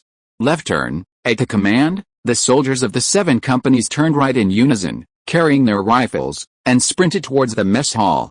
Watching their reckless figures, Anson suddenly felt a pang of emotion. If they could charge into battle with such spirit, the kingdom of Clovis wouldn't have to fear the Empire's cavalry. What a magnificent performance! The scribe Allen, who had been standing to the side, seized the opportunity to approach, offering undisguised praise. In just 13 days, you transformed a group of malnourished vagrants with no formal training into well-trained elite soldiers. You truly are an excellent military strategist, Lord Anson Bach. I am now increasingly convinced that under Archbishop Luther's tutelage, you will have a bright future and a promising career. In another month, the entire Storm Legion will undoubtedly possess combat power comparable to a regular army, making a name for itself and maintaining order in the capital. The young scribe grew increasingly excited, his gleaming eyes seeming to already see that day arrive. Once the City Public Management Act is officially passed, you will certainly have a place in the new guards, and I, as your loyal scribe, will certainly fight for you. The most power, the largest budget, the best office, and the best allowance in the new guard. You, with your unparalleled brilliance, will stand atop a towering building, unmatched for a time, becoming an indispensable figure in the capital. A month? Looking at little Alan, whose eyes were shining and who was already dreaming about the future, Anson smiled bitterly. The Storm Legion, and himself, probably didn't even have a month left. Although since the start of the war, thanks to the thriving security industry in the inner city, the security situation in the entire inner city has remained very good. The demand from the royal family, nobles, and the middle class has also kept commerce booming, showing no signs of being affected by the war. But in the outer city outside the old Wall Street, it's a completely different story. In today's Crovey Truth newspaper, published in my hand, a street riot in the outer city was reported. A group of unemployed workers, bankrupted by the war, attacked a factory owner who was trying to abscond with the money for wages and compensation. According to the sketches and descriptions in the newspaper, the factory owner's family, leaving in a horse-drawn carriage, were sent flying by homemade bombs thrown into the air by the workers. The husband was killed on the spot, one of his two sons was killed and the other severely maimed, and the wife disappeared. The only surviving youngest son, dragging his broken leg, escaped by hiding in a garbage dump.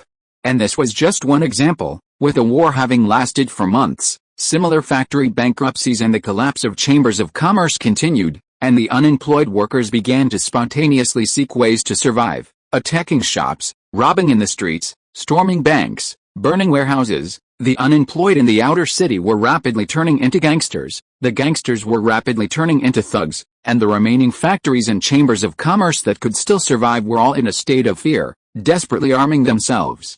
The royal family completely ignored the situation in the outer city, the royal guard abandoned its management, and the Privy Council didn't even address it. Only the Church of Order began experimenting with small loans and increased the capacity of the welfare home. And then, nothing. There was no relief, no aid measures, and no troops were sent into the outer city to maintain order. It seemed as if the entire nobility of the Kingdom of Clovis were unaware of the existence of the outer city. Upon seeing this news, Anson immediately realized that it was only a matter of time before the Red Brick Street riot happened again. Archbishop Luther would soon remember him, the tool he had already spent tens of thousands of gold coins on without any results. Just as Anson was about to interrupt the scribe who was still talking to himself, he suddenly saw a carriage stop outside the military camp gate, and a very familiar figure alighted from it. Anson quickly recognized the man, a leather trench coat, a tricorn hat, a flintlock axe at his waist, and an unusually large revolver. Lawrence Burnett, the captain of the Inquisition and his artillery company commander, walked hurriedly before him, asking immediately, "Do you know Viscount Borner? I've met him once, but I know his ex-wife." Anson immediately became alert, asking, "What's wrong?" "He's in trouble. Rioting workers have cornered him in the factory, holding him hostage and demanding his back wages, threatening to blow up the factory and him if he doesn't pay," Lawrence said in a hoarse voice. "When I arrived, the Royal Guard had already set off. This man is related to the Iron Sky incident but not to the old god's affairs. The Inquisition can't intervene, they can only send the Storm Legion. Viscount Borner is a key supporter of the Public Administration Act, and he also has intelligence about Draco Veltz. This man cannot fall into the hands of the Royal Guard under any circumstances. We must get him before they do." If you are listening to this novel on a channel other than Fanfic World, it means it was downloaded and re-uploaded without effort. We warmly invite you to visit our channel, Fanfic World. There you will find the original version of this story and many other novels of various genres. We look forward to seeing you dive into a world of incredible novels. Chapter 143: The Factory. Looking at Lawrence's serious expression, Anson, after a moment's thought, turned his gaze to the junior clerk. How much money is in the Storm Group's account right now? Since the workers' actions were impromptu and for their wages, resolving the issue with money was naturally the most convenient solution. With the Bogner family's wealth and the Order Church as his backing, Anson wasn't afraid that Viscount Bogner would dare not repay the money. Huh? The junior clerk was taken aback for a moment, but quickly recovered and calmly looked at Anson. About 4,000 gold coins, but less than 1,000 are readily available. The rest needs to be used to pay for many projects, outstanding payments on goods, and daily expenses. A bit little. Anson shook his head. Then if I use the Storm Legion's budget as collateral to borrow money from Clovis Cathedral, how much can I borrow? First of all, you can't do that, because this budget is a special fund, and using it as collateral requires Miss Sophia's approval. The junior clerk immediately rejected Anson's idea, and then offered another method. However, you are the commander of the Order Church's security forces, and you have a high credit rating within the church. At a slightly higher interest rate, you can borrow 5,000 immediately. How long? Within an hour. Alan Dawn raised his chin confidently. Half an hour. Anson folded the newspaper and stuffed it into his pocket. The interest rate can't exceed 15%. Whatever you manage to get back is your year-end bonus. I'll definitely get it down to 10%, the junior clerk gasped, his pupils gleaming with fervent zeal. After giving instructions about the money, Anson turned his gaze back to Judge Lawrence. Where's the factory located? East of Old Wall Street, not too far from the Central West Station of the Royal Capitol. It's a cotton mill. Lawrence, his voice hoarse, looked grave, clearly having guessed Anson's thoughts. I'm not entirely clear on the situation, but rioting workers can't be solved with money alone, so we also need the army. Anson nodded. He already had a general idea. Bring Sarah Virgil here. She's the internal affairs adjutant. In 15 minutes, have her give the order to the company commanders on my behalf. The entire Storm Regiment is to be mobilized and surround the factory. The entire regiment. Lawrence was astonished by Anson's decisiveness. Only this way can we catch the Royal Guard off guard. They're used to being arrogant and domineering in Clovis. The Storm Legion's soldiers haven't even finished their basic training. A small force is useless. Also, find a way to notify the Church of Order, and have them inform all the newspapers in the capital. The more people, the better. Gather them near the factory to report on this, ideally getting the reporters to the scene before the Royal Guard. If they can interview the workers who have occupied the factory, that would be even better, Anson said, turning around and striding towards the camp gate. Move out all the carriages, and immediately block off the entire street upon arrival at the factory. Remember to bring the cannons too, as many as you can. And what about you? The captain of the Inquisition shouted after his retreating figure. I'm going to rescue Viscount Borner. As he spoke, Anson had already left the camp, boarded a carriage parked outside, and sped away. Rescue Viscount Borner? How could he do it alone? Lawrence, looking bewildered, paused for a second, then, wrapped in his dark leather overcoat, left his spot and strode towards the barracks mess hall. 15 minutes later, the sound of hurried footsteps echoed through Whitehall, sirens blaring. Heavily armed Storm Regiment soldiers followed the speeding carriage, surging into the street like a gray tide. The carriage sped smoothly along the deserted street. Anson, gazing absently at the scenery outside the window, remained silent. Riders besieged the factory. Viscount Borner was trapped. Why would Lawrence Burnett come to him about this? To ensure Viscount Borner's safety? Then why didn't the truth seekers act themselves, simply infiltrate the factory, and secretly rescue him? Was it inconvenient for the Inquisition to intervene? That excuse was, at best, just an excuse. They had already humiliated the Royal Guard once in the Old Wall Street incident. They wouldn't care about humiliating them a second time. So the answer was obvious. This was still a test. If you were a loyal henchman of the Dark Mage, and a novelist likely possessed information detrimental to the Dark Mage, what would he do to someone so likely to have that information? First, rescue the hostage. Second, interrogate for clues. Third, kill to silence. Perfect. He wouldn't even need to consider framing anyone. He could simply blame it all on the riot and the workers who occupied the factory, a guaranteed one-way street. If he were more cunning, he could deliberately be half a step behind, letting the guards accidentally kill Viscount Borner.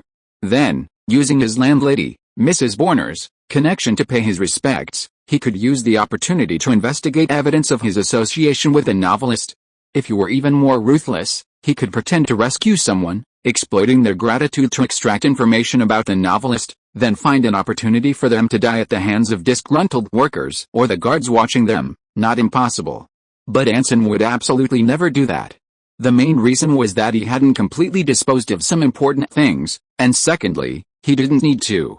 Having learned of the guards' desperate struggle, the Black Mage's thirst for the Grand Book of Magic, and Archbishop Luther Franz's obvious ulterior motives, Anson now actually didn't want the novelist to appear. Anson even had a premonition that the moment this talkative fellow appeared might be the moment when the conflict between all the factions erupted. Therefore, Anson's plan was to clear himself of suspicion as a faction of the old gods once again. First, rescue the hostages. Second, quell the workers' riot. Third, ensure Viscount Bonner didn't fall into the hands of the guard. Simple and clear.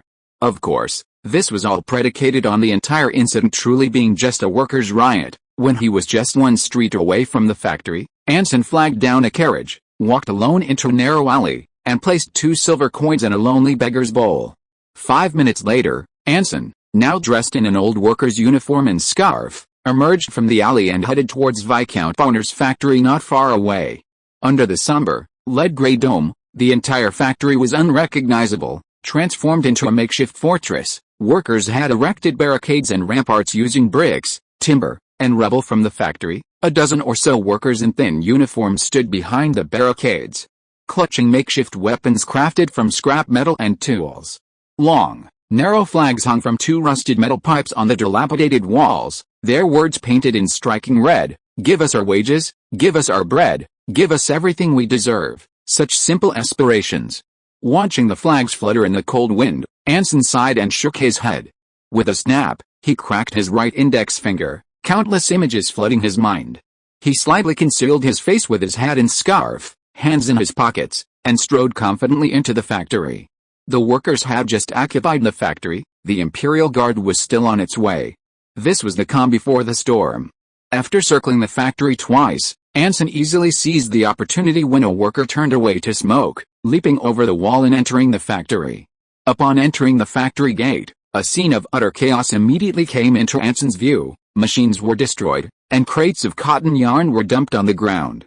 Wooden crates filled with raw materials were thrown into the bonfire outside the gate by cheering workers, blazing brightly. Each crate thrown was met with a burst of enthusiastic cheers from inside the factory. Hooray! Cheers rose and fell continuously within the bustling factory, the jubilant workers embracing each other with near-frenzied expressions, waving their thin arms to express their emotions, standing in place in a frenzied celebration. But this was only the beginning. Amidst shouts and beatings, several men, dressed far better than the workers and bruised and battered, were dragged into the factory. Amid cheers and jubilation, they were tied by the wrists and hoisted up like lumps of flesh wrapped in fine clothes, further intensifying the atmosphere in the factory. Burn them, hang these bloodsuckers, make them spit out our hard-earned money first, then hang them, then burn them. The excited workers, their faces flushed, vented their fervent emotions with hearty laughter and curses. The men suspended in midair were pale, trembling, emitting piercing screams completely disproportionate to their size, and trembling fluids of fear trickled from between their convulsing legs. Just then, a rather robust-looking young man suddenly stepped onto 2 stacked wooden crates and raised his hands in the crowd. "Brothers, brothers! You see, this is our strength. Look at these hyenas who usually bully us, deducting even our 2.5 copper coins an hour, and taking away our lunch. How terrified they look now. Then why did they dare to bully and deduct from us so brazenly? Why did they dare to help Master Bonner and treat us like animals? Is it their fault? No. It's not their fault. It's my fault, our own fault. We are too weak, too weak. They made us work 12 hours a day, and we agreed. They made us work overtime, and we agreed. They forbade us to take holidays, and we agreed. Why did we always agree? Because we are weak. We can't bear to give up this job that makes us weak, but gives us 3 meals a day. It's because we always agree that they dare to bully us like this. So we must fight back. We must fight back against them, this time, unless they pay us the 4 months of back wages, offer decent compensation, and promise not to lay off any of us. We'll take Lord Bonner and his hyenas down with us, take them down with us." A deafening cheer erupted in the factory. Anson, standing in a corner, calmly watched this scene, silent. Now there was a problem. He discovered that Viscount Bonner was gone. The jubilant workers hadn't yet realized the gravity of the situation. Their most important hostage was nowhere to be found. Viscount Bonner was no longer in the office on the third floor of the factory, which was blocked with various debris and construction waste. Only 2 workers lay in pools of blood in the room, and a hidden door behind a bookcase was open, leading directly to an inconspicuous storage room on the second floor. Anson had met Viscount Bonner once aboard the Iron Sky. He was a fairly sprightly old gentleman, but by no means the type to single-handedly take down 2 workers and then make a clean getaway. The only explanation was that he had been rescued or kidnapped by someone. Who could it be? While rapidly considering his options, Anson carefully made his way up the stairs amidst the cheers, his mind racing to identify any possible escape routes. The Inquisition had sent him to rescue him, so it couldn't be anyone from the church. The Royal Guard had just received the news and were still on their way, so that could be ruled out as well. A dark mage? Possibly, but unlikely, given Mace Harnard's demonstrated efficiency. If Viscount Bonner were that important, he would have already made his move. Then who could it be? Gripping the doorknob, Anson gently pushed open the storage room door, a cloud of dust billowing out. Strictly speaking, this was at most a storage room, otherwise it wouldn't be located in such a remote spot within the factory. Anson turned to his right and immediately spotted the hidden door that had appeared in his mind. The door wasn't closed, even left fully open, clearly indicating that whoever entered and left must have been in a hurry, not even noticing the footprints on the floor. 1 footprint upon entering, 2 upon exiting, proving that Viscount Bonner wasn't the old gentleman who could take on 10 men with his pipe and cane. He had been rescued. Looking at the 2 completely different footprints on the ground, Anson suddenly felt a surge of curiosity. He carefully crouched down, examining the pattern of the footprints. Click, the familiar sound of a revolver hammer rang out behind him. "Sir, please slowly raise your hands," a slightly somber voice sounded behind Anson. "To avoid being disturbed by the thugs outside, we'd better resolve this minor trouble peacefully." Anson was slightly taken aback, a slight pang of pain shooting through his chest. The other person was also a spellcaster. He shrugged, obediently raising his hands as he stood up, indicating he didn't intend to use force. "Very good," the voice behind him sounded satisfied. "Now, I don't know why you came, but I'm sorry I came before you. According to the rules of gentlemen, first come, first served." Anson didn't answer, sniffing slightly, a faint smell of rum wafting over. "Are you from the Navy?" This casual question silenced the voice behind him, and the entire storage room instantly felt as if it had fallen into an ice cave. Formerly. After a moment, the voice finally spoke again, coldly saying with suppressed anger, "Now, just a wandering, homeless retired officer, detective, and avenger, not Conan. Perhaps you've heard of me. The first reader-created character has arrived. La la la." Chapter 144 Countdown. The moment he spoke, not Conan's lips curled into a slight smile. This came from the confidence of a former famous detective. Since the other party was also a spellcaster, it was impossible for him not to know the legend of great detective Nodin himself. Of course, he also admitted that compared to his crime-solving stories, the Northport Morning Post report about him using dark magic to induce crimes and then solve cases might be a little more famous, just a tiny bit. "Never heard of it," Anson feigned panic, feeling somewhat puzzled. First the chatterbox, and then this. Why do people in this line of work all like to announce their profession so much? Considering the special nature of detective work, aren't they afraid of being retaliated against? "You don't know my name?" The voice sounded surprised. "No," Anson maintained his good habit of honesty. "You must know about the North Harbor Rebellion 5 years ago, and the black magic detective incident, right?" "I know about the rebellion, but I don't know about the black magic detective." "Don't you usually read the newspapers?" "I read the Crovey Truth newspaper." "So what?" The voice fell silent for a long time. "Turn around, sir," Not said coldly. "I advise you not to try anything funny. Of course, I value my life." Anson, with his hands raised, slowly turned around, muttering to himself. A silver pocket watch engraved with a ring of order was revealed beneath his open collar. Knott's eyes widened, a flicker of terror crossing his face. The Inquisition. Seizing this fleeting moment, Anson moved. His raised left hand fell without warning, deflecting the revolver aimed at his face. The terrified black magic detective instantly regained his senses, his calm pupils focusing on the black muzzle. Click. The next second, the situation reversed. In the cramped storage room, two men, face to face, handgun barrels pressed against their heads. Looking at Knott's darkened face, Anson's lips twitched slightly. He really didn't dare to shoot. Someone just said they value their life. Feeling the coldness on his forehead, Knott Conan's expression was extremely grim. That's right, Anson smiled slightly. So I won't entrust my life to a stranger. You really dare to bet I won't shoot? I didn't know before, but what? But I know now, Knott gasped, his expression gradually contorting as he smirked. Very good, you remind me of an old friend I'll never forget. Then I'm truly honored. Anson shrugged with a forced smile.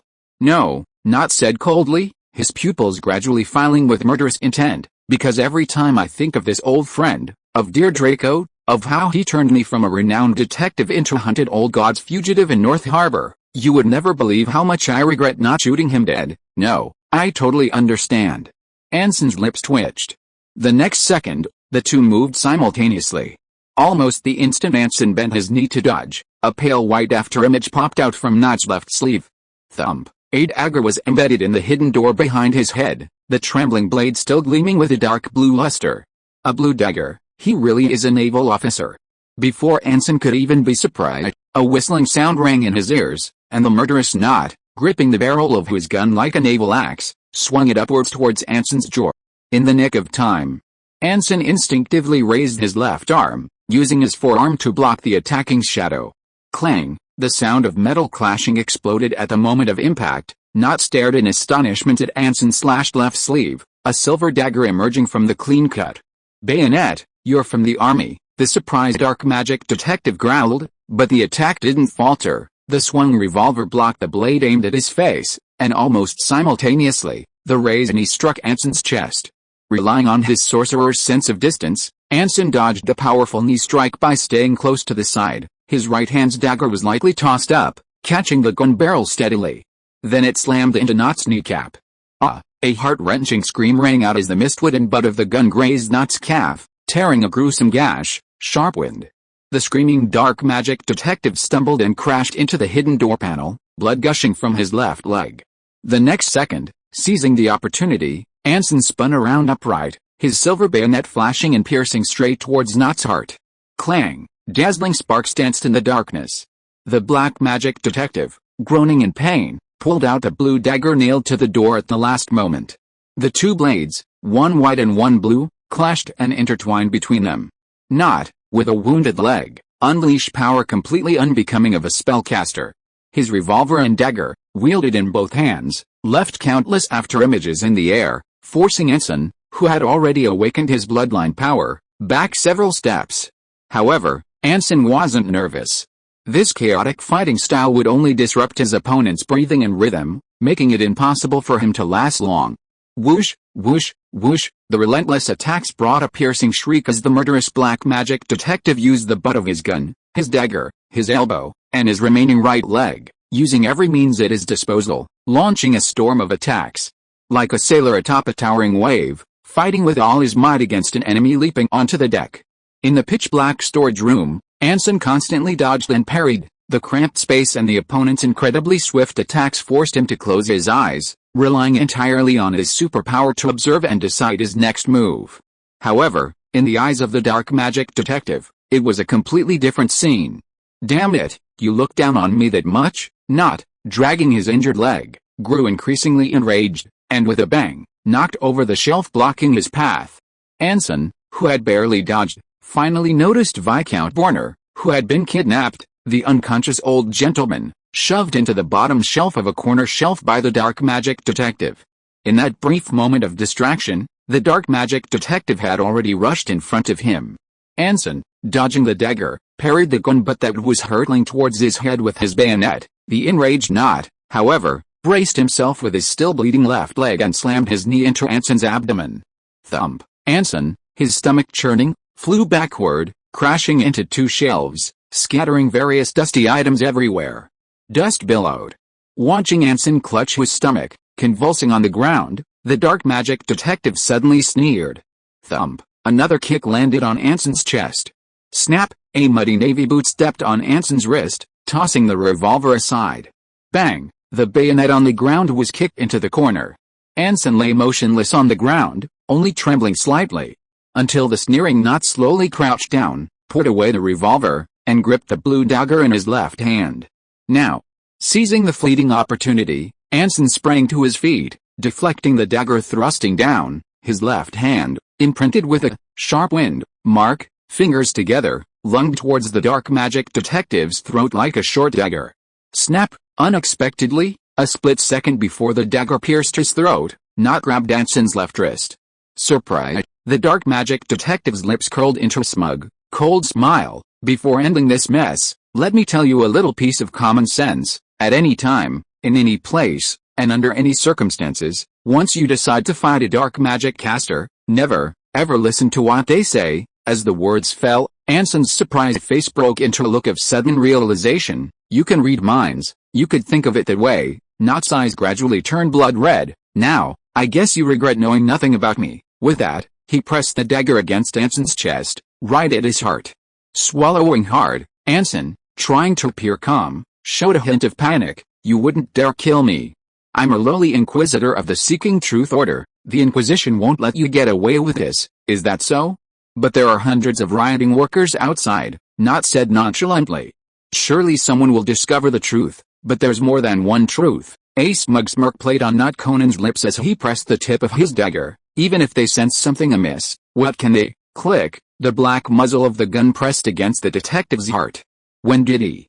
Knot stared in astonishment as Anson conjured a revolver as if by magic, and sneered, "Total suicide, is this your last trick?" No, Anson, lying on the ground, chuckled, "Killing you and rescuing Viscount Borner, that's my trick, is that so?" Knot's lips curled up, his expression slightly stiff, but still firm. "Then shoot, let's see if you kill me with a single shot, or if I stab you to death." Just as he said kill me with a single shot, Knot's left-hand dagger slammed into Anson's chest, then he desperately dodged to the left.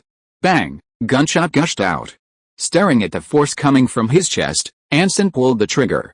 PFFT, blood uncontrollably spilled from the corner of his mouth. The dark magic detective, releasing the dagger, clutched his right shoulder, which had been pierced by a lead bullet, dragged his injured leg back 2 steps, and staggered to the ground.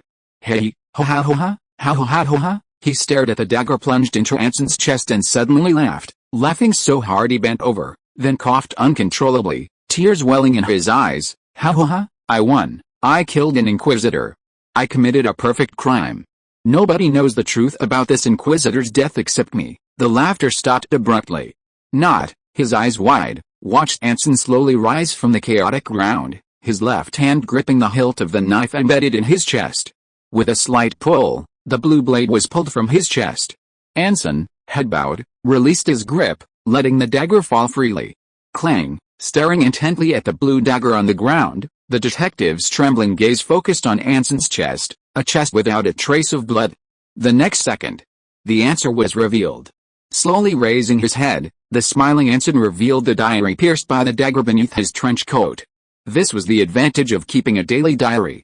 Bang! A burst of muzzle flashed as the black lead bullet pierced his chest with pinpoint accuracy. A stunned Knot shuddered, blood gushing uncontrollably from his mouth. Bang! Bang! Bang! Bang! Bang! Aiming at his heart, the smiling Anson fired 5 more shots. Knot, convulsing, clutched his pierced chest, blood seeping through his fingers. Thump! He collapsed to his knees. Anson stepped forward, stepping on Knot's right hand as he reached for his revolver, casually picking up the dagger that had fallen to the ground, and pointing the gun at Knot's head. You, cough cough cough, you, do you think you've won, huh? The dark magic detective coughed up blood incessantly, his unwilling eyes fixed on Anson, still struggling with his convulsing body. You're finished. There are hundreds of rioting workers outside, they must have heard the gunshots, cough cough cough, it won't be long before they rush up, cough cough, then they'll find you, and the unconscious Viscount Borner, cough cough cough. You, what do you think they'll do to you? What do they think they'll do to you? Ha ha ha cough cough cough. He laughed wildly, struggling to lift his head, staring intently into Anson's eyes, as if trying to see the hidden fear and panic hidden in those calm pupils. Anson expressionlessly pulled the hammer of the dagger. Almost simultaneously, a commotion arose outside the door. The previously unrestrained cheers abruptly ceased, replaced by screams filled with anger and panic. Lord Borner is missing. Someone killed our brother and rescued Lord Borner. Here, that damned guy actually built himself a secret door. Catch him and teach him a lesson. Grab your weapons, I just heard gunshots. Chaotic shouts came from the other side of the secret door, and not Conan, lying in a pool of blood, wore an increasingly smug expression. Although he was utterly destitute and hadn't found that damned novelist to avenge himself, he had, before dying, committed a crime he never dared to dream of before. Not Conan, killed an inquisitor and a nobleman, leaving not a single trace of evidence. Even if Draco Veltz came, he wouldn't understand the truth. Although I'm not the kind of villain who talks a lot, sometimes I feel that fun should be shared. Anson suddenly spoke up. Mr. Not Conan, you can start the countdown now. Countdown? The critically wounded, dying dark magic detective looked bewildered. Anson raised his left hand. 9, 8, 7, 6, 5, 4, 3, 2. Anson paused, glancing behind him with some confusion. Half a minute later, a cry of alarm suddenly rang out from the secret passage. Something's wrong. Help. The Royal Guard is here. Startled, Anson whirled around and pulled the trigger, aiming at Nut's head. 1. Readers of The Wizard from afar might know that the supporting characters in Kong Kwang's books have a consistently high mortality rate, so everyone is welcome to create their own characters. If the plot allows, they will definitely have a chance to appear next time. Chapter 145 10 minutes. As terrified screams echoed through the factory, the unicorn banner fluttered in the leaden sky. Accompanied by the long wail of sirens and the neighing of horses, soldiers of the Imperial Guard dismounted from their heavy wagons. Nearly half a company of soldiers formed 4 disciplined columns before an officer, sword in hand and wearing a one-shoulder cloak, rifles raised high. The workers, who had just been cheering for the factory's capture, were thrown into chaos by the sudden appearance of the Imperial Guard. Gripping their makeshift weapons, they stared fearfully at the ornately dressed figure standing with a sword. Feeling the gaze on his back, the annoyed officer didn't even bother to turn around. He had been prepared to attend the Franz family's charity banquet, only to be sent to do this dirty work after changing into his uniform. These poor, pathetic cockroaches, they couldn't even pick a time to rebel that wouldn't cause them any trouble. Guards, fix bayonets. With a concise and powerful command, nearly 100 soldiers swiftly inserted their short swords into the slots under their rifles, then swung them forward with a sudden, synchronized motion. The synchronized bayonet slashing action possessed a power that transcended words, causing the workers hiding behind the barricades to scream and tremble like startled rabbits. But they remained hidden behind the barricades, clutching their rudimentary weapons, completely contrary to the guard's officer's expectations that they would succumb to fear and surrender. So he turned around, suppressing his impatience as he looked at these ugly enemies, and stood in the cold wind, saying in a deep voice, "All those involved in the riot, hand over your leader, release all hostages, lay down your weapons and stand still to await your fate. Anyone who dares to continue resisting will be executed on the spot." After issuing this routine warning, the guard officer, filled with genuine disgust, drew his sword, pointed the tip forward, and then slashed it through the air. Fire. White mist billowed from rows of flintlock gun barrels behind him, the strong smell of gunpowder even giving the guard officer a slight sense of pleasure, slightly easing his bad mood. The volley of bullets struck the makeshift barricade, creating sparks. One unlucky fellow, peeking out from behind the barricade, was hit in the temple by a lead bullet, collapsing to the ground before he could even scream. A mixture of red and white liquid sprayed onto his comrades' faces, instantly sobering them from their previous frenzied atmosphere and making them realize the seriousness of the situation. Thus, the barricade quickly fell, throwing down their weapons. The screaming and crying workers rose to their feet, some turning to flee towards the factory behind them, others stared blankly at the corpses on the ground, completely dazed. But they all received the same answer: bang, bang, bang. Accompanied by the orderly volley of the guards, the crowd behind the barricades began to fall one after another. Dark red blood, accompanied by the screams of desperate fleeing, spread towards the factory, forming an exquisite red carpet before the gate, like a welcoming carpet for VIPs. Watching the last fleeing man also being shot, struggling in a pool of blood before falling still, the guard's officer nodded, his right hand elegantly twirling his saber. Eliminate the thugs, rescue the Viscount. Guards, forward. Soldiers, rifles raised high, marched in neat formation, treading on the muddy blood and still convulsing corpses, towards the factory gate. The guards seemed to have already stormed in. Hearing the workers inside the factory, who had just been cheering, now in complete chaos, their shouts filled with terror and panic, Anson, leaning against the door, breathed a slight sigh of relief. He calmly took out his pocket watch and silently counted down the seconds. In the chaotic storage room, the dark magic detective, his heart and head blown apart, lay in a pool of foul-smelling blood. Viscount Borner, just awakened by the gunshot, sat trembling beside the corpse, somewhat disheveled. His silence maintained a certain aristocratic composure and dignity. A deathly silence lasted for several seconds. Hearing the increasingly chaotic commotion and faint gunfire outside the door, the elderly gentleman, his breathing becoming rapid, finally couldn't contain himself and looked at Anson. "Excuse me, Anson Bach, commander of the church's security forces, Lieutenant Colonel." Without moving his head, Anson raised his gaze and chuckled softly. "You can call me Anson, Lieutenant Colonel Anson." The elderly gentleman took a deep breath. "Excuse me, what are we waiting for? Time up, at most 10 more minutes, Anson said uncertainly. 10 minutes, yes, at most 10 more minutes, and the church's security forces will be here, Anson explained. Please rest assured, we have prepared a perfect plan that can resolve everything while ensuring your safety and minimizing losses. The old gentleman nodded slightly, but still somewhat uneasy. What if they haven't arrived in 10 minutes, then the guards will storm in, execute all the rioting workers, and then secretly arrest you or accidentally kill you. You are a key supporter of the Public Administration Act and are connected to Draco Veltz. They have 1,000 reasons to take your life. Anson sighed. I can only try to fight my way out with you. Viscount Borner, trying to remain calm, stiffened.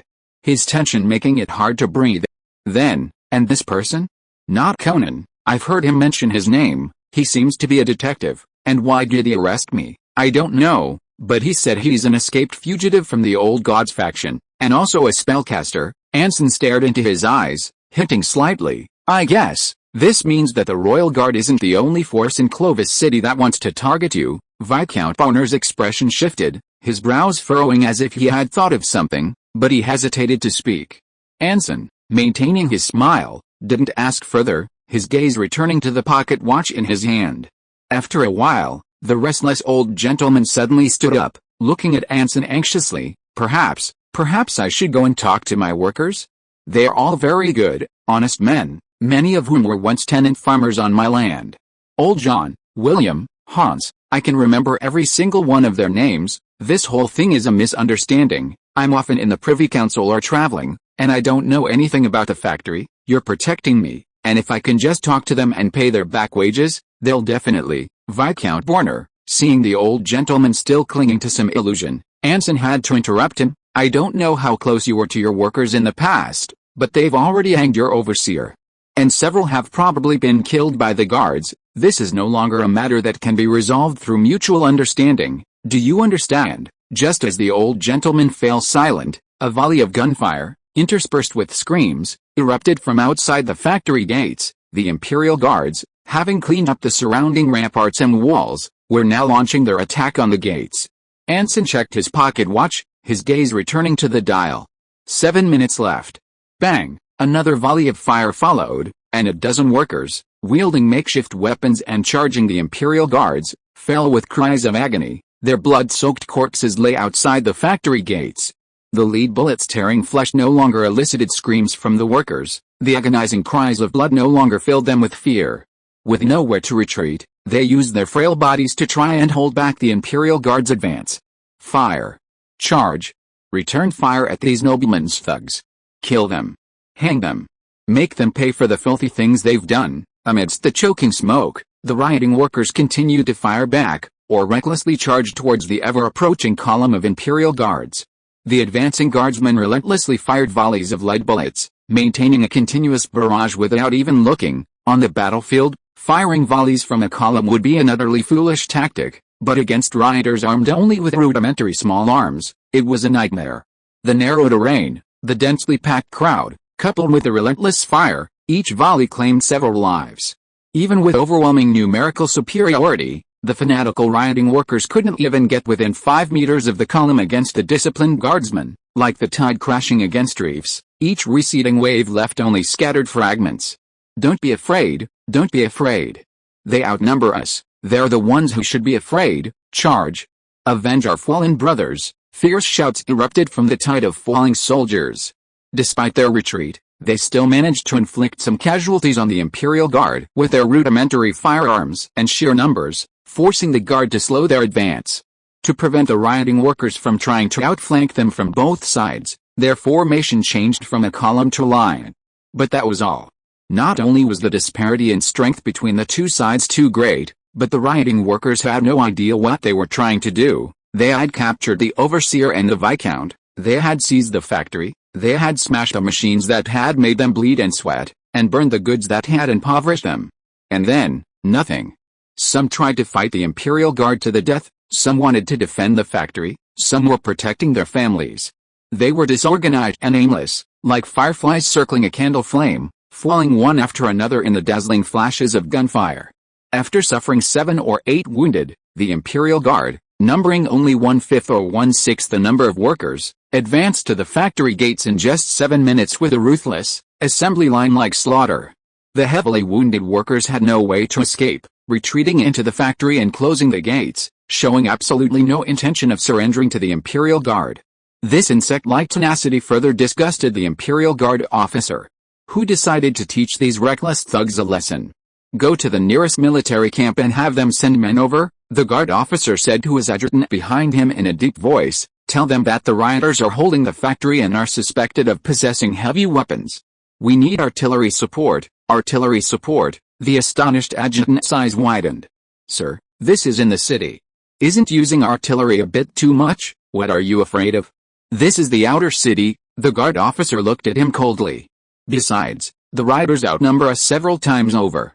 Do you want to send our brave guardsmen to risk being killed to retake the factory? But Viscount Bonner is still inside the factory. What if something happens to him? No buts. Precisely because a nobleman has been kidnapped by rioters, we should rescue him as quickly as possible to avoid causing the kingdom to lose face." The guard officer interrupted with a cold snort, his expression suddenly turning gloomy. "And even if anything happens to the Viscount, it will certainly be a brutal murder by the rioters. A guard officer loyal to the kingdom will never fire a single bullet that could harm a nobleman of the kingdom. Understand?" "Why, yes." The adjutant, understanding immediately, turned around, his unsteady steps tripping over the corpses on the ground several times. Covered in blood, he ran away without looking back. A minute later, the panting adjutant suddenly ran back, his face pale, and explained the reason to the furious guard officer. "The Storm Regiment." The guard officer was stunned for a long time before remembering, after the adjutant's reminder, that this was the newly formed security force of the Church of Order.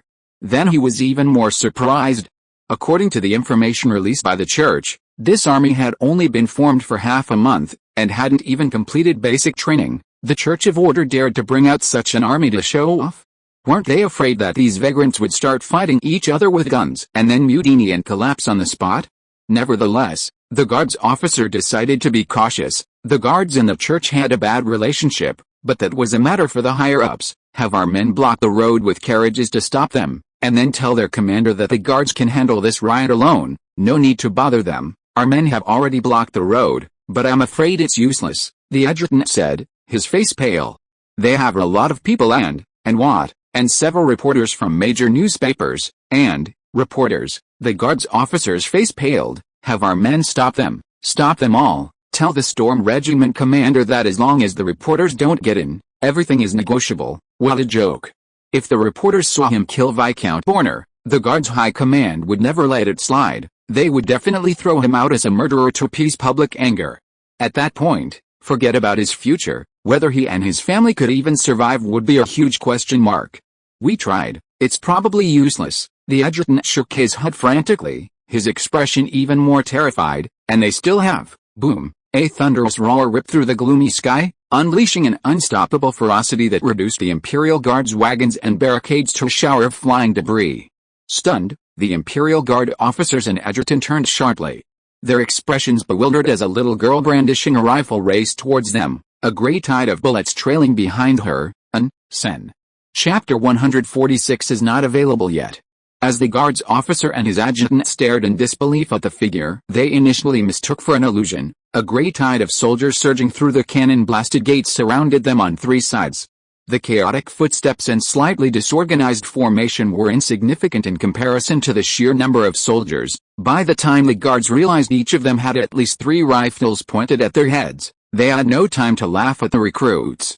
There was no resistance, and no possibility of resistance whatsoever. The guards, without orders and completely unaware of what was happening, stood frozen in place, utterly unable to comprehend that there was an army in the capital pointing guns at them, with many even believing it was reinforcements. Of course, not everyone thought so. "What are you doing?" the guard officer roared angrily, stepping forward despite several soldiers pointing guns at him. His eyes showed no fear as he walked towards the slender figure dressed most like an officer amidst the sea of gray. "What does this mean?"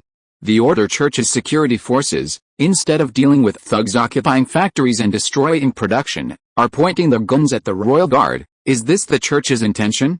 To break the proposal of the 47th year of the Saints' Calendar's Public Order Conference and declare war on the kingdom? "Excuse me," feeling the spittle flying towards her, the female judge, Sarah, interrupted the still rambling guard officer. "May I ask who you are?" "Shut up.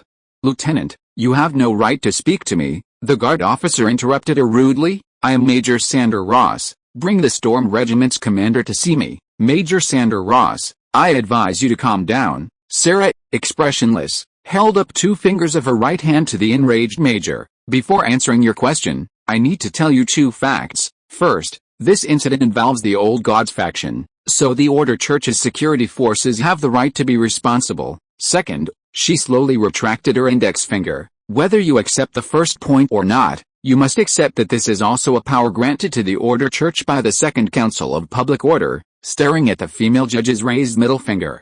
The major's expression was extremely ugly. As a guard officer, he had never been insulted like this before.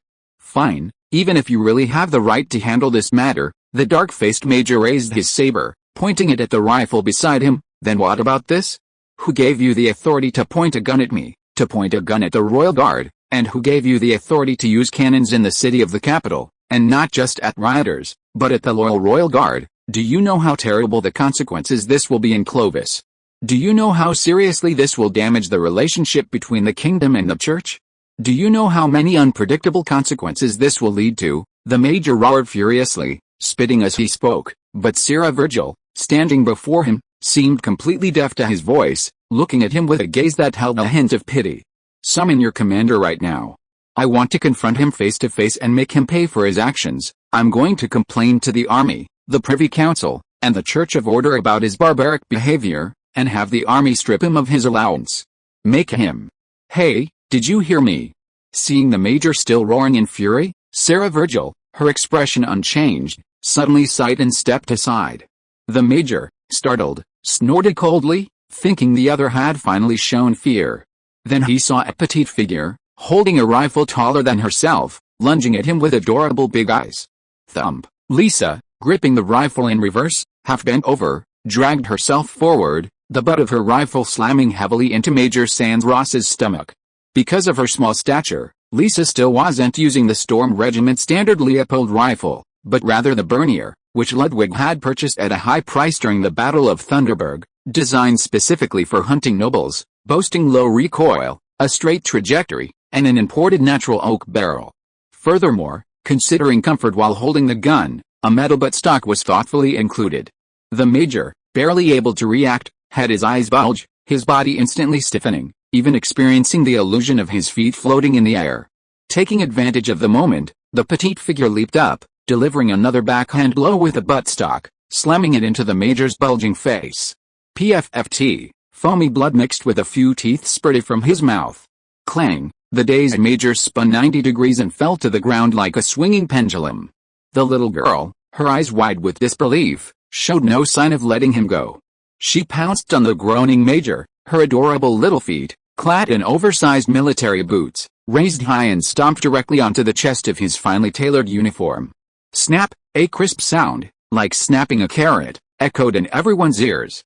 And now, this promising young officer, a gifted individual who had awakened his bloodline power, a seasoned guard with extensive combat experience, was being brutally beaten to the ground by a little girl who looked no more than 10 years old.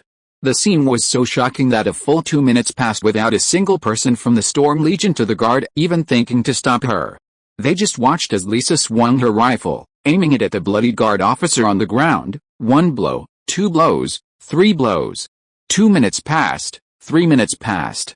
Panting, Lisa grabbed her rifle and, with a bang, shoved the gun into the major's mouth. "What are you going to do to Anson? Tell me." With tightly pursed lips, Lisa skillfully pulled back the bolt, loaded the magazine with cardboard bullets, locked the bolt, and her finger gripped the trigger. "If you don't talk, I'll kill you." Ugh, ugh, ugh, ugh. The major, his mouth smeared with blood, struggled to open his eyes, looking at the female judge with pleading eyes, stammering desperately. "Miss Lisa Bach, take the gun out of his mouth." Sarah stepped forward slowly, coldly looking at the guard officer lying on the ground in a pitiful state. "Our Major Sander Ross has realized his mistake and will never dare to oppose Lieutenant Colonel Anson Bach again." "Really?" Faced with the girl's question, the blood-covered guard officer nodded frantically. In the instant a gun was pressed against his mouth, he truly felt unparalleled terror emanating from the little girl before him. It was as if the person standing before him wasn't an innocent girl, but something 1,000 times, 10,000 times more terrifying and vicious. That terror made him, a gifted individual, even forget to resist. No, not forget to resist, but rather so frightened that his hands and feet turned ice cold, his body completely unresponsive. "And you all," the female judge suddenly turned to look at the Royal Guard soldiers surrounded by the Storm Legion. "You saw nothing, heard nothing today. Leave quietly and let the Storm Legion handle it. If anyone asks, just say." Sarah paused abruptly, a smile suddenly appearing on her cold face. "No, you won't say anything." As soon as she finished speaking, the Storm Legion soldiers, who had been aiming their guns, stepped forward in unison. Thus, the Royal Guard soldiers decisively and rationally chose to cooperate. "Royal Guard, assemble." The blood-soaked guards officer was carried on the shoulders of his adjutant and another soldier. The remaining soldiers, carrying rifles and the wounded, reorganized their ranks as if nothing had happened and strode confidently through the path cleared by the Storm Regiment. As the guards left, more Storm Regiment soldiers poured in through the gaps and the barricades shattered by artillery fire. They quickly deployed according to their assigned tasks. Although the Storm Regiment itself was a relatively new and inflexible army, thanks to a sufficient number of veteran junior officers and graduates of the Royal Military Academy serving as junior officers, they were able to get the soldiers to work using past experience, textbooks, and practical training, employing both shouting and beatings, even without a supreme commander. They proved to be quite effective. 4 companies of line infantry, 2 companies of skirmishers, 1 company of grenadiers, more than 800 new recruits who had completed less than half of their training, sealed off all the factory entrances and exits, controlled the streets and checkpoints, and completed the encirclement of the factory in 3 times the time it took the guards.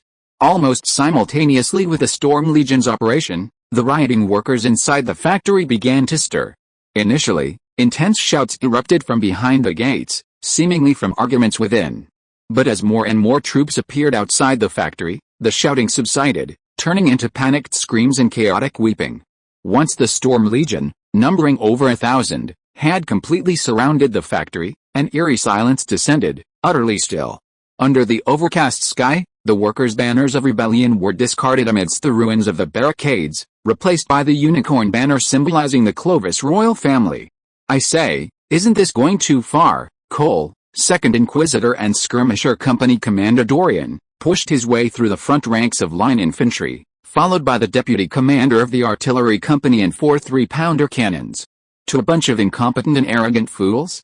"That's just right." Sarah, expressionless, glanced at Lisa, who was still anxiously stamping her feet, and said softly, "My lovely sister was worried about her brother's safety and bravely stood up to fight the villains who wanted to harm our family. This is a righteous act that even the Ring of Order will protect." Cole rolled his eyes.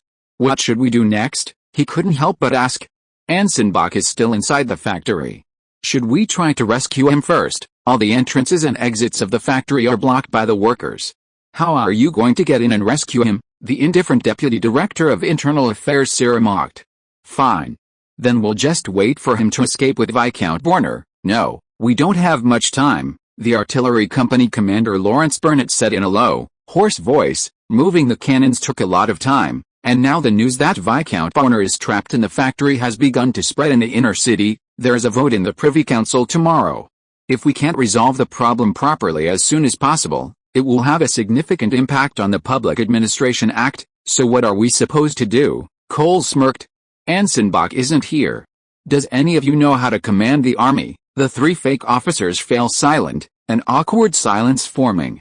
I say, what are you doing? Just as the three were at their wits' end, an extremely anxious voice suddenly rescued them. Lisa, stamping her feet in frustration, carrying her blood-stained Barney rifle, yelled at them, "The army is all assembled. Anson is right behind the door. What are you waiting for?" Just as the three looked at each other in bewilderment, Lisa, stamping her feet in frustration, rushed to the front of the line infantry line and fired a shot into the air with a loud bang. All troops prepare. Lisa is the commander of Anson Bach's personal guard, Lisa Bach. The commander is currently trapped in that fortress. You must follow Lisa to rescue him. 1st, 2nd, and 3rd line infantry companies, take your positions in 4 columns and prepare to charge the fortress gate. 5th and 6th skirmisher companies, deploy to the left and right in front of the line infantry columns, advance slowly in crouching positions, and provide alternating cover for the attack. Artillery companies, take your positions immediately, load solid shot, fire rapidly for 1 minute to destroy the fortress gate, then quickly replace with shrapnel to cover the charge. Grenadier Company, 4th Line Infantry Company in reserve.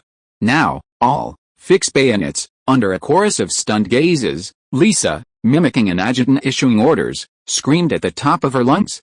As her scream echoed around the factory, the storm squad immediately sprang into action. The black cannon swiftly aimed at the gate, loading in a mere 15 seconds. Artillery ready, watching the little girl standing calmly before the cannons, rifle raised, a strange expression on Cole Dorian's face suddenly shifted to the female judge, whispering, I said, regarding this inexplicably appearing Sister Anson Bach, did you notice anything when she was dealing with Major Sander Ross? No, Sarah replied coldly, lowering her hat brim slightly to conceal her gaze, at least, not yet. Fire, happy 520 everyone, a blessing from a struggling writer who doesn't even celebrate 520. Chapter 147A Report. The riot ended the moment the 3-pounder infantry gun shattered the factory gates. Faced with artillery capable of smashing solid wood doors to pieces, faced with far more heavily armed infantry than themselves, faced with nowhere to escape, the rioting workers, full of fervor but lacking even decent weapons, basic organization, and a clear objective, surrendered just before the line infantry charged. As they walked out of the gates, almost every worker couldn't help but look up at the dozen or so comrades hanging from the gates. They preferred suicide to surrendering to the army that had come to rescue Mr. Borner. In the evening's chill, the ashen-faced workers, amidst shouts and the sound of rifles, walked out of the factory one by one, hands covering their heads, then were roughly dragged aside, their hands and feet tied with ropes, trembling as they squatted in an open space, awaiting their final judgment. Meanwhile, the unhurried Storm Regiment soldiers, following the orders of their officers, marched to the beat of drums and occupied and controlled the entire factory. A few mischievous individuals even planted the unicorn flag on the windows of the factory rooftops, as if what had been reclaimed was not a factory occupied by rioting workers, but an enemy fortress. After the commotion was completely quelled, reporters from various newspapers, who had been blocked outside the gates, were finally allowed to enter the factory, but were still required to be under surveillance and to obtain permission from a junior clerk before interviewing the soldiers and prisoners. In the surging crowd, no one noticed a young man in an old overcoat huddled cross-legged among the rubble of the barricades, pulling a tattered notebook from his clothes and beginning to scribble something on it. Finally, the triumphant soldiers, waving their flags, stood atop the factory, declaring victory over the riot. While the bullets were still in the chambers, everything happened so suddenly. Everyone, perhaps including the security forces and the workers, believed that bloodshed would ensue, just like every previous riot quelled by the Imperial Guard. But the reality was that the Imperial Guard, resorting to violence, not only failed to take over the factory but also had to slink away. Lieutenant Colonel Anson Bach and his Storm Regiment ended it all peacefully. When the colonel helped the somewhat disheveled Viscount Bonner out of the factory gates, the scene erupted. Soldiers had to threaten my dedicated colleagues with their rifles to keep them at least a meter away from the Viscount. Perhaps due to his imprisonment, the venerable old gentleman seemed somewhat dispirited. He politely declined all interviews and limped towards the workers.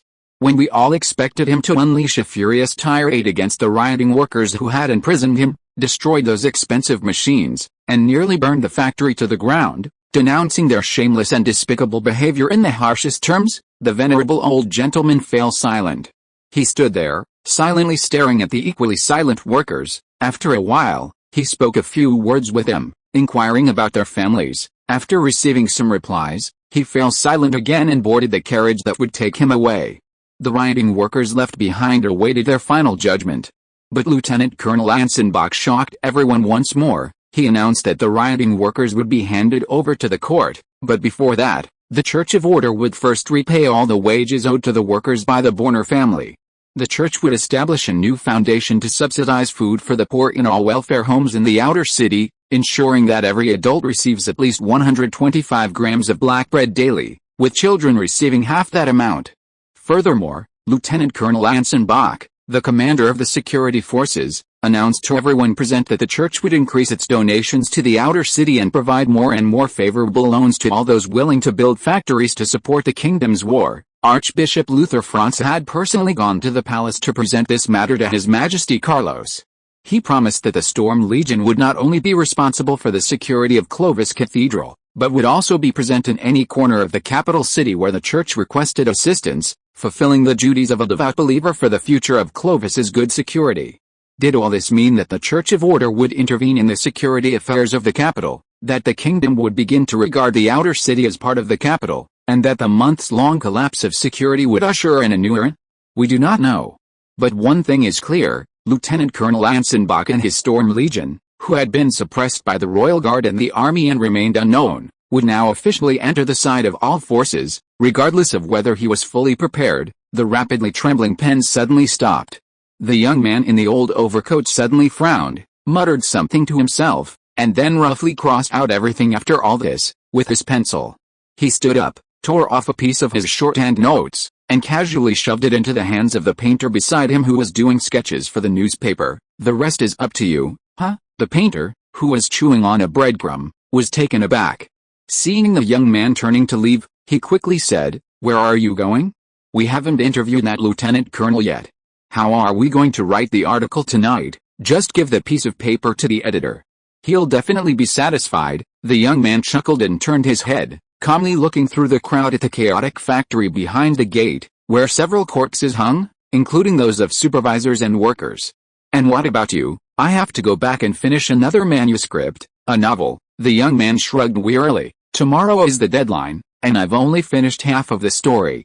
I can't delay any longer." "Oh, then you should hurry back." The painter nodded casually, then turned his gaze back to his masterpiece. This time he was very satisfied with his work. A brave and fearless officer protecting the Viscount from the fire, soldiers escorting prisoners proudly welcoming their commander, the kingdom's flag fluttering in the sky above the burning factory.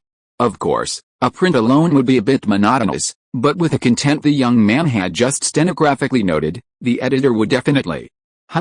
Wait, didn't I come alone? Who is that young man? Suddenly snapping back to reality, the painter quickly turned around, but the other person was already far away. He could only see a red-haired figure in an old overcoat and a shabby hat disappearing into the evening mist of Clovis. Not Conan, a naval lieutenant in the Royal Fleet, was expelled from the fleet in St. Calendar 87 for taking it upon himself to expose the captain's rum theft.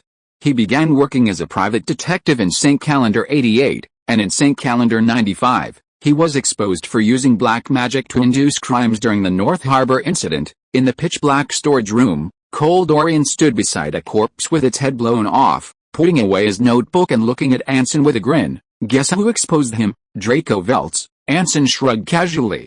"Clever." The second-in-command curled his lips. "Even many judges don't know that a great detective not only solved the North Harbor incident in St. Calendar 95, but also incidentally cracked a murder case involving the old gods. Oh, by the way, congratulations, Lieutenant Commander Anson Bach, you've struck it rich." "I've struck it rich." Anson didn't understand what he meant.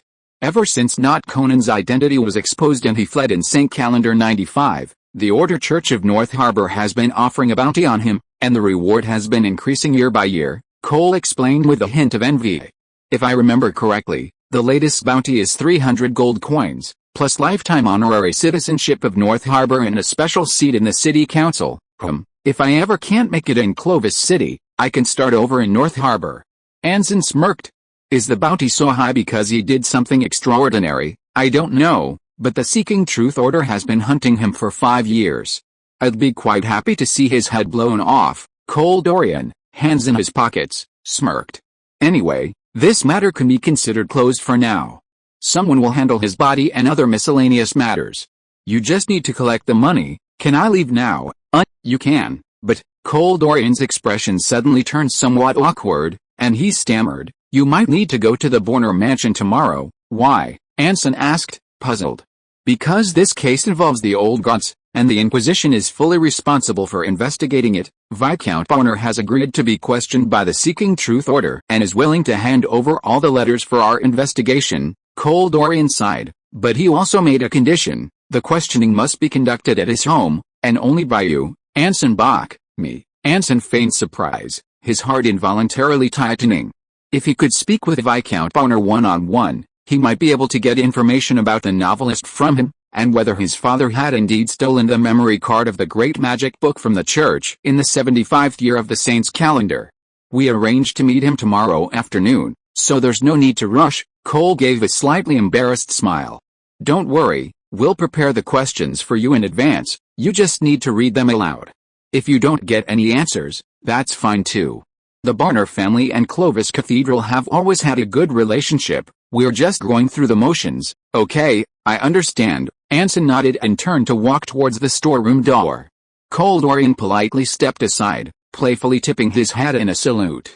Inside the somewhat empty factory, the previously chaotic floor and the several corpses hanging from the rafters had been cleared away by the Storm Regiment soldiers, all piled up alongside the bodies of the workers killed by the Royal Guard in the open space outside the factory. As for the reporters who came to cover the event, the junior clerk arranged for them to go to a cafe near the factory, where they were served hot coffee, biscuits, sausages, cheese, and other snacks. In this rather unpleasant winter, sitting in a warm cafe booth, sipping coffee and enjoying snacks, one would surely be able to write an objective and honest report, wouldn't one? Although from a soldier's perspective, Anson didn't think it was a good thing for the Storm Regiment to report so quickly. If he wanted the Franz family, the client, to continue investing heavily, he had to produce some results, even if only on paper. The church wanted to build a combat-ready security force, which was currently quite difficult, but Anson was more confident in building a security force that appeared to be very combat-ready, using numbers and firepower to intimidate ordinary people. What a brilliant plan, what a brilliant speech! Lord Anson Bach, a junior clerk carrying a briefcase, leaned closer, seizing the opportunity to flatter him. "The workers' riot that even the Royal Guard couldn't handle was calmly resolved in your hands, and without shedding a single drop of innocent blood. I've already spoken with the reporters from Kingdom Loyalty, The Post, Clove Today, and Clove Truth. They've agreed to continue criticizing the Royal Guards in action regarding security in the outer city and to put your speech on the front page." "Oh, and another reporter from Clove Today contacted me, asking if you'd be willing to be interviewed with your sister, the lovely Miss Lisa Bach," the junior clerk suddenly said. "You might not know this, when you rescued Viscount Borner, Miss Lisa stepped forward to take command and led the Storm Legion to seize the factory. Clove Today plans to use a young female officer as a selling point for a series of reports. We'll talk about this later," Anson quickly interrupted. "Just kidding. Lisa's identity has been exposed in the media, so the problem of her unknown origins is still manageable. But if the Dark Mages or other Old God factions discover that she is of August blood, that would be a real problem.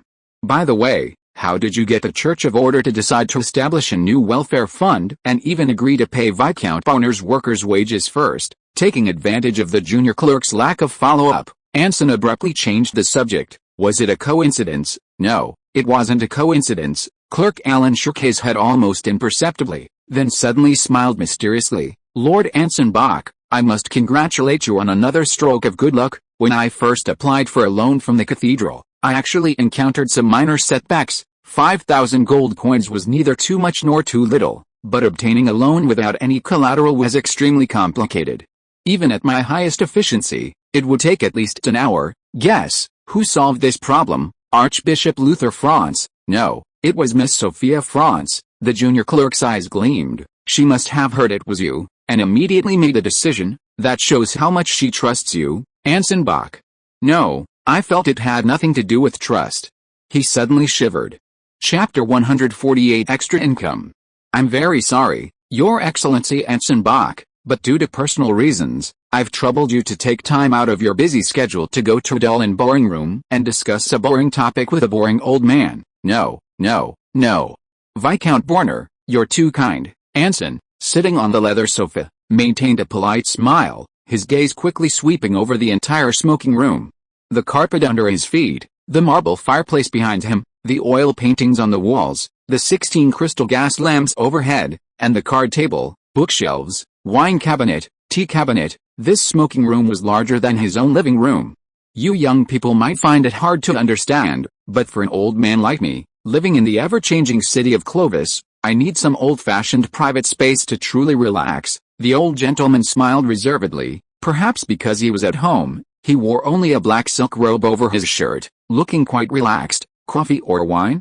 Someone told me you like naval rum. Coffee, thank you. Anson nodded slightly. I don't drink while working. That's a good habit. Alcohol affects one's thinking. With a sigh of appreciation, Viscount Borner picked up the bell beside the coffee table and rang it, his gaze turning to the young waiter who entered through the door. A pot of hot coffee, and don't let anyone disturb us. Watching the waiter leave without a word, Anson took out a notebook from his jacket pocket, his smile undiminished as he looked at the other man. Viscount Borner, I think I don't need to explain the purpose of our visit today, do I? Of course. The old gentleman nodded gently, raising his hand to interrupt Anson, who was about to speak. But before that, please allow me to express my heartfelt gratitude, not only for saving me, but also for your handling of the situation afterward. I don't know how you persuaded the Archbishop, but please believe me, the Borner family will never betray a friend. You flatter me. Anson shook his head calmly, maintaining the image of an excellent officer. I was just doing my job. Well said. Officers as excellent and responsible as you are rare these days. Viscount Borner shook his head slightly with a sigh, and the two fell into a brief silence. Martin Bogner, born into the traditional noble family of Clovis. However, the Bogner family fell from power during his grandfather's time, and at its most difficult period, they even had to sell their property and land to barely survive. It wasn't until the year 80 of the Saints calendar that Viscount Bogner, through the emerging spinning business, attracted landless farmers to open factories, and his family was revived. They not only regained their former territories and property, but also obtained a seat in the Privy Council, becoming important members of the Liberals and major supporters of the Public Administration Act. Therefore, although the Bogner family itself belongs to the traditional nobility, the Viscount himself is deeply disgusted by bloodline supremacy, valuing personal ability, power, and assets more. When communicating with him, one can disregard minor details and focus entirely on the conversation or work itself, which is more likely to win his favor. The above information was all collected by the clerk, Alan Dawn. In the quiet smoking room, Anson gripped his pencil tightly, remaining silent. After a moment, the silent Viscount Borner picked up a pipe. Do you mind if I smoke? No. Anson gestured for him to do as he pleased. The old gentleman lit his pipe, puffing out clouds of smoke, and sighed as he slowly spoke. Lord Anson Bach, in the factory storage room, you said, the forces in Clovis who have designs on me aren't just the royal guard. I didn't reply then, but the truth is, I understand what you mean. Not only that, I also know who that force you mentioned is that brought not Conan to the scene and tried to kidnap me, and what they're plotting, and I've always known, and the problem is that precisely because I know who they are, I can't let the church, or rather, the Inquisition, get involved in this to retaliate against them, because I'm one of them. Holding his pipe, Viscount Borner gave a bitter smile. I don't understand. Anson frowned slightly. No, you are a smart man. You will surely understand what I mean from my words. You just dare not guess. The old gentleman gently bit his pipe. From the outbreak of this war between the kingdom and the empire, everything that has happened since, including the cessation of the Grand Cross Railway project, the army's withdrawal from the capital, the Royal Guard taking power, the gradual collapse of public order under the Public Administration Act, the Red Brick Street riots, the Iron Sky incident, all of this is a relentless struggle between two groups tearing each other apart within the kingdom of Clovis, and with the involvement of the Church of Order. No, it should be said that the France family, the first phase of this struggle is about to be decided. Anson did not hide his astonishment. I am very sorry, Viscount Borner, but I do not quite understand what you mean. It is all right. You do not need to understand so quickly. Just know that such a thing exists." The old gentleman chuckled. "Let me simplify things a bit. There's a group of people who all believe that if the kingdom of Clovis wants to defeat the empire, it needs a revolution. But there's a huge disagreement between them regarding the direction of that revolution. The current public administration plan is one of the points of contention. Some want to disband the Royal Guard and establish a new organization, while others believe in expanding the Royal Guard's power, leading to a protracted struggle. Now, the losing side is resorting to desperate measures to turn the tide, attracting the attention of the Church of Order, while the winning side, to ensure things don't escalate too quickly, not only can't retaliate, but must protect them. So he means this factory riot, along with everything that came before, is a power struggle within the kingdom of Clovis. And because one side is resorting to unscrupulous means to attract the church's attention, the other side must do everything possible to cover it up and prevent the situation from spiraling out of control. No wonder his allegiance to the Franz family provoked such strong resentment from the army. Archbishop Luther is exploiting the internal conflicts of the kingdom of Clovis, trying to get the Franz family a share of the spoils. Anson was still somewhat confused. "What does all this have to do with you insisting on seeing me?" Viscount Bonner put down his pipe, leaned forward slightly, and met Anson's gaze.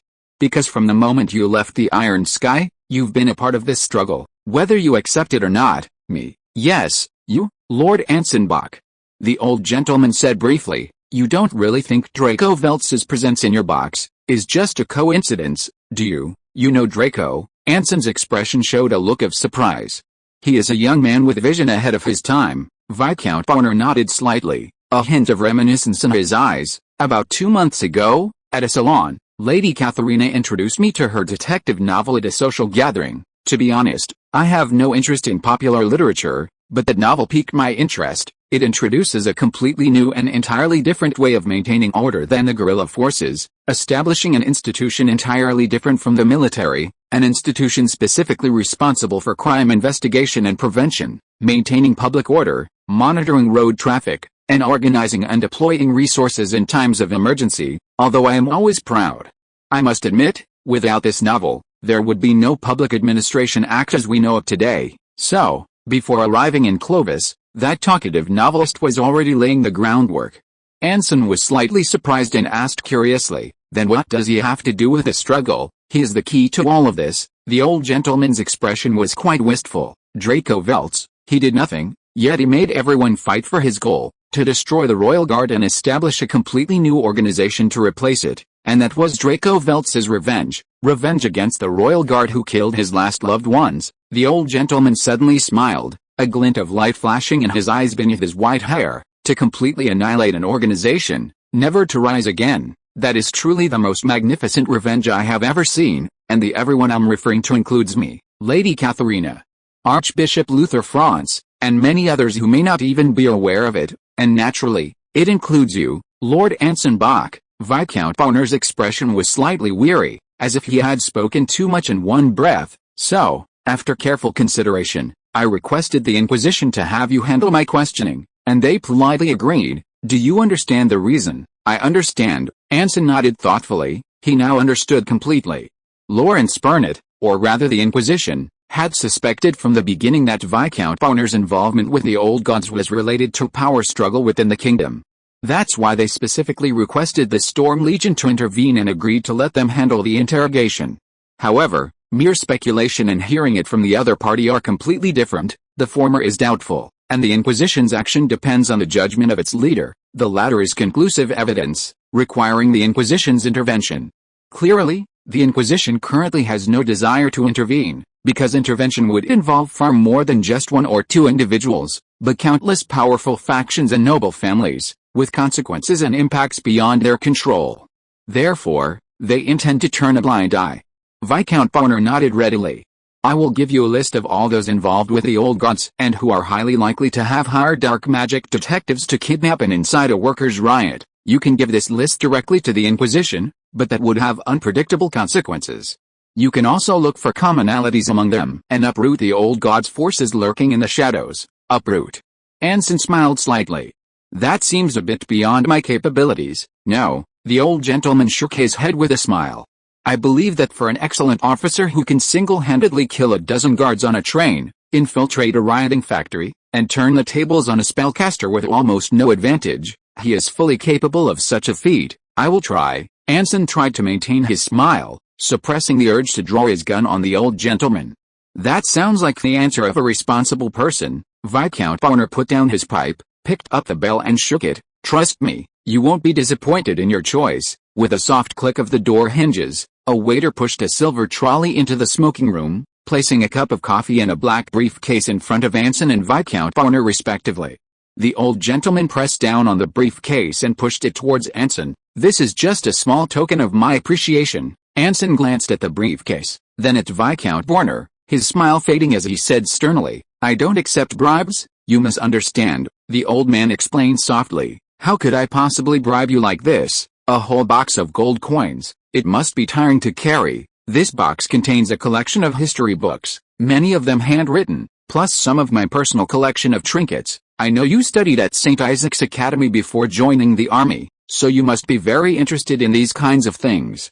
Please accept them. At this point, Viscount Bonner's expression shifted slightly. He deliberately lowered his voice, leaning closer and whispering, of course, if you're short on cash, I know someone named Corin Jacques who can dispose of these things for you, and he can give you a very satisfactory price. Thank you for reminding me. Anson smirked. This method of bribery was certainly aristocratic. The other party had said so much, from a talkative novelist to the power struggles within the kingdom, but the real purpose was only one, to entrust him with finding the old god faction behind certain nobles and privy council members, and to eradicate them without affecting the overall situation. He didn't even need to do it himself. He could simply hand the intelligence over to the Inquisition and let them handle it. And this box was his down payment. Don't mention it. Once things are settled, I will definitely secure you a position in the army or the future guards that best suits you. The old gentleman chuckled. I told you, the Bonner family never shortchanges its friends. This was the final payment. Anson stood up, put down his unfinished coffee cup, and picked up the box on the table. Then I must take my leave. Viscount Bonner, have a safe journey. Viscount Bonner elegantly rose to see him off. May the environmental order bless his devout followers. Chapter 149 Invitation. With the old gentleman's sincere blessings, Anson, in high spirits, quickly left carrying his black briefcase. Although the result was completely different from the initial one, it was perhaps for the better. The memory card from the Grand Magic book was far too sensitive. Whether he would get a reply was another matter, but the other party certainly wouldn't be as generous as they were now. As for the old gods faction hidden in the shadows mentioned by the old gentleman, although Anson hadn't yet begun his investigation, an old gods organization with such power and influence in Clovis City could be almost certainly identified as the Dark Mage. But there was a problem. The Dark Mage supported the Public Administration Act, at least on the surface, because this act would give the Kingdom of Clovis enough power to maintain the war against the Empire and disrupt the balance of the world order. Without considering Professor Mace Harnard's lies, how could he possibly agree to kidnap or even kill one of the Act's most important supporters? If neither side was lying to him, perhaps it was because while the current Public Administration Act was beneficial to the Grand Plan, it would harm the interests of the old gods faction in the Kingdom of Clovis in the short term, since strength and security would inevitably affect many private activities. Therefore, he needed to eliminate or force Viscount Bonner to back down, allowing a Privy Council member who cooperated with the old gods to preside over and advance the bill. But these were all just guesses, and Anson didn't want to guess at all. He didn't want to get involved in this kind of high-level struggle. He just wanted to clear his name as soon as possible, get rid of the Black Mage's control, and live as a regular officer on a stipend. He was 22 years old this year, a lieutenant colonel, and would probably become a colonel in 10 to 15 years. Brigadier general and above required at least Earl-level blood, so he didn't even consider that. After 40, he would stay in the guerrilla force or teach at the academy, save some money, and incidentally fulfill his dream from his previous life, buy a house in the inner city and another in the suburbs, both waterfront mansions with large gardens where he could sunbathe from morning till night.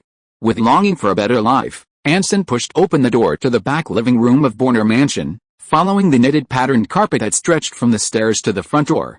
Before the warm fireplace, Lisa, her hands resting on the edge of a chair, dangled her legs, waiting idly. Upon seeing Anson's hostility, she leaped off the chair, happily slung her rifle over her shoulder, and hopped over to him. Anson, are we leaving? Yes, the job's done. Anson nodded, casually ruffling her little head and macy brown hair. Probably due to improved nutrition, Lisa's hair was thick and full, and felt wonderful to the touch. Thanks for your hard work. Standing guard here must have been boring, right? While having his sister as his personal guard captain seemed odd, it wasn't any stranger than a skirmisher company commander who couldn't find his way around or an artillery company commander who couldn't do math. No, everyone here is so kind to Lisa. Lisa smiled, her eyes crinkling, pointing to the grease on her lips, then to the gleaming plates and cutlery on the table. They made me cheese and onion soup and escargot stew. Both were absolutely delicious. I've already asked how they're made. How about I make them for Anson tonight? Of course. Anson's lips twitched slightly, but at that moment, all his goodwill towards Viscount Bonner vanished. Oh, right. Lisa slapped her forehead as if suddenly remembering something, reaching into the pocket of her military uniform. Someone gave me a letter, saying it should be given to Anson as soon as possible. A letter. Anson raised an eyebrow, instinctively asking, who is it? A very strange person. Her hair is as black as Anson's but curly, and her clothes are so tight, it's not convenient for her to walk. Lisa handed the letter to Anson. She also has a strange smell. It makes me want to sneeze. Her? A bad feeling made Anson immediately pick out the envelope and unfold it. A line of smooth, elegant characters came into view. To His Excellency Anson Bach, there is a banquet at St. Isaac's College tonight at 8:20 p.m. My father hopes you can attend. Please remember to change your clothes. The invitation is enclosed. Sophia France. Sophia France. Anson couldn't help but twitch his lips, pulling out his judge's pocket watch from his pocket. The banquet was at 8:20 p.m., and it was currently 3:50 p.m., meaning he had 4.5 hours left. According to Clovis's custom, a banquet was usually decided at least 3 days to a month in advance. Excluding the time it would take for Sophia to arrive, this meant Archbishop Luther had decided to invite him just before noon. What had happened? Anson shook his head. He didn't have time to think about the reason now. He had to figure out what to wear within 4.5 hours and show up at St. Isaac's College. So he could only sigh, pat Lisa's little head, and say in a very regretful tone, I'm sorry, Lisa, I have other work tonight. I can't let you cook dinner. We'll probably have to eat out. Oh, Lisa pouted slightly in disappointment. Just as Anson was comforting the little girl and walking towards the door, a hurried voice suddenly came from the empty back living room. Lieutenant Colonel Anson Bach, and Miss Lisa Bach, please wait. Anson, looking somewhat surprised, turned around and saw the young waiter who had brought him and the old gentleman coffee approaching. His steps were extremely fast but showed no sign of haste, and every move he made maintained a unique elegance.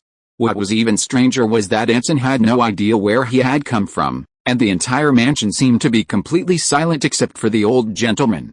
I'm very sorry to have taken up your time, but the Viscount entrusted me to personally deliver this to you. The young waiter stopped abruptly and presented Anson with an envelope. It looked quite thick.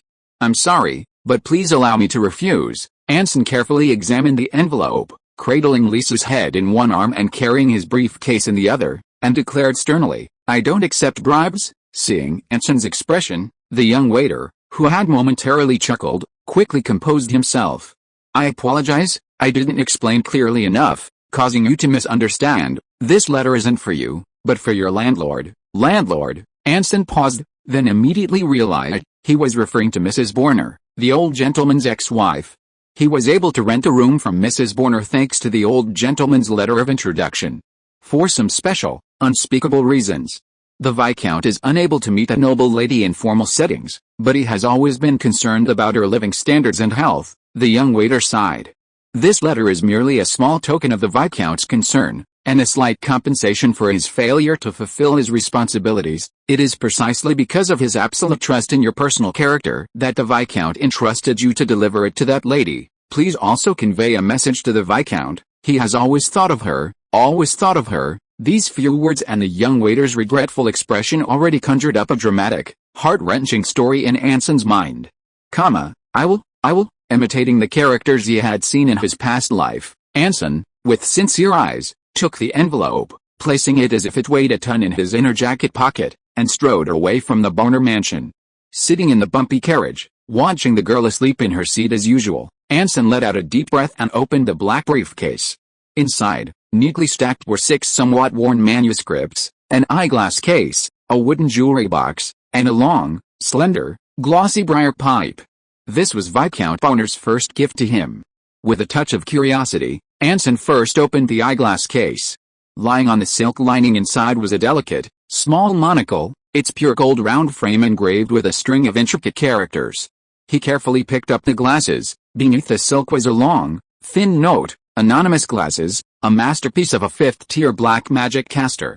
The glasses are imbued with a range effect psychological suggestion spell, causing those around to subconsciously ignore the wearer, even if they pass right in front of them without noticing." The inscription on the frame originates from a magician in the 56th year of the saintly calendar. The most conspicuous person is the most concealed. That's quite an ability. Anson's eyes lit up. Although he had roughly guessed when the old gentleman took out the box that these were likely the Viscount's private collection, given to him as payment to avoid being discovered during the court's investigation, the fact that he could casually produce magical items was still somewhat unexpected. It seems that tinkering with magical artifacts and researching the old gods is quite a common private activity among the noble circles of the Kingdom of Clovis. Just as Anson couldn't help but continue examining the monocle in his palm, he noticed a line of small print on the back of the note. The owner of this item was killed on the spot on the 88th year of the saint's calendar when attempting to break into the Order Church's treasury. This item is confirmed to be ineffective against fourth-order spellcasters and those with talents possessing inside-type bloodlines. Anson nodded almost imperceptibly, put the monocle back in the box, picked up another exquisitely looking jewelry box, and gently unfastened a brass clasp. Inside the box was a sterling silver ring inlaid with citron, wine servant's ring, an item crafted by an unknown blood magic caster. When injured or poisoned, piercing the skin with the citron and rapidly repairs or prevents the spread of toxins and effectively suppresses pain. Can be used once every 12 hours. Quite a practical ability, and very much in line with the style of blood magic. Anson nodded. This time, he wasn't immediately pleased, but instead turned to look at the back of the note. This item is ineffective against severe bleeding and fatal wounds, and ineffective against magical toxins. The ring itself has a basic limit on the number of uses, and can be reused before reaching its peak. Very reasonable. The only problem is what level of poisoning it assesses. Does it only apply to chemical poisoning, or does it also include metal and gas poisoning? What are the differences in the suppression effects of different types? Should he find an opportunity to test it on some unlucky person? Unable to resist letting his thoughts wander, Anson turned his attention to the third item, a pipe. He gently picked it up, a thin strip of paper tucked into the mouthpiece, steam pipe, a sorcerer's joke, capable of instantly creating smoke that blankets a 20 square meter space, blocking all vision. He also paid the price for his joke, being killed by lead bullets along with the robbers during an accidental robbery, because the guards couldn't see him at all. Examining the exquisitely crafted pipe in his hand, Anson silently mourned for the sorcerer for a second. Besides the magical artifacts, the remaining 6 handwritten manuscripts were all related to the old gods. Anson even saw the study of the 3 old gods that Mace Harnard had given him before. By the standards of the Inquisition, each one was enough to give him a steam bath. While these 3 items encompass all 3 major magical systems, their attributes and functions lean towards self-defense or concealment. Only the steam pipe possesses a slight degree of offensiveness, if choking someone to death with smoke counts as offensive. Add to that almost all the magical items Anson has encountered or witnessed before, and almost without exception, they fall into this category. The only truly threatening item is the Death Horn potion in Brown's possession in Old Wall Street. Does this imply some kind of unspoken rule? Does the Church of Order tolerate the existence of such non-lethal magical items and documents to a certain extent, but resolutely eradicate offensive items or potions, or materials that threaten the Church of Order rule? Coldorian once mentioned in a casual conversation that the Inquisition is occasionally lenient towards spellcasters below the 3rd rank, meaning that spellcasters below this level are not considered a threat by the Church of Order. If this is used as evidence, how do we explain the Dark Mage issue? They already know Mace Horner's true identity, yet why haven't they made a move? Is the danger too high? Has it not caused a disturbance? Is another force interfering? Anson closed his suitcase, making aimless guesses. Just as he was lost in thought, the carriage slowly came to a stop. Lisa, who had been sleeping on the seat, rubbed her eyes, yawned, and sat up, looking strangely at the somewhat unfamiliar scenery outside the carriage window. Where are we? In a place that can turn Lisa into Little Princess. Little Princess, this was a term Lisa had never heard before. It means a cute little girl, smiling, Anson took Lisa's small hand and walked towards old Alfred's tailor shop outside the carriage. Sorry for posting so late today. Chapter 150 The Price of a Shirt. Horizontal ellipsis. Although it wasn't the first time, when Anson held Lisa's hand and stood outside Alfred's tailor shop, he still couldn't help but feel a peculiar sense of unease. Standing outside the shop, looking at the exquisite three-story building and the bustling Fredericksburg Street behind it, who would imagine that this was the weapons workshop of the Inquisition? Or, to use the words of a certain inquisitor, a place that could blow up half of Clovis and burn the remaining half of its dangerous stuff to the ground? Was it really appropriate to build such a place in the heart of the city, or was it precisely because it was dangerous that it was built here? However, none of this mattered to his plans for today. The main reason he came to this tailor shop, besides its proximity, was because he could buy clothes here at cost price. Although the advent of new textile machines and railway transportation had greatly reduced the price of fabric and ready-made clothing, making a suit was still quite expensive. The cost of clothes for all 4 seasons plus mending was at least equivalent to rent, gas, and water bills throughout the year. This was just ordinary casual wear. Bespoke gowns and tailored suits for special occasions would cost even more. Of course, gowns and suits are always expensive. Pushing open the shop door, adorned with brass wind chimes, a faint scent of leather mixed with tobacco wafted out. Inside the brightly lit room, neatly stacked colorful fabrics and silks lined the center, while rows of various accessory samples sat against the walls on either side, arranged in open storage cabinets. Behind the counter facing the door sat a red-haired girl, newspaper in hand, her feet propped up on the counter. She wore fitted black trousers and a vest, her white shirt sleeves rolled up to her elbows, yet each button was neatly fastened, and her top hat, worn askew, was tied with an elegant bow. Whoosh! Just as Anson was looking around and approaching the counter, she abruptly moved aside the Clovey Truth newspaper blocking her view, her bright brown eyes looking at him with a surprised smile. Welcome to Alfred's tailor shop, the girl greeted enthusiastically, skipping and jumping up from her chair, clapping her hands together with a snap. Now, what would you like to order? Good afternoon, Miss. Anson smiled politely. Is Mr. Alfred here? I am Mr. Alfred, the tailor of this shop. The girl put her hands on her hips, proudly puffing out her chest. You? Yes, what's wrong? Sensing suspicion, the girl crossed her arms, standing on tiptoe to meet Anson's gaze. Is it that I can't call him Alfred? Or do I not look like a tailor? But Cold Dorian told me. Anson suddenly paused. Right, that second-in-command had never mentioned whether old Alfred was male or female. Cold Dorian. Upon hearing this name, the girl's eyes widened immediately, staring straight at Anson. You're from the Inquisition? This question was far too complex. Explaining it fully would require 89 chapters and over 200,000 words. Anson smiled slightly and nodded calmly. You're looking for Alfredo. What do you want with me? The girl tensed up instantly. For some reason, I'm going to a banquet at St. Isaac's Academy tonight. After a moment's thought, Anson said calmly. Therefore, you need to prepare a suitable outfit immediately. One that won't be too conspicuous in a social setting, and you only have 1 hour to prepare. The girl picked up where he left off, taking off her top hat with her right hand and twirling it, pointing to the stairs behind her. Go upstairs to the left, dressing room number 1, wait a moment, and I'll have a complete and well-fitting suit ready for you within 15 minutes. Huh? Anson was somewhat astonished. 15 minutes, are you sure? Given the complexity of the formal attire in the Kingdom of Clovis, 15 minutes would be barely enough time to change. Of course, what do you think this place is? Who do you think I am? The girl blinked, proudly raising her smooth, rounded chin. I am Alfred. This is the weapons workshop of the Inquisition. Compared to the countless crises I've dealt with in the past, a well-fitting dress is completely. Just as the girl's gaze inadvertently fell upon her, her words abruptly stopped. She looked at Lisa standing beside Anson, her slightly dilated pupils seeming to gleam with some strange light. That light controlled her body to suddenly leap out from behind the counter, reaching out her hands towards Lisa like an adventurer pouncing on a treasure, so much so that Anson was startled by her speed, only managing to stop her a fraction of a second too late. Bang! A second before the girl's head was pierced by a bayonet, Anson snatched the bony rifle from Lisa's hand. Oh, who is this lovely young lady? The girl, oblivious to her brush with death, pounced on Lisa, her eyes sparkling with excitement. Such slender limbs, thick, soft hair, petite stature, and the softness unique to young girls. Cough cough cough. What's your name? Lisa. Oh, what color dress does lovely little Lisa like?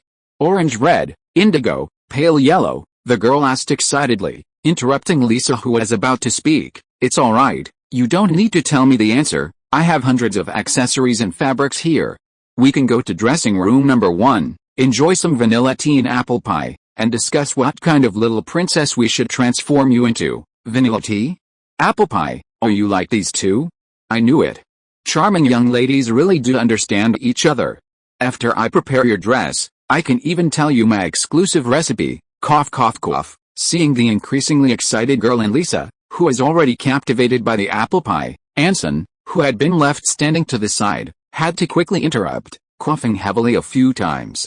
No need to remind me, I wouldn't forget my customer, sir. The girl lazily stood up, then eagerly asked, may I ask who this lovely Miss Lisa is to you? Your sister? Yes, I knew it. The girl snapped her fingers with a snap, and then gave Anson a gentlemanly bow with her hat. Rest assured, I'll bet my grandfather's reputation. Give me 45 minutes, and lovely Miss Lisa will become the most dazzling darling of tonight's banquet. Okay, thank you very much. Anson nodded, glanced at Lisa, who was already swallowing her saliva, and suddenly thought of a somewhat serious question. What about me? The smiling girl pointed to the stairs. Go upstairs and turn left.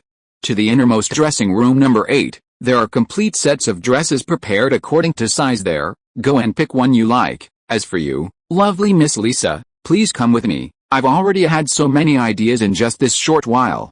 For example, how about a long dress made of gold silk, paired with lace trim? Or perhaps you prefer bright red velvet, paired with a classic imperial-style long dress, which is also a very popular design in recent years. Watching the girl's impatient back, Anson, left standing there for a while, then walked alone up the stairs behind her, finding the number 8 dressing room she mentioned in a dark corner at the end of the corridor. In the kingdom of Clovis, formal attire is not just for outward appearance, but more importantly, for displaying status and class. Scholars wear magnificent academic robes, nobles wear family crests and jewels and silks befitting their rank, ladies are as glamorous as possible, and wealthy merchants follow the latest trends. The phrase wearing all one's possessions is sometimes not an exaggeration. Given Anson's current status, he should have had a military uniform and a one-shoulder cape ordered months in advance, and for important occasions, he should also prepare sashes befitting his rank, to ensure others could recognize him from his attire.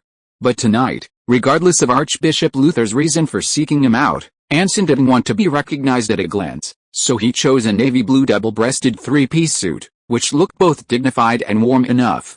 Although he didn't know which hall of St. Isaac's Academy the banquet was in, former Anson remembered several halls without heating or fireplaces. After changing into his uniform, Anson also tidied up his accessories, a bayonet concealed in his left cuff, a blue dagger inside his boot, an inquisitor's whistle inside his coat, anonymous glasses in his left vest pocket, a steam pipe in his right pocket, a wine server's ring on his left little finger, and a dagger and another revolver concealed under his armpits, both fully loaded with bullets. Anson also found a somewhat worn cane sword in the corner of the dressing room. He weighed it briefly, then twirled it with satisfaction. Sophia's letter made no mention of the reason for the dinner, but Anson didn't assume that Archbishop Luther had simply invited him to a meal. After tidying himself up and putting on his top hat, Anson pushed open the dressing room door and left. Almost simultaneously, the door to the dressing room at the other end of the corridor opened. As the dark door was pushed open, warm gaslight shone down on Lisa's bewildered and somewhat awkward face. She wore a black and white pleated skirt, a small round hat slightly pulled over her head, simple lace paired with white knee-high stockings and magenta ballet shoes, plus a velvet ribbon at her chest. She looked not only adorable but also strikingly beautiful, like a butterfly ready to take flight at any moment. The little girl stood under the gaslight, staring at him with wide, bright green eyes, too nervous to move, her cheeks slightly flushed. Anson was stunned. Not because she was particularly stunning or cute, but because it was so abrupt. So abrupt that it seemed as if everything was supposed to be this way. From Thunder Fortress to Clovis, he had indeed done his best to protect this little girl, ensuring she was well-fed, clothed, and had a safe place to stay, but he seemed to have never truly considered her thoughts, much less let her experience the joys that a girl her age should have. Little dresses, dolls, dance, poetry, paintings. How about it?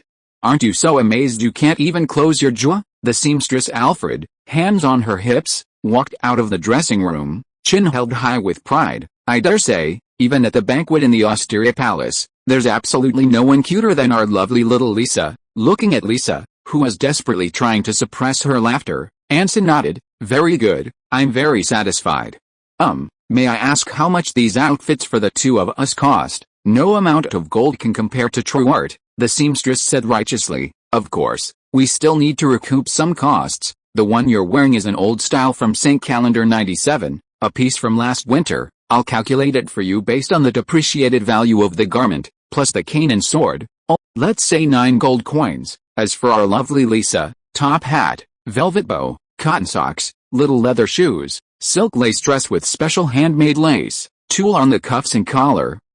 Considering how adorable Lisa is, I'll give you, her dutiful brother, 44 gold coins, no less. Seeing her seemingly determined expression, Anson hesitated for a second. Then nodded. Okay, that sounds reasonable. Of course it's reasonable. I'm essentially only making money off 2 outfits, the seamstress said with obvious heartache. Without saying anything more, Anson handed the money to the seamstress, took Lisa's hand, and turned to leave Alfred's tailor shop, boarding the waiting carriage. In the speeding carriage, Lisa, her hands on the seat, legs together, looked down, occasionally stealing glances at Anson, her cheeks flushed a faint pink as she hesitated to speak. What's wrong, Lisa? Anson asked softly. Is there something you want, but don't know how to ask? Lisa, taken aback by the question, hesitated for a moment, then nodded tentatively. Looking at her adorable expression, Anson couldn't help but chuckle. Sure enough, no matter her background, a girl is still a girl. The love for pretty clothes, sweets, and dolls is in her nature. Once she's experienced it, it's impossible to refuse again. It's okay, go ahead, Anson encouraged. You know, as long as it's a reasonable request, I won't refuse. Then, she suddenly looked up, cautiously meeting Anson's gaze, a hint of grievance in her clear eyes. If Lisa promises, she won't easily point a gun at others again. Anson, could you give the gun back to Lisa? Anson Bach. Expressionless, he took the Borny rifle from behind him and handed it to her. An excited Lisa snatched the rifle and hugged it to her arms, as happy as if she had received a beloved doll. The speeding carriage carried the shattered longing for innocence and purity in someone's heart, heading towards St. Isaac's Academy in the darkness. There were still 2 hours until the banquet began. End of this chapter. Thank you so much for reading until the end. Don't forget to give it a like. Looking for more exclusive content and immediate access? Subscribe to our Patreon. Remember, every like, subscription or donation encourages us to continue. Thank you all. See you in the next video.